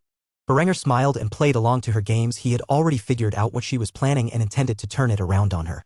As such, he opened the door and allowed the young seductress into his room. I don't see why not. After Linda crossed into the room, she placed the drinks down upon his nightstand and lay down upon his bed, making sure to spread herself out in a way that showed off her perfectly proportioned body in the best way possible. To a virgin like Berenger, a beautiful young seductress like Linda was the most potent weapon. Berenger almost fell for her charms, but he quickly reminded himself that she was sent to eliminate him, and as such, he forced himself out of his trance. Afterward, he sat down next to her on the bed, where he made sure to sit in a manner that revealed his blueprints upon his desk. Though Linda stared at Berengar's charming appearance with a rising degree of lust, her eyes were quickly drawn to the blueprints, and as such she swiftly got off the bed and walked over to his desk while inquiring about them. What are these? While Linda had taken the bait, Berenger switched the drink positions so that this would-be assassin would have a taste of her own medicine. Afterward, he grabbed the non-poison drink and took a sip, explaining the nature of his designs in brief detail. Just some simple agricultural equipment I have designed. It is really nothing important. Hearing that it was designed for agriculture, the snobbish noblewoman immediately lost interest and returned to her seat, noticing that Berenger had already taken a drink. A sinister smile spread across her immaculate lips as she sat down and took a sip from her own chalice, completely unaware that Berenger had switched the drinks. After she took the first sip, Berenger began to extend the conversation so that she would keep consuming the poisoned wine. As such, he immediately asked about why she had stopped by his quarters. So why are you here, alone, so late at night? Do you not know it is inappropriate? Linda continued to drink from her wine until the whole cup was empty before answering Berengar's question. However, as she was about to answer his question, she became incredibly dizzy. She could feel her body heat rising and she struggled to stay sitting on the bed. Despite all of these changes, she tried to control herself and answer his questions. The heavenly beauty quickly began to feel her body becoming sensitive to the point where the breeze from the windows blowing upon her skin raised her arousal. Something was terribly wrong in her fugue-like state. She slowly realized that she had somehow consumed the drugged wine that she had prepared for Berenger. Realizing what Berenger had done, Linda grew furious and tried to get up so that she could reprimand him. However, all that she managed to do was fall into Berengar's arms, where he looked at her with confusion. Lindy's sensitivity was greatly enhanced by the drugged wine, and by simply being touched, she felt her arousal increase. Her flawless porcelain skin had a great deal of flushing across it while glistening with sweat. Linda was breathing heavily while looking into Berengar's sapphire eyes with a longing expression. Berenger gulped heavily as he came to a sudden realization. This girl had not attempted to poison him. At least not in a lethal sense. Instead, she spiked his drink with a powerful aphrodisiac. Just what exactly did this little vixen have in mind for tonight? Realizing that this was finally his opportunity to lose his virginity, Berenger quickly began to disrobe. After taking off his shirt, the lust in Lindy's body grew to an uncontrollable extent as she gazed upon his weltoned figure. After removing both of their clothes, Berenger was ready to do the deed. However, he thought of a brilliant plan and managed to control his urges for a few moments before he went in for the kill. As such, a devilish smile appeared across his face as he gazed upon Lindy's heavenly figure. Noticing that Berenger was not going through with the act, Linda felt greatly offended and she began to berate him. What are you waiting for? Put it in. Berenger, on the other hand, shook his head as he grabbed a hold of one of her exquisite breasts. The moment he did, the girl climaxed from the mere touch.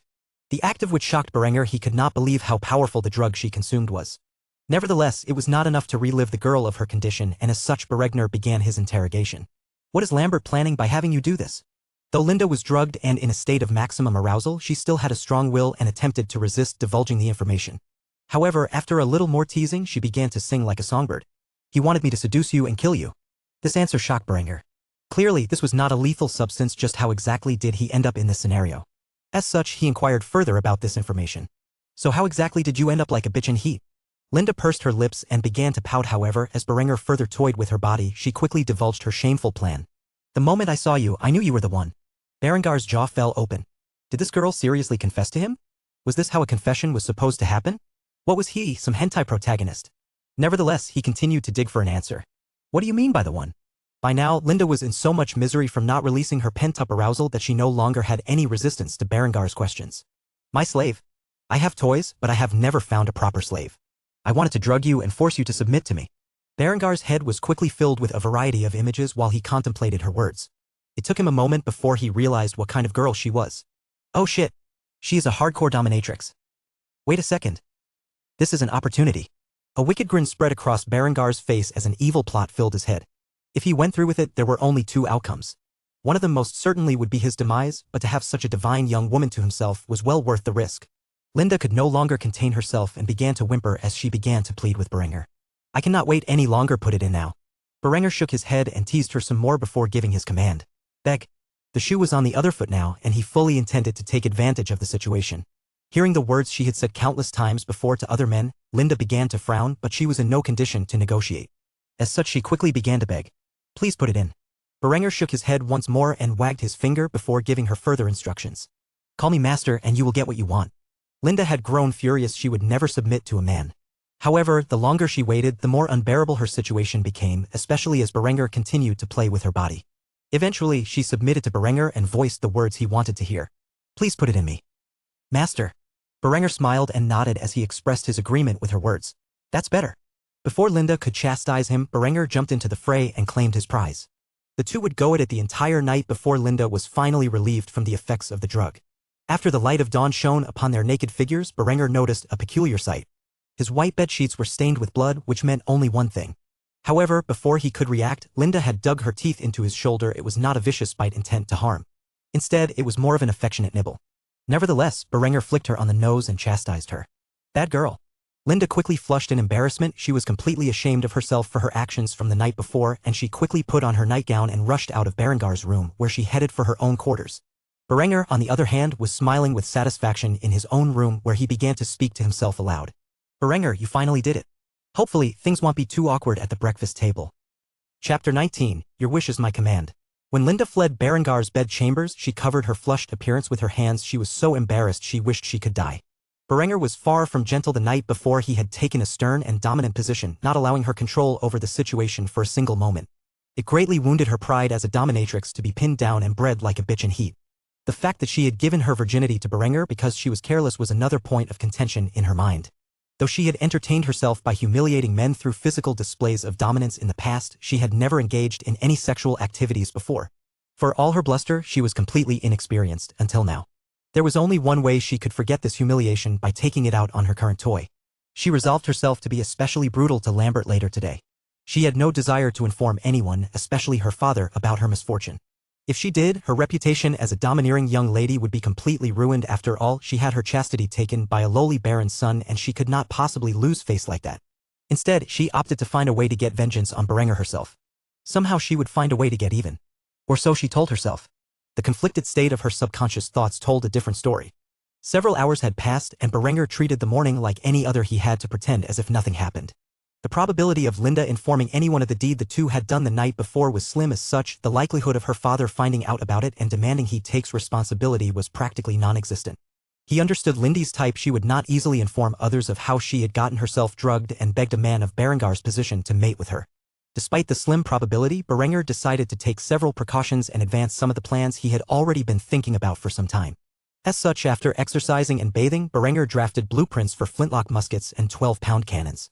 He did not have the time or resources to produce rifled muskets at the moment, or percussion locks. Such things required advanced machinery and a chemical stockpile of mercury fulminate, which he was far from achieving at the early stages of his development.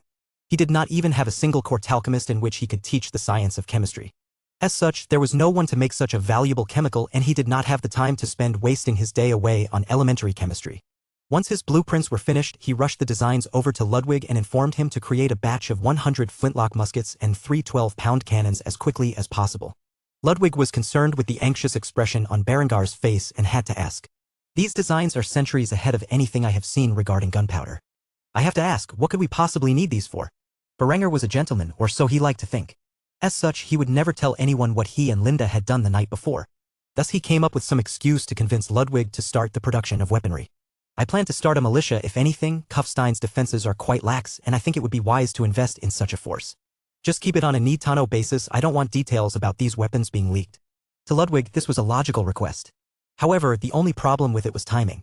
They were currently in the middle of developing irrigation piping, and as such, it would not be easy to switch over to the production of arms. However, he could tell Berenger was adamant about this, and as such, he acquiesced to the young lord's request. They'll divert some resources from the irrigation assembly line to the production of these weapons you have designed. The workers won't know what they're making, so rest assured. That's right, due to the many pieces of the irrigation system, Berenger had implemented a rudimentary assembly line system to expedite productivity. Thus, as long as nobody was aware of the finished product, except for those who could be trusted with the confidential information, then they could feasibly assemble the weapons in secret and arm a peasant militia with them. Training in basic line tactics and operation of simple yet effective weapons could be achieved much quicker than training a swordsman for war. Berenger clasped Ludwig on the shoulder and thanked him for his service. I thank you, my friend, from the bottom of my heart. When the profits come in from the steel ingots, I will be sure to give you a raise. Ludwig humbly shook his head as he conversed with the young lord. No thanks is required. I'm just doing what I must for the realm. Berenger released his grip on Ludwig's shoulder and wiped the sweat from his brow.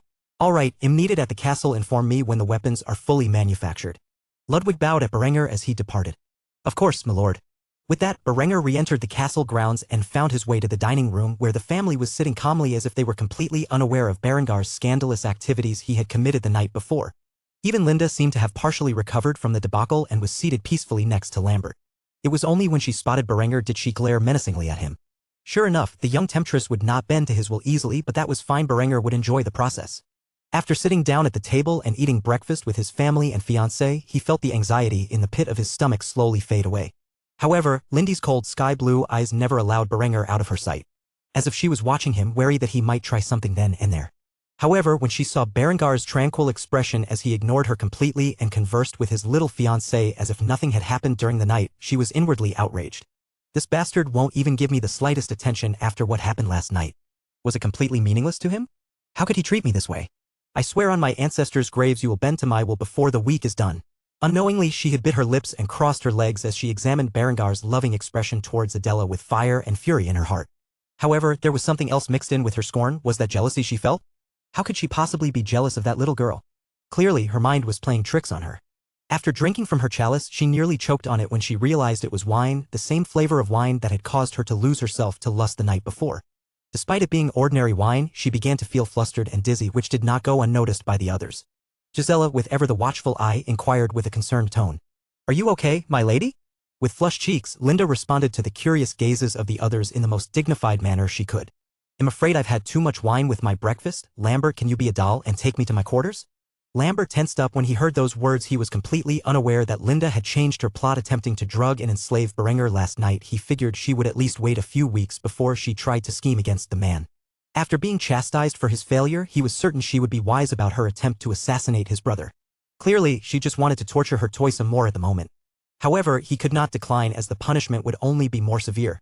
Thus he left the table with Linda and dragged the heavenly beauty to her quarters. It wasn't until she left the dining room where her wary gaze finally dropped its focus on Berenger. After entering her room, Linda took out her conflicted emotions on Lambert, who acted as a target for her frustrations. However, what confused Linda most was that she no longer found pleasure in abusing the young boy. Instead, every time she heard the crack of the whip, she could not help but remember the rough treatment she endured the night before, and before long, she found herself aroused by her memories and desiring more. Soon enough, she began to feel a crisis in her identity. A proud dominatrix like herself should not be feeling this way over such memories.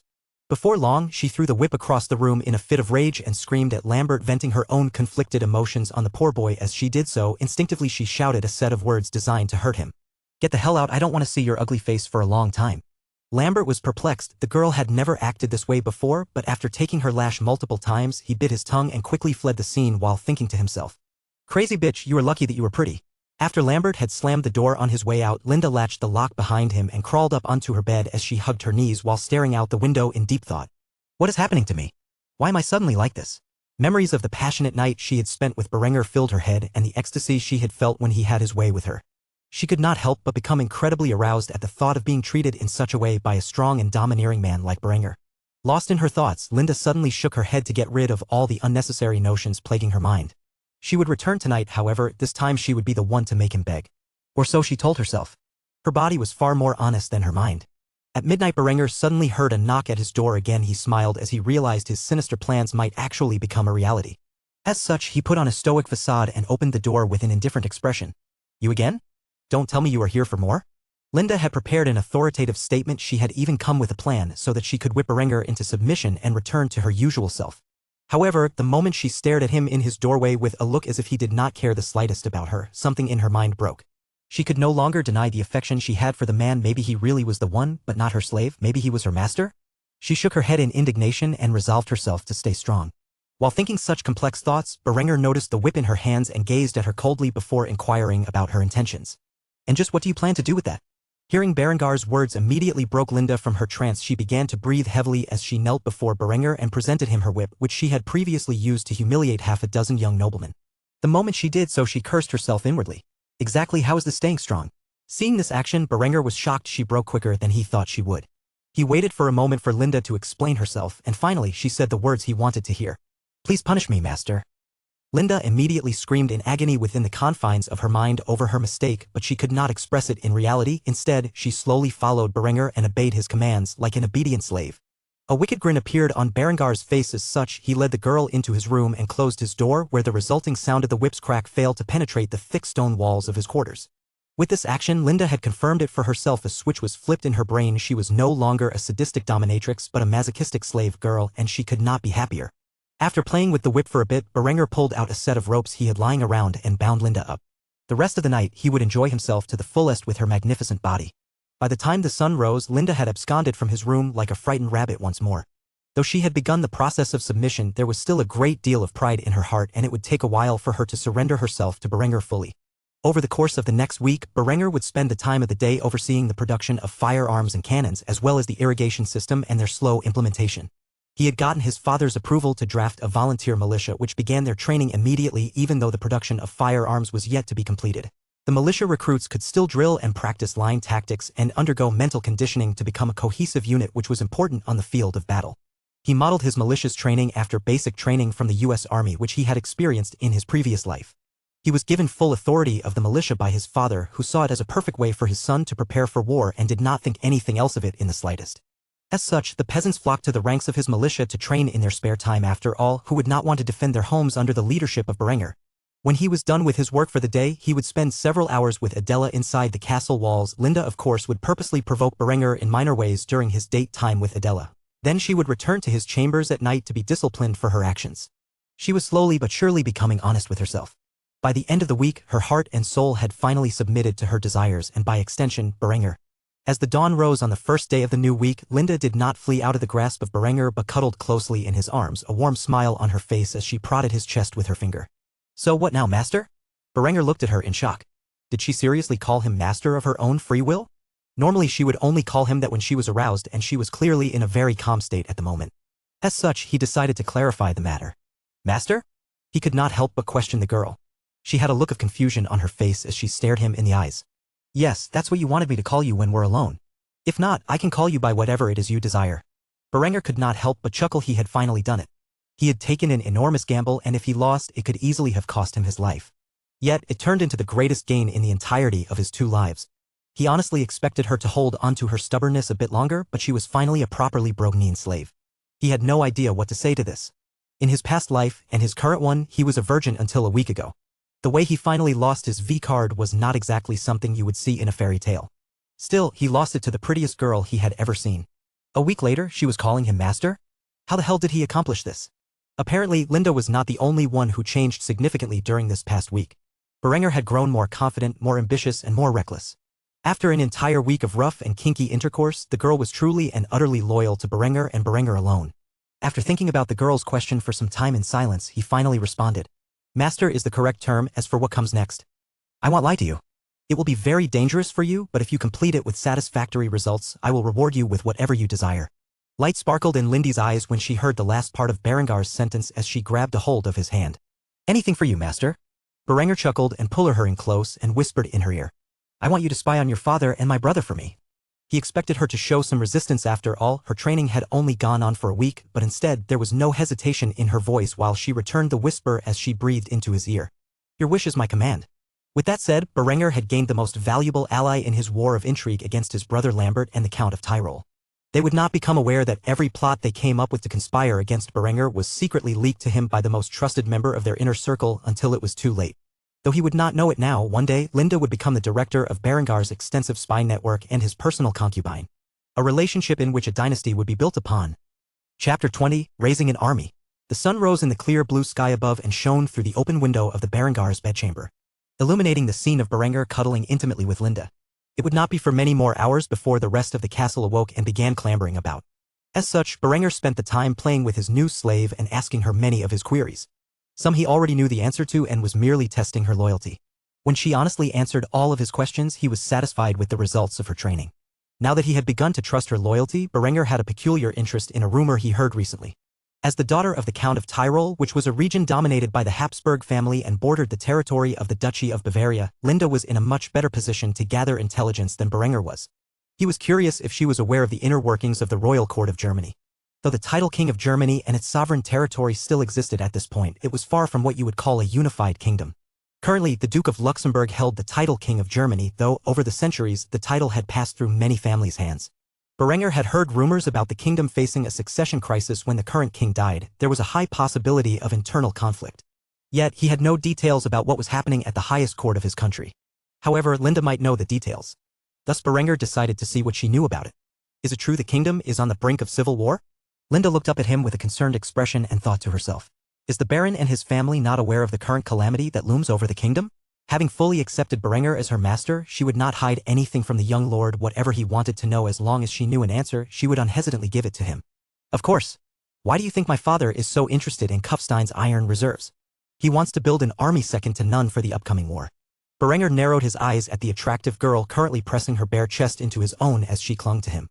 What exactly does he need such a powerful army for? A gorgeous smile appeared across the peerless Bowtie's face as she swiped the bangs of her strawberry blonde hair out of her eyes. She stared at Berenger with her sky-blue pupils, expecting a reward for her answer. He wants to become the Duke of Austria. When the main family presses its claim to the throne, he will turn on them and seize Vienna as his own. Berenger patted the girl's head softly as if she were a pet and complimented her. Good girl. What else can you tell me about the current succession crisis? Linda could not stop smiling as Berenger stroked her red-gold hair with his firm but loving hand. She had no idea that being complimented by a master was so satisfying. She began to question why she had wasted her time as a dominatrix when being the slave felt so much more rewarding. Currently, the King of Germany is a feeble old man with no rightful heirs. He fathered no sons and only one daughter in his lifetime. The current claimants to the throne are his nephew, the legitimized bastard son of the king's younger brother who recently passed. The problem is, even if he is a legitimized bastard, he's still a bastard and few people support his claim to the throne. Berenger nodded at the information. This was valuable intel. He decided to reward the girl by playing with her well-endowed chest, which startled Linda at first, but her face quickly became flushed as she closed her eyes, enjoying the treatment. However, after Berenger stopped, she realized he was waiting for her to finish her analysis. The second claimant to the throne is the Duke of Bavaria. His claim essentially relies on the fact that before the House von Luxembourg took over, his house, the von Wittelsbachs, were the monarchs. The divine seductress stopped her sentence after explaining the second claimant to the throne of Germany. She clearly wanted to be rewarded for each piece of information. Feeling the intel she provided was worth it, and in good faith, Berenger decided to indulge her as he pressed his lips against her own and twirled their tongues together for a few seconds before releasing. If she wanted to go any further, she would have to finish providing her report. Taking the hint, Linda quickly revealed the last bit of information she knew about the ongoing fight for the throne. Lastly, there's the Duke of Austria. He married the current king's only daughter and wants to install his teenage son as King of Germany. As you know, my family is merely a cadet branch of the von Habsburgs who rule Austria. Thus my father plans to betray them when they march on Munich and seize the duchy for himself. Linda immediately blushed upon revealing the last of her knowledge regarding the current political situation the kingdom was facing, clearly expecting Berenger to finish what he started with her. However, the next statement that came from Berengar's mouth immediately triggered the discipline he had brutally installed in the young woman over the past week. A wicked smile appeared across Berengar's face as he saw the girl eyeing him up, waiting for him to conquer her. He wanted to see how far she had been conditioned at this point. As such, he gave a command in the most authoritative voice he could muster. Beg. The face of the youthful enchantress immediately became beet red as she followed his command and got on her knees, spreading her lower lips for Berenger to see in all of its splendor. Please. Reward me, master. Berenger could contain his lust no longer and spent the remainder of the morning enjoying his new toy to the fullest extent. One could say that the activities they engaged in for the next hour and a half could be considered his morning exercise for the day. It was not until their bodies were filled with sweat that Berenger finally emerged from his room. Linda was instructed to wait until the coast was clear before she rushed back to her room down the hall from his. Once Berenger verified the absence of others, Linda subtly snuck back to her quarters as if the two of them spending the night together had never occurred. Shortly thereafter, Linda had closed the door behind her, and Berengar's expression sank to one of deep concern as he thought to himself. It looks like I'm going to have to further my recruitment efforts. His next choice of action was to enter the bath and wash off the sweat that had accumulated across his body throughout the night and early morning. Having completed his bath and gotten dressed, he exited the private bathhouse his family had built and entered the dining room where the rest of his family was waiting for him, including Linda and Adela, who were sitting opposite each other across the table. Adela was not pleased with the buxom beauty in front of her. Over the past week, this strawberry blonde-haired bimbo had interrupted all of her dates with Berenger and purposely attempted to provoke him. What could be the reason for Linda to have a conflict with Berenger? Unless, of course, she was acting on Lambert's behalf. Were the two brothers really so estranged that Lambert had to send his fiancée to instigate strife? Adela had begun to realize something the rest of Berengar's family was blissfully unaware of with only basic conjecture. There was a war of intrigue going on between the two siblings over the inheritance. The more she thought of it as a possibility, the more it began to make sense to her. She decided that she would have to ask Berenger about it later when she had the chance.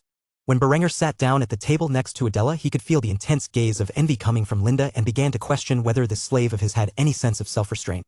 He instantly gave the unrivaled bombshell a glare, signaling for her to act normal. If the rest of his family caught on to their current relationship, it would not end well for the two of them. Once more, Berenger entertained breakfast with his family. Nothing of importance happened. Lambert completely believed that his fiancée still intended on assassinating his older brother and was trying to seduce him. He did not have the slightest clue that the girl of his dreams had been completely stolen from him right under his nose by his elder brother. After having a pleasant meal free of discord, Berenger departed from the castle and entered the field where his militia was being trained to use firearms and cannons. Their numbers had grown to approximately 250 over the past week, and despite there not being enough muskets and 12-pounders to go around, there had been a great deal of progress in their training. Berenger seriously needed to sell the steel stockpile as soon as possible to get the mines running at full capacity. It would be essential to surviving the upcoming war. A few veteran men-at-arms belonging to Sieghard's standing army snickered at the pathetic peasants training with their hand cannons. They foolishly mistook the sophisticated musket capable of penetrating a knight's full plate with ease as the primitive firearm currently in use in a few feudal armies. If they had known that the invention of the musket ushered in the end of the era of knights and men-at-arms like themselves, they would be filled with despair. Each musket was issued its own socket bayonet, a technology that eliminated the need for pikemen and swordsmen. The pike and shot era never had a chance to come to fruition the moment Julian was reincarnated as Berenger. It was not until the 12-pound cannon made a display that the veteran soldiers began to feel a sense of worry at the arms in use by the peasants. The 12-pound cannon Berenger had designed was based on the 19th-century smoothbore cannon Bizier de 12, or more commonly known in English-speaking circles as the 1857 12-pounder Napoleon, named after Napoleon III, who commissioned it in the 19th century. This cannon was light enough to be towed by horses and used as a field gun, but fired a heavy enough round to be used effectively in sieges during the era it was designed for.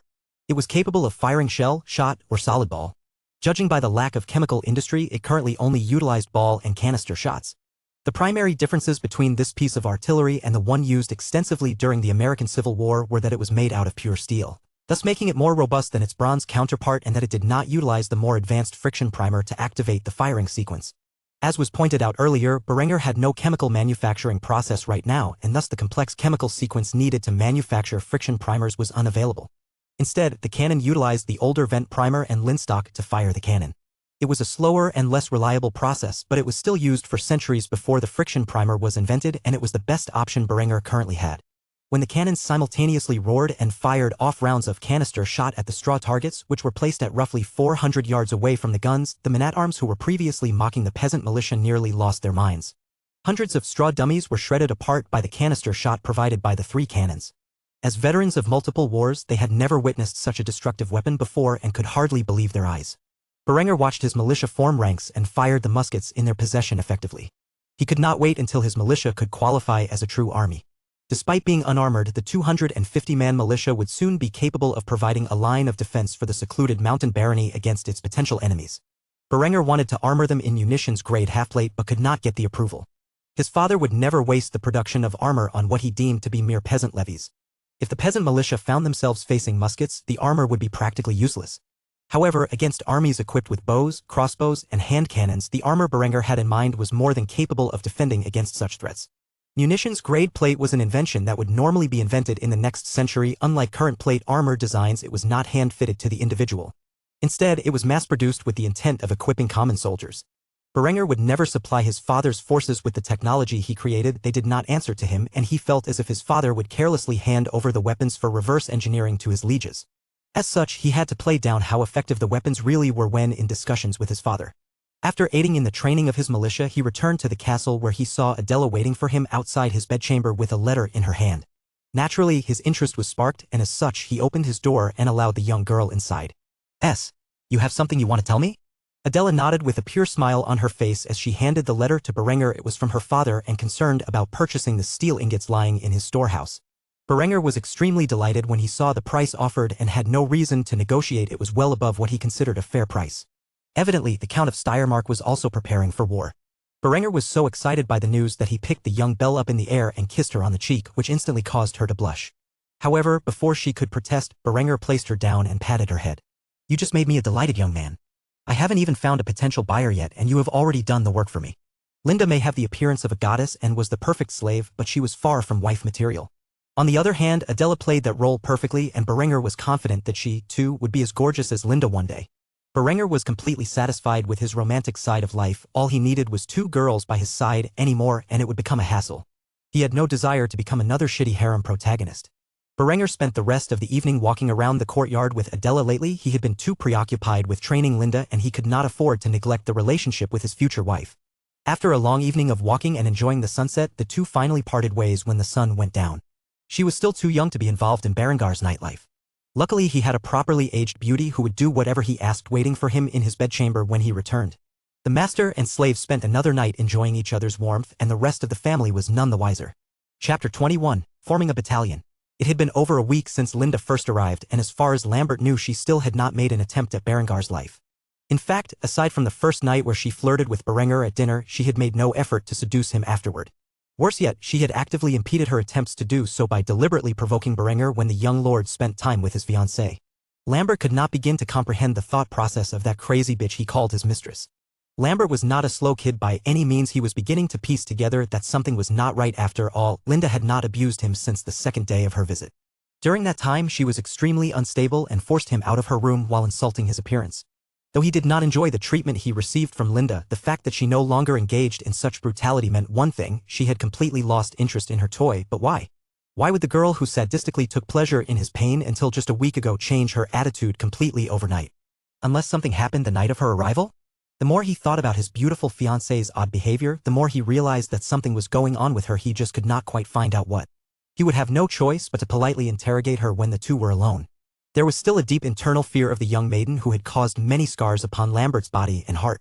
Currently, Lambert was sitting across from his older brother at the dining table, who chatted with his 12-year-old fiancée about the delicacy sitting on the table before them.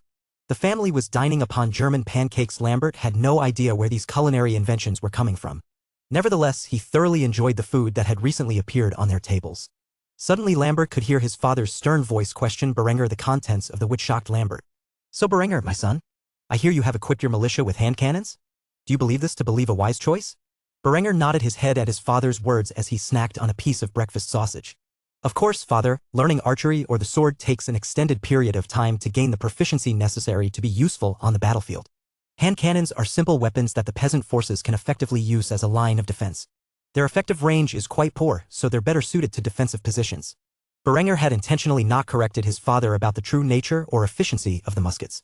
If he had done so, his weapons undoubtedly would be confiscated and the technology leaked to his enemies. As such, Berenger emphasized their defensive ability but not offense. Sieghard still had many questions about the weapons used by Berengar's militia. They were not ordinary hand cannons and artillery, but he trusted his son's word. As such, when he heard they were defensive in use, he lost interest in the muskets. They were best suited to a local militia after all. However, the cannons, on the other hand, he had heard remarkable things about and needed to know if they could be used efficiently in the field. What about those cannons they're using? I heard they have the remarkable ability to fire many balls at once." Berenger had already prepared an answer for his father. Seeing as cannons of the time were mainly static weapons used in sieges, he decided to lie about the mobility of his 12-pounder cannons and highlight that they were exactly the opposite. "A strictly defensive weapon. Have you seen the size of my designs? They are far too large and far too heavy to be used effectively on the field or even during a siege. They're best suited to be mounted on the castle's walls and used as a means of defending our home from any potential threat."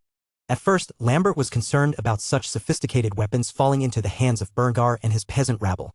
Still, when he heard his brother say they were entirely defensive in nature, he had no desire to report such useless products to his partner in crime, Count Lothar of Tyrol. The Count needed weapons of war, not weapons of defense.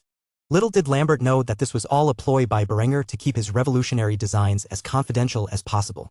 The likelihood of Lambert or Sieghard having the desire to test the weapons themselves was virtually zero. Eventually, the Baron lost interest in the topic as he heard their use was solely for defending their territory. It appears Berenger was truly content with his position as a Baron's heir and had no loftier ambitions than that. Something in which Sieghard could agree with. Minor noblemen like themselves had no place getting involved in the affairs of the great families. The Baron decided he would leave the peasant militia Berenger had founded as defenders of his family's territory should he ever be called to war again in his lifetime. After all, according to his son, they were practically useless in an offensive manner. Only Berenger was aware of how efficient his forces would become on the field of battle during a siege, engaging in guerrilla warfare, and especially defense. Yet, he would never inform anyone of their effective capacity to do so. Only when his forces were truly needed would Berenger display the overwhelming power of steel and shot to this feudal world. After finishing breakfast, the family dispersed and Lambert found time to approach Linda about her recent behavior, something he would utterly regret doing. Berenger had already given her orders to maintain her relationship with Lambert. She would continue to abuse, punish, and degrade him, though she could not sleep with him, nor did she desire to. When Lambert approached the young temptress and grabbed a hold of her wrist, she instinctively slapped him in the face. Her flawless sky-blue eyes contained the fire of a woman's rage as she scolded her toy for touching her perfect skin without her approval. The sound of the slap could be heard throughout the courtyard, which briefly drew the attention of the servants working nearby. How dare you touch me without my permission? Who do you think you are? Linda was furious, and it was not just a facade. Only her master could touch her without her consent. Though she no longer held her previous sadistic personality, she was still ordered to abuse the boy, and as such she would do as her master had commanded. The violent slap left a red handprint on Lambert's face. Now, this was the mistress he knew and lusted after. The truth is that Lambert despised Lindy's personality, but he could not help but forgive her many transgressions, for, in his eyes, she was the incarnation of physical perfection. Some men would do anything to please a beautiful woman, and Lambert was one of them. As such, he kneeled before her and apologized. I'm sorry, mistress, I did not mean to offend, I just wanted to inquire about your progress with Berenger. Linda kept a calm facade. However, she was internally furious that this little punk wanted to assassinate her master. Nevertheless, she had to put her feelings aside and play the part. After all, Berenger had tasked her with spying on Lambert and her father. He even promised her a reward if she did so successfully. I have not found the ability to be alone with him. He is very wary of my actions and is always around others when I approach him. He's far more cunning than you give him credit for. Lambert felt his heart stinging. Did this bitch seriously compliment his accursed brother? She had never done such a thing for him. This was outrageous, but he could not deny the fact that recently his brother had become quite cunning. It would not surprise him if Berenger had become aware of his plot to use Linda to assassinate him. Eventually, Lambert decided to ask Linda for her plans. After all, she was the one who insisted on getting rid of his brother herself. So, what exactly is your plan to deal with him? Linda looked at Lambert as if he was a pitiful fool before giving her a response. I will keep approaching him as I have been and improve my attempts at seduction, but if he keeps avoiding being alone with me, we will eventually just have to face the potential reality that your brother is too crafty to be caught in a honeypot. A strong frown appeared across Lambert's face as he heard Linda compliment Berenger once more. It seemed she had begun to admire her prey for avoiding her womanly wiles for so long. Lambert began to wonder if there was something wrong with Berengar's head. How could a hot-blooded male in the prime of his youth possibly fail to be seduced by a goddess like Linda? He started to suspect Berenger was a lolicon based upon how he acted towards Adela. If that were the case, it would explain how his brother showed no outward interest towards Linda as the days went on. Only on that first night was there any semblance of lust in Berengar's gaze towards the immaculate young woman. As Lambert was deep in thought, he fled an iron grip on his shoulder and a wicked smile from Linda as she whispered in his ear. More importantly, it seems to me that you have gotten unruly after going undisciplined for so long. It appears I will have to teach you a proper lesson for your sins. Immediately Lambert's expression sank as all the doubts he had about Lindy's recent behavior were washed away at that moment. How could he be so foolish as to believe the sadistic dominatrix had changed her colors so easily? It only became apparent now that she was testing him throughout the last week, to see if he would behave differently on his home turf. The young boy began to question every decision he had made since he returned home as he was dragged off to Lindy's quarters to be punished severely for his actions. Meanwhile, Berenger continued drilling the peasant militia in the fields, which was increasing in numbers by the day. The magnificent weapons Berenger displayed had attracted the attention of the common population. Those who had survived the battlefield previously as peasant levies could see the age of knights coming to an end as they witnessed the volley fire being followed by an organized bayonet charge which Berenger had commanded his troops to enact as they stabbed their bayonets into the straw dummies. The commander gazed at his troops respectfully. With each day, they were progressing closer to a true army. Ludwig had worked overtime to produce enough arms to keep up with the growing demands of the militia. In the last day alone, they received 50 recruits, making their numbers stand at a firm 300. This was practically half the size of his father's army during a time of war. After all, as a baron, Sieghard could call upon his vassals to mobilize troops of their own so that he may add their forces to his army. Without a doubt, he now had a force the size of a small battalion. Though mostly infantry, there were still a total of 3 cannons, one for every 100 infantry. Albeit a small team of men typically operated cannons, so currently the ratio was not exact, but it would be soon enough. He looked upon his forces as if they were his own beloved sons, knowing that as long as he did so they would stand by him even unto death. By the time the king had passed and the kingdom of Germany descended into absolute warfare, he would have an army capable of defending his borders from any threat. After all, the likelihood of Berenger marching to the drums of war himself was slim. Sieghard had a passion for such things, and when his liege called upon him to take up arms, he would surely lead the charge. The question on Berengar's mind was whether or not he could convince his father to appoint him as regent by then. If his plans succeeded, he would wield absolute power in his family's territory for an extended period of time, and he could get many of his more important reformations underway. If his father returned from the conflict alive, he would be welcome to a completely transformed land. For now, Berenger had many tasks at hand which included but were not limited to raising an army, installing his irrigation system across the fields, selling the steel stockpile to the Count of Steiermark, investing the profits into the mining industry, as well as gaining the support of the local nobility and their entitled offspring. Truly an ambitious man like himself never had time to rest. Chapter 22, A Diamond in the Rough. After observing and instructing the peasant militia, Berenger returned to the village. For now, their training was done for the day and the young lord had business to attend to elsewhere. The baron's son had to say goodbye temporarily to his fiancée, who would be returning to her homeland with 10 tons of steel. 5 more than Berenger had initially estimated. After all, as his plans became more ambitious, his family needed a larger treasury.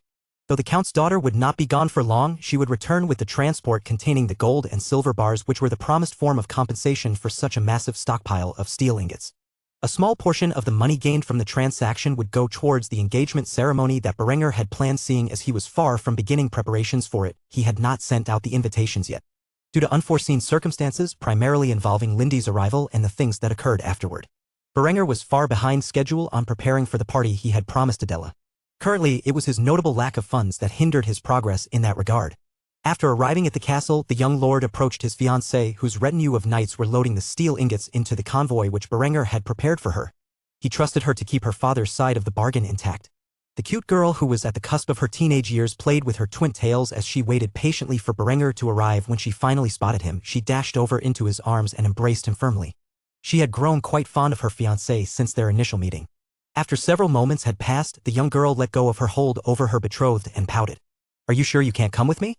Berenger chuckled as he patted her silky golden hair. With such a reaction, he truly wished he could travel with her to the girl's ancestral homeland, but alas, he could not. The young lord had many preparations that needed to be made, and unfortunately he did not have the spare time to go on a brief vacation with his future wife. He spoke from the bottom of the heart as he smiled endearingly at her. "I wish I could, yet unfortunately there are many matters I must attend to here. But fret not, you will be back in no time." He tried to assure the young girl that they would not be separated long, as he too had grown quite fond of his young cousin. However, the real trial would be their long-term separation after the engagement ceremony was over and she was forced to return home. It was not as if she could stay in his family's lands until their wedding. That would not be proper.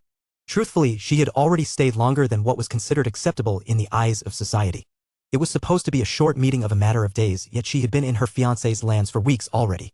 The young girl eventually stopped pouting after hearing Berengar's words and smiled at him gratefully as she said in a hushed tone, "Come closer. I want to tell you something." Berenger thought nothing of it and leaned over so that he matched the girl's height. She quickly pecked him on the cheek with her full lips and whispered in his ear, "He'll miss you."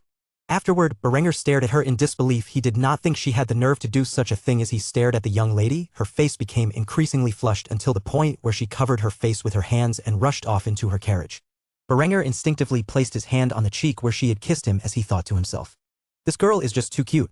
As his thoughts began to shift back to the wonderful memories he had made with the Count's daughter over the past weeks, the convoy began to ride off into the distance, leaving Berenger standing alone in the courtyard as the sunset came to a close. It was only after he could no longer see the carriage which contained his fiancée that Berenger decided to walk back inside and take a bath. Berenger sat in the large circular stone pool, the hot water soothing his milky white skin as he washed away the stress accumulated throughout the day. He was completely unaware of the creaking of the door and the sound of footsteps approaching. It was not until he felt the soft and bouncy mounds of his lover press against the back of his neck that he realized someone had intruded on his private time. The girl covered his eyes with her hands from behind as she asked in a playful tone, "Guess who?" Berenger chuckled as he grabbed a hold of the dainty hands and pulled the buxom beauty into the bath with him. Linda was not expecting such behavior and screamed as she splashed into the hot water, her alabaster skin instantly reddening as the heat began to affect her complexion. After climbing into the young lord's lap and pressing her chest against his, she looked at him while pouting. "You got my hair wet." Berenger wrapped his arms around the girl and kissed her. Only after a minute had gone by did he break away from her enticing lips. "It's the bath, of course your hair is going to get wet." The young temptress continued to pout as Berenger lectured her, but he paid it no mind. Initially, he was worried somebody might have spotted her sneak in here. After all, people were still wide awake at this hour and roaming across the castle, and thus he could not help but inquire about the girl's recklessness. "Did anyone see you enter here?" She shook her head as she buried it into Berengar's shoulder. Afterward, she pecked him on the opposite cheek that Adela had left her mark and expressed the concerns that were on her mind. There's no more space for another girl to mark her claim." The young lord nearly broke out in laughter as he heard such a childish remark from the young woman who had just a week prior boldly tried to seduce and enslave him. Was she jealous of his relationship with Adela? This would not do. Clearly, he had to discipline her further. As such, he spent an unusually long and energetic bath with the naked bombshell who lay next to him. It would not be for close to an hour before the couple retreated from the confines of the bathhouse and entered Berengar's chambers, where the real fun began. He spent an entire night further training his slave. After all, her jealousy was unbefitting of a proper slave. It was not her place to question whether or not her master spent time with another woman. By the time the sun rose, the couple was well and truly exhausted. Berenger began to regret his decisions in life as he knew there was still a matter of lifting weights to attend to. Though intercourse was great for cardio, it was far from enough to increase his muscle mass further. After sending his lover back to her chambers, he spent the rest of the morning getting in his old exercise routine, which he had been slacking on lately. It did not surprise him that it took him longer than usual to complete his sets after an entire night of lovemaking. He would need to fit power naps into his schedule if he continued to behave in this manner at night. Nevertheless, he had plenty of work to do, so after his exercise for the day was concluded as well as the morning bath, he had once more dined with his family. The meal was uneventful and mainly included small talk. Afterward, Berenger returned to the fledgling industrial district where he checked on the progress of the irrigation pipes. Things were going smoothly, and truthfully all he had to do at this point was wait for production to be complete. His workforce was already stretched thin on the production of arms, munitions, and irrigation piping at this point. There was no way for him to increase their workload to produce more designs. It was not until the irrigation piping was finished that he would see more peasants enter the industrial sector. After all, with the innovation fully fielded, there was no longer a need for so many farmers to water their crops by hand, and they would need a new occupation. Most would be delegated to the mines, while others would be working in the factories. It was not a glamorous life, but they would be paid a fair wage under Berengar's management and be allotted a proper 40-hour workweek with paid vacation time and sick days. It was best not to overwork your employees. If you were foolish enough to do so, you would see decreased productivity. These were lessons that could only be learned through experience. Luckily for Berenger, he had the history of 21st century America and the lessons it could teach in the back of his mind thanks to the memories of Julian. It seemed that for now his days would be primarily filled with overseeing the training of his volunteer militia. At least until Adela returned with the fortune he had obtained for his family through his many efforts. If at all possible, he would request a small portion of the profits for himself to purchase some land to grow flax on. With the inventions that dwelled within his mind, he could produce a flourishing textile industry with time and introduce the fashion of the Renaissance to his population, which he vastly preferred over the garments currently in fashion. Anything left over could be sold for a fair price to the neighboring regions. These were all plans for the near future. For now, nothing of significance could be achieved without the wealth to invest in it, which he severely lacked at the moment, though within a few weeks that would no longer be a concern. He supposed he should enjoy the spare time he had available to him at the moment, but for some reason, if he did not fill his schedule with meaningful and productive activities, he felt like an idle wastrel. After checking on the progress of his industrial sector, he returned to the peasant militia, which was currently going over basic formations. Berenger had specifically chosen some veterans from the peasant population who had served in previous wars as levies to act as the officer class. They had true experience in the horrors of war. After being personally educated in line infantry tactics by Berenger himself, they had begun to form their own ranks. Of course, Berenger oversaw the daily training in tactics as much as possible to correct any errors. After all, these were revolutionary strategies and tactics in which had never been seen before. As such, he needed to lead the growth of his unit personally. His second in command was actually a knight-errant who had chosen to settle in Kufstein and lays about after many years of war. If one were to compare his situation to feudal Japan, he was essentially a ronin. A member of the military class whose lord had perished in battle, and with it his prosperity and land rights. The knight-errant named Eckhard von Hallstatt had lived in Kufstein for nearly 5 years and essentially lived as a beggar and a drunkard during that duration. It was not until he saw the militia and its unique weaponry and tactics that he decided to clean up his act and make something of his life. He had a keen eye for strategy and tactics, and unlike the other knights and men-at-arms in Kufstein, he was intelligent enough to realize that Berengar's militia was the future of warfare.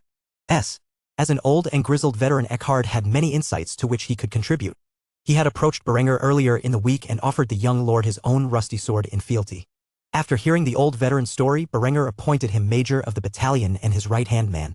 Berenger had spent many hours of the night writing a military treatise on his vision of the future of warfare and the necessary strategies, tactics, and logistics to conduct it. Eckhard had practically treated this text as a holy book, and the more he read about Berengar's vision, the more he believed the young lord to be a military genius. Though Berenger was by no means a military genius, as a longtime veteran of various strategy games set in numerous eras and a graduate of West Point Academy, he could confidently say his skills were at the very least advanced for the time period. Eckhard did not disappoint Berengar's expectations. The man in his mid-40s had quickly grasped everything he was taught and was not simply following the book but effectively improvising when it was called for. If anything, Eckhard was the true military genius. It was a pity that his previous lord did not recognize the knight's talents in strategy and instead sent him to fight on the front lines. As far as Berenger could tell, it was likely to be a factor in the foolish lord's death. Truly, Eckhard was a diamond in the rough.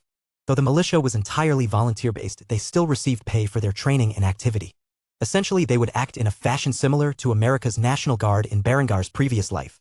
The men who comprised its ranks would go through basic and specialized training, and after they had completed it, they would be normal civilians who would meet up on weekends to continue their training.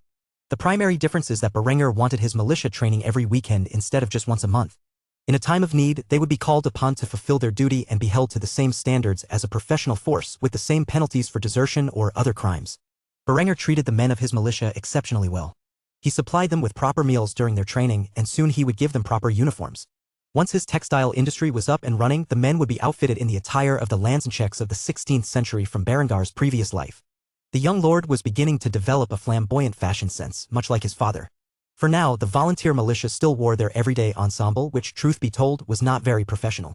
After guiding the battalion's training for the day, Berenger departed back to the castle where he intended to spend the rest of his waking hours drafting the plans for his soon-to-be textile industry.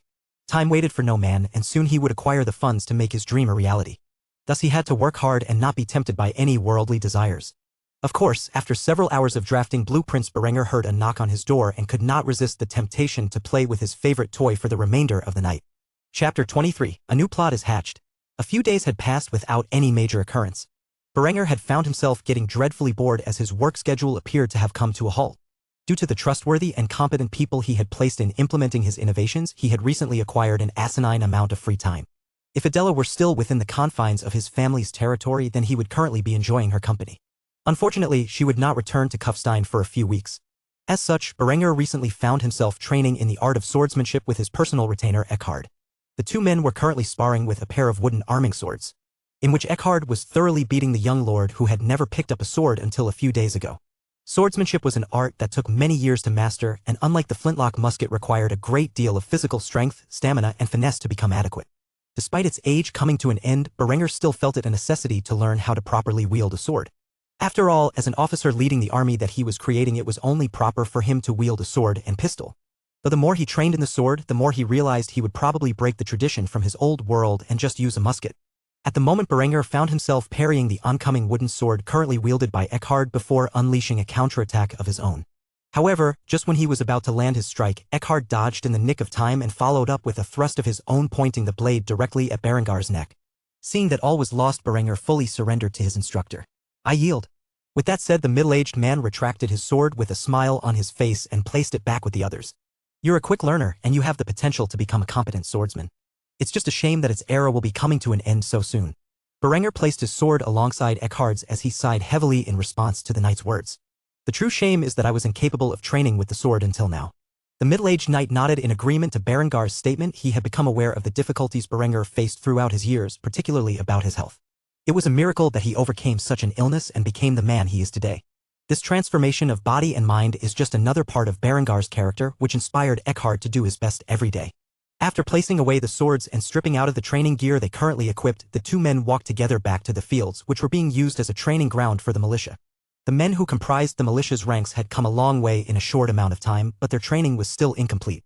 It would take close to 90 days in total for the militia to be competent enough to act as a proper force. After all, these men were learning how to use firearms for the first time in their lives. Currently, the unit was split up into 4 infantry companies with 80 men in each.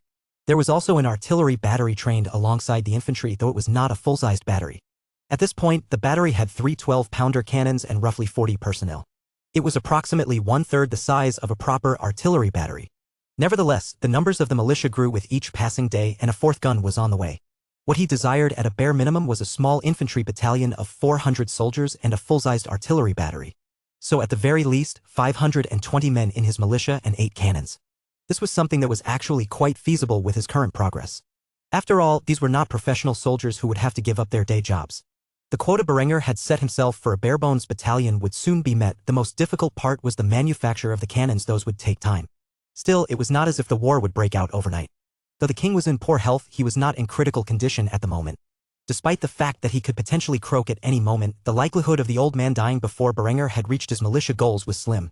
After overseeing the training of the militia with Eckhard for the afternoon, Berenger returned to the castle where, unbeknownst to him, he found himself being stalked in the shadows. As he passed through the winding corridor of the castle, his pursuer finally revealed herself from the darkness.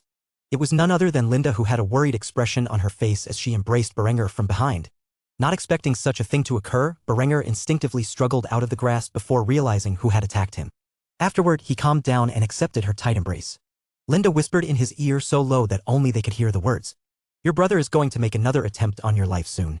Immediately Berengar's expression sank. It was a good thing he had properly trained this girl. Here he was walking around carelessly expecting himself to be safe from Lambert's schemes, and yet the boy had already plotted his death. He was immediately intrigued by the information she provided him. How does he plan to do it? Linda revealed Lambert's secrets without a second of hesitation. She had long since turned on the boy and her father. He has grown tired of my attempts to stall him and has impatiently contacted my father for aid. Apparently, your father is planning a hunting trip. Lambert and my father have arranged for assassins to lie in wait for you in the mountains. They will appear as brigands, but they will secretly be men at arms under my father's command. Berenger patted the girl's silky strawberry blonde hair and comforted her. She was aware that Berenger was not much of a fighter and could not defend himself adequately against such a force. As such, she had a distraught expression across her face that soured her natural beauty, and Berenger hated to see such a thing. The young lord grabbed a hold of her chin and kissed her passionately in the empty corridors of the large stone castle. After releasing her, he whispered in her tender ear, "You don't need to worry so much. I'm stronger than I look." Lindy's cheeks immediately flushed after Berenger had so brazenly kissed her in the middle of the hallway. Sure, there was nobody around, but what if somebody nearby had chanced upon them during their little affair? It was a reckless move on his part, but she could not help but feel excited. The thrill of potentially being discovered was something that made her heart race. However, she realized now was not the moment to engage in her desires with her master. Instead, she bowed respectfully to Berenger, who had noticed the complicated expression on the girl's face. His brain instantly connected the dots as he realized the girl might be developing a new fetish. A wicked smile appeared across the young lord's face as he pushed the exquisite young lady against the wall and began to partake of her flesh. Luckily for him, nobody came nearby as the couple engaged in scandalous behavior openly in the middle of the castle's corridors. By the time they were finished, the sun had already begun to set, and they realized their absence would soon be noticed. As such, they parted ways until they were capable of meeting up again at dinner. This time the atmosphere at the dinner table was quite tense, as Lambert eyed Berenger like a hungry wolf, and Berenger sneered inwardly at the boy like an all-seeing owl. Lambert had no way of knowing that his scheme had already been revealed to his most hated brother, who was already concocting a plan to deal with the plot against him. It was not until their father had spoken up that the silence was broken. "Berenger, my son, now that you are healthy and fit, I think it is about time I take you on a hunting trip. What do you say?" Berenger had an innocent smile on his face, like a kid at the candy store, as he expressed his interest in joining up with his father as they explored the mountains which bordered their family's territory and hunted some wild game. "Of course, father, that sounds splendid. Now that I eat meat, I can't wait to feel what it is like to dine on the flesh of my own kill." Despite his innocent facade, Berenger was inwardly snickering at his brother Lambert, who had bought into the display and expected his plan to function flawlessly. On the other hand, Sieghard had no way of knowing the battle of intrigue that was transpiring at this very moment between his two sons. Instead, he felt happy knowing that Berenger was so welcome to the idea. After all, until recently, Berenger was a vegetarian who had a soft spot for animals. To see the boy so excited about hunting truly brought joy to the Baron's heart. He may be getting older, and his son may be an adult now, but the two still had the potential to grow closer. Lambert was pleased his brother was falling right into the trap he had prepared. After all, he could no longer sit idly by and allow Linda constantly to fail at seducing his brother. Berenger was either impotent, gay, or a lolicon. That was the conclusion Lambert had come to if he had known that his gorgeous fiancée he was so proud of had been ravaged openly in the hallway by his brother just an hour earlier. The boy would probably attempt to claim Berengar's life on the spot. The young lord had no way of knowing that Berenger had planned to bring a rifle to a sword fight. That's right, a rifle. In his spare time over the past few days, he had drawn designs for a barrel boring bench and presented them to Ludwig. This invention would be instrumental to the effectiveness of his army. Currently, Ludwig was in the process of making a long rifle-style gun that was used effectively by American militias during the Revolutionary War in Berengar's previous life. For now, Berengar's militia would be equipped with smoothbores. After all, he really could not reveal the effectiveness of the rifled musket without garnering suspicion about such a design. However, if he were alone and separated from his father in the mountains, he could easily kill the assassins from a distance of 200,300 yards with a long rifle. He may be useless in the sword, but in his past life as Julian he had earned his expert marksman badge during his tenure in the army. By the time the hunting trip began, Berenger would be well equipped to deal with the assassins as long as he spotted them first, that is. If they got close to him for whatever reason, he had specifically designed this rifle to be capable of using a bayonet, something with which he also had ample experience training in. For now, he just had to act like he had no idea what Lambert was scheming behind his back and go along with the ploy. The two brothers had a pleasant conversation with their father about the finer details of hunting and all Berenger should know about it. It was only after dinner that Berenger returned to his quarters to get some work done. Currently, he was drafting designs or keeping track of ledgers, the usual administrative operations he had been engaging in at night ever since his father gave him jurisdiction over the fledgling industrial sector. When he was not signing documents related to the industry, he oversaw reports of military spending and training. Everything was currently within his budget and the troops seemed to be progressing well. so there were no immediate concerns he had to deal with there. It was not until midnight that he heard the knock on his door that he had grown so accustomed to over the last couple of weeks. This girl was voracious. Even after having fun in the middle of the day, she still came for more at night. Well, he supposed he should take a break from reports and relieve a little stress. As such, he spent part of the night training his slave before the couple fell asleep in each other's arms. It would not be until the crack of dawn where they awoke from their slumber. Chapter 24. It is not a hunt if you are properly sober. Over the next few days, Berenger had made preparations for the hunting trip, while also working on the many other tasks he was currently micromanaging. As usual, everything was progressing smoothly, but he could not increase productivity until the irrigation pipes were fully installed and the mines were working at full capacity. Thus it was mainly just basic administrative operations he was forced to oversee every day, which began to take its toll on Berenger, who desperately needed an escape. He was actually looking forward to the hunting trip, as he would enjoy the fresh air of the mountains and take care of some pesky gnats that were conspiring against him. The day they were set to leave the castle, Berenger had stopped by Ludwig's shop to pick up his rifle, which should be ready by then. When he walked through the dusty old doors of Ludwig's shack, which was now used as office space for the growing industrial district, he noticed the old man cleaning the rifle's barrel before a wide smile spread across his lips. "So you've taken a liking to my newest design, huh?" Ludwig quickly snapped to attention as he heard the young lord's voice calling out to him. "Milord, it is brilliant. Who knew that by cutting grooves into the barrel you could stabilize the lead ball's flight through the air, thus achieving a greater degree of accuracy?" It was a rhetorical question, of course. There was only one mind in this world capable of thinking of such a thing, and that was Berengar's. Ludwig politely handed the rifle over to Berenger, in which he thoroughly inspected. When he saw the proof mark on the barrel showing that it had been properly test-fired, a smile crept upon his regal visage. "Ludwig, you're an artist," Berenger said as he looked up and complimented the old man. By now he had made hundreds of firearms that were used to equip the militia, yet this was the first rifle the man had ever made, and it was a masterpiece. The rifle was chambered in .58 caliber and fired a mini-ball projectile, a lead slug that was far more effective than the current lead balls used by his militia. The mini-ball was matched specifically to the rifling so that it stabilized better in its flight, thus giving it a more effective range than the traditional lead ball. With the overwhelming barrel length of the long rifle matched with the superior mini-ball, he felt as if the practical range of accuracy on this rifle was greater than the 1861 Springfield rifled musket used by Union troops in the American Civil War in his previous life. After clasping Ludwig's shoulder, Berenger thanked him for his service. "You have no idea how much this means to me, my friend." Ludwig removed Berengar's hand and remained humble. "I'm just doing what I should. Make sure to get some proper use out of this thing on your hunting trip, milord. It would be a pity if you failed to kill anything with such a beautiful weapon." Berenger smiled at Ludwig and said farewell to his friend. It would be a few days before returning. "They'll be gone for the next few days. Make sure to keep an eye on things around here when I'm gone." Ludwig chuckled as he parted ways with his friend while reassuring him of his competence. "You do not need to be afraid, milord. Everything will be running smoothly by the time you return." Afterward, Berenger departed from the shop with a rifle in hand and a belt that contained his bayonet and cartridge holder for his paper cartridges. Today he had dressed in earthly colors, mostly green and brown, so that he may blend in with the environment better. He did not want the assassins who would be waiting for him in the mountains to spot him before he did them. With Lindy's warning, he could now successfully stalk the assassins and take them out from hundreds of meters away. The hunted had become the hunter. Speaking of Linda, as he left the shop and rounded a corner in the village, a pair of dainty hands reached out and grabbed a hold of his waist as he felt the familiar softness of Lindy's heavenly bust pressed against his back. When he turned around to face her, he could see tears in her eyes as she wished him good luck. "Stay safe out there. I don't think I could live without you." Berenger nearly laughed at her remark. Her training was going wonderfully. She was now a properly broken-in slave who would never betray him. After observing her angelic face, which was covered in tears, he reached out his index finger and wiped them from her sky-blue eyes with his finger before kissing her farewell. "I know," is all the young lord said as he walked away from his lover with a confident stride, slinging the rifle on his back as he did so. Berenger eventually regrouped with his father and a small host of men to accompany them.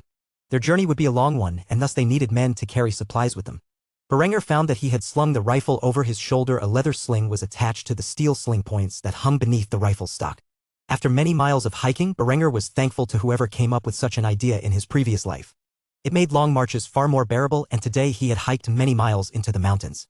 The sun had begun to set, and as such, Berengar's servants had set up the encampment for them. They had finally reached a wooded portion of the mountains, his father's favorite hunting spot. It had been a long while since Sieghard had last been here, and he took a moment to enjoy the scenery before passing a wineskin to his son, who was currently cradling his rifle like it was a newborn babe. "Drink. It is not a hunt if you are properly sober." Though Berenger wanted to keep his mind sober as he knew there was a dastardly plot to end his life nearby, he couldn't very well refuse his father. So he took a swig from the wineskin and wiped his lips with his sleeve before returning it to his father. Sieghard could not understand his son's fascination with hand cannons. It was hardly a proper tool for hunting. Yet the youth had brought an even larger hand cannon out than his previous one. He began to wonder what was so special about the design. Nevertheless, he would not chastise the boy for liking the weapon, he just wished his heir was as good as his second son with the sword. Berenger, on the other hand, was thinking of the information Linda reported to him the night before.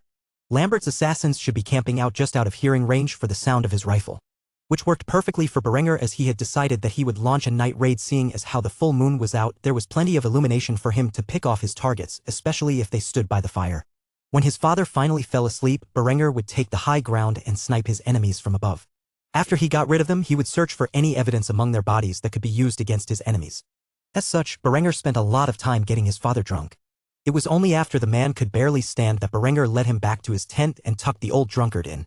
After leaving his father's tent behind, Berenger snuck around the campsite and picked up the rifle, where he absconded into the night. Along the way, he slathered mud in his hair and across his face and hands to blend into the darkness better. It was quite the trek up to the position where he wanted to take control of. However, before he arrived at the outcropping, Berenger had a sudden encounter with someone he was not expecting. One of the assassins had left the camp to take a leak, and while Berenger was sneaking past the area, the two came face to face with one another. Though the man could not tell Berengar's identity, it was not a good idea to allow a witness to their location to live. As such, the man instantly grabbed his sword and swung it out of his scabbard as he attacked Berenger in the dead of night. Berenger had to roll out of the way as he struggled to fix his bayonet. The fucking rifle wasn't even loaded yet, nor was the bayonet attached. As such, he had elected to hide behind a tree while he attached the blade to his rifle. The man was just about to scream for help from his comrades when he walked by the tree Berenger hid behind and noticed a giant steel spike insert itself into his neck. Instantly feeling the sharp pain of a bayonet stuck in his throat, the man began to gargle on his own blood as he looked at Berenger in disbelief. Since when did this guy have a spear? Berenger removed the bayonet from the man's throat and wiped it across his jerkin.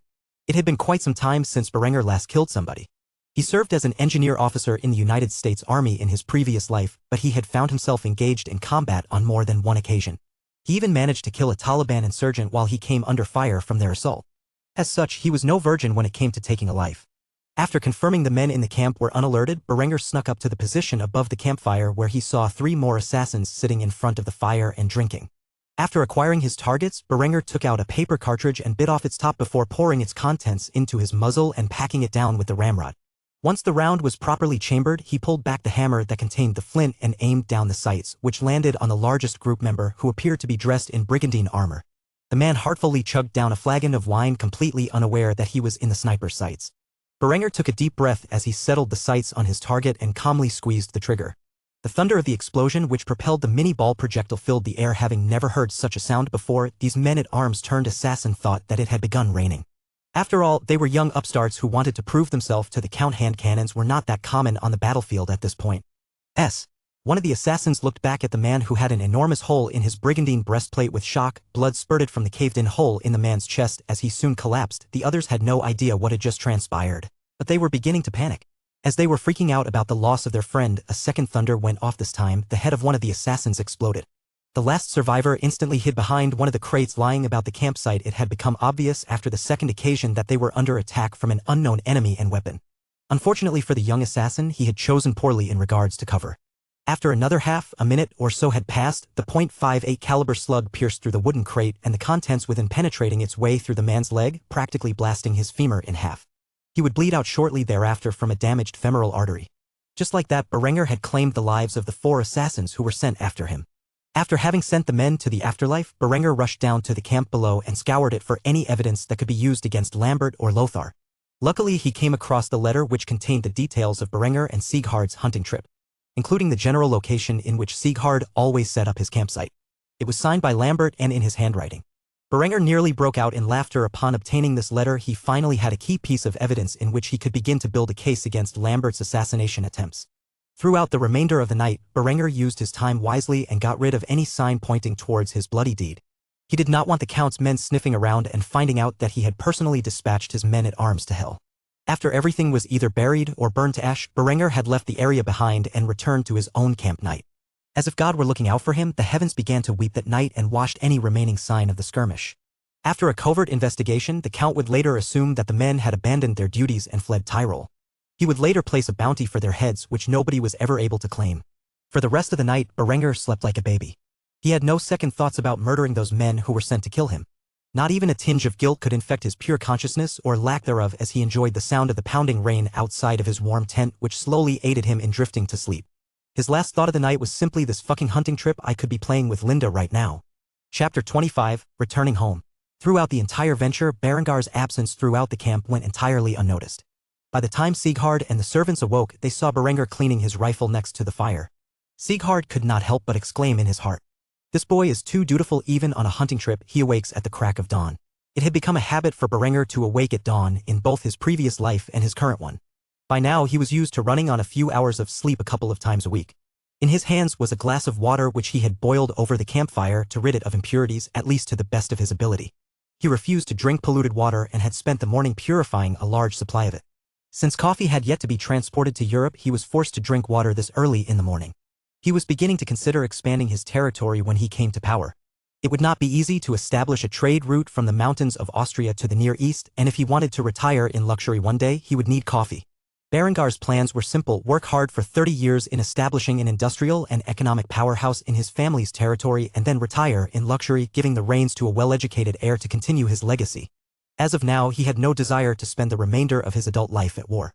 Something he had managed to do in his previous life. Of course, life did not always go as planned, and the future was unknown to him. There may be a necessity for him to expand his territory in time. As of now, he was still just the son and heir of a lowly baron, which meant he had no authority to make such decisions even if he desired to do so. Instead, he spent the remainder of the next few days being dragged around by his father hunting stags and collecting the meat.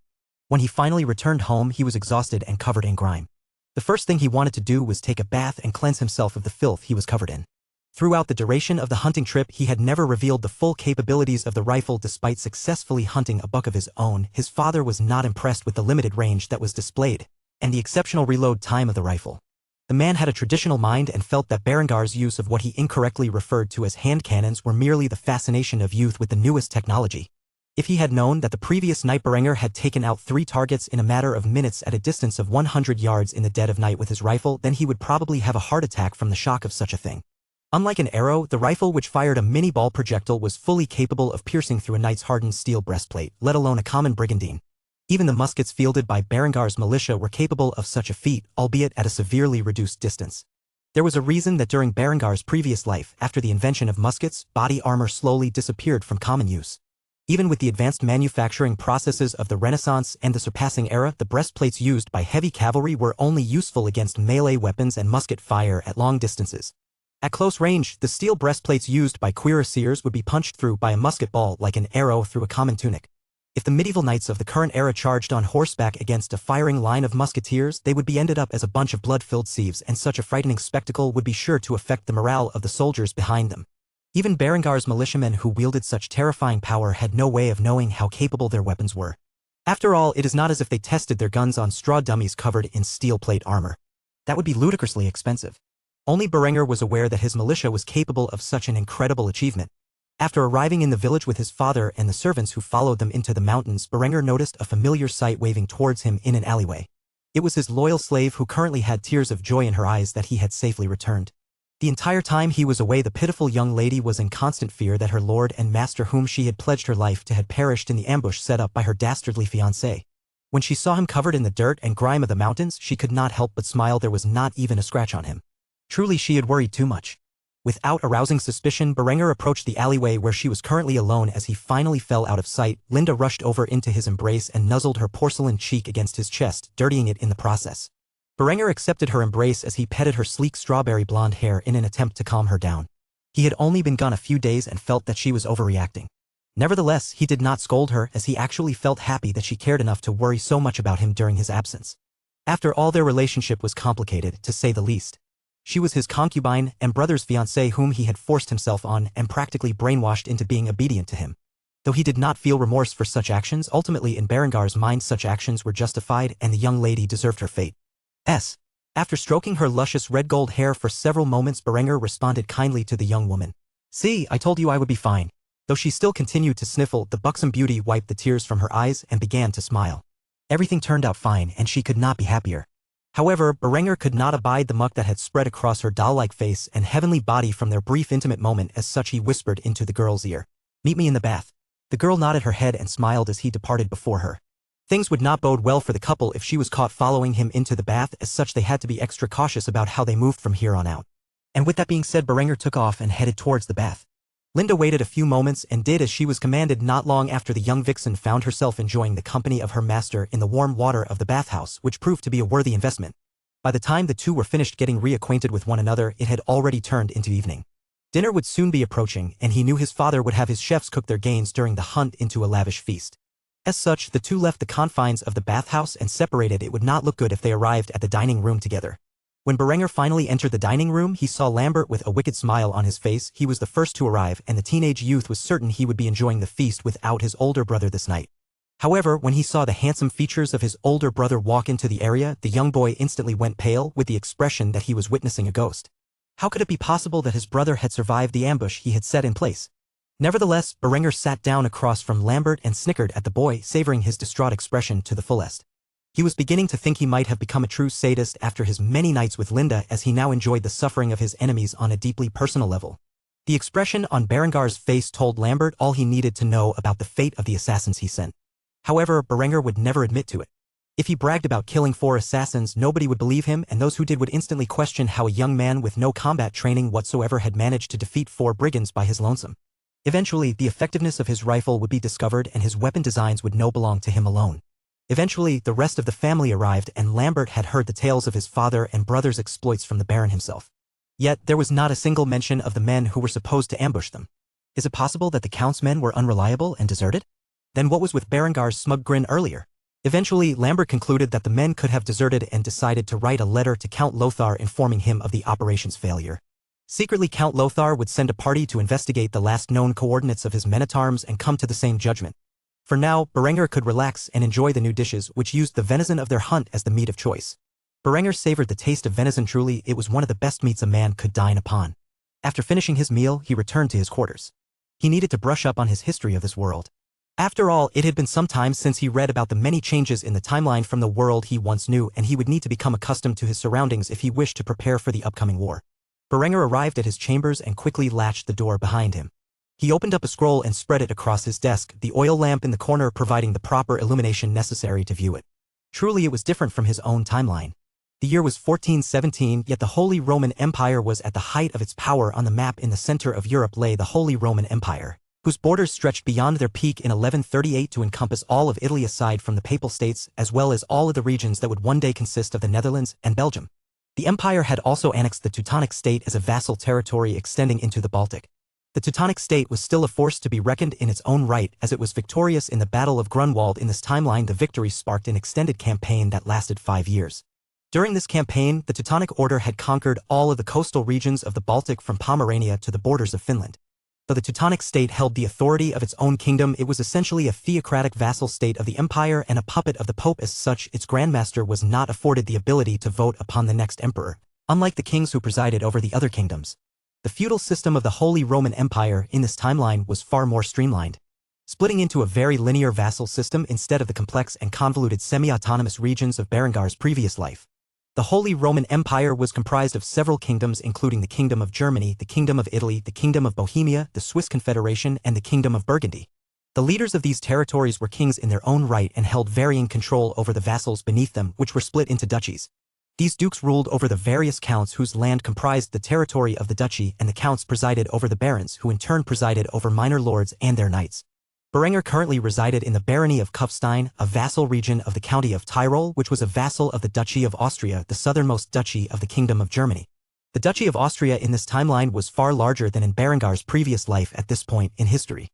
The size of the Archduchy of Austria included the counties of Tyrol, Vorarlberg, Salzburg, Carinthia, Trient, Lower Steiermark, Kärnten, Upper Austria, and Lower Austria, and finally Steiermark, which was the region ruled by his fiancée's father, Count Otto von Graz. Seeing as how Graz was the seat of power of the county and where his family derived its name from. Aside from the changes with the Holy Roman Empire and its vassal states, Western Europe, Scandinavia, and the British Isles held the same territory in this timeline as they had in Berengar's past life. Even the Reconquista was going exactly as it had in the other timeline. The only other major change to the geography of Europe was the Balkans being held by the Byzantine Empire, which had over the centuries since the Crusades to the Holy Land recovered much of its lost territory, extending from the Balkans through Greece and Anatolia all the way into the Levant. Though it has not yet been able to reclaim its former North African regions, it was currently doing so. Despite it being the late medieval ages, Europe had begun to take its place in the world as a powerhouse. However, they were far from reaching their full potential. Berenger gazed at the changes of the map with a growing sense of ambition. He was beginning to get the suspicion that being a baron was not his destiny. In the back of his mind, the thought of reaching greater heights began to manifest. He did not know what the future held for him, but now was not the time to think about it. He had plenty of work that needed to be done, and much of it could not be accomplished until he held absolute control of his family's lands. For now, he had to be patient and play the long game. Soon enough, the Kingdom of Germany would find itself embroiled in civil war, and he had to convince his father to declare him regent before that happened. The hunting trip had not been a complete and total waste of time. He was capable of stopping his brother's wicked plans and grow closer to his father. Gaining his father's trust would be paramount for his plans to acquire power. With that being said, Berenger heard a knock on the door and decided to end his studies for the day. He initially thought the knock on his door was most likely going to be Linda, and he could spend some time relaxing with his favorite toy. However, when he opened the door, he saw little Henrietta looking up at him with a frightened expression. The young girl held her favorite doll in her hands as she looked up at her big brother with tears in her eyes. "Big brother, I had a nightmare. Will you read me a story?" It had been a while since Berenger had told his little sister a bedtime story. After all, he had been occupied with other things during the night as of late. As such, he let out a sigh and pet her silky blonde hair as he led the little girl to her room, where he spent the next hour telling her the story of the Battle of Castle Itter during the Second World War in his previous life, where German and American forces came together to free prisoners of war from the Waffen-SS days before the end of the conflict had occurred. His fantastical telling of machine guns, tanks, and cannons, as well as the brotherhood forged between former foes, enthralled the little girl, who thought her brother was making up such an incredible story. In the end, Henrietta fell asleep from overexcitement, and Berenger kissed her on the forehead before leaving her room and returned to his own quarters. When he returned, Berenger had found Linda lying naked on his bed, waiting for his arrival with a pouting expression on her lips. Damn this girl, she was just too sinful. The young lord immediately closed the door to his chambers behind him and enjoyed the company of the beautiful young woman for the night. Hello everyone, this is Shadow.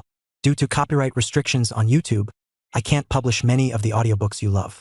That's why I've created a special paid service where you can enjoy over 300 high-quality audiobooks from platforms like Webnovel, Pocket FM, Audible, Wuxia, and more.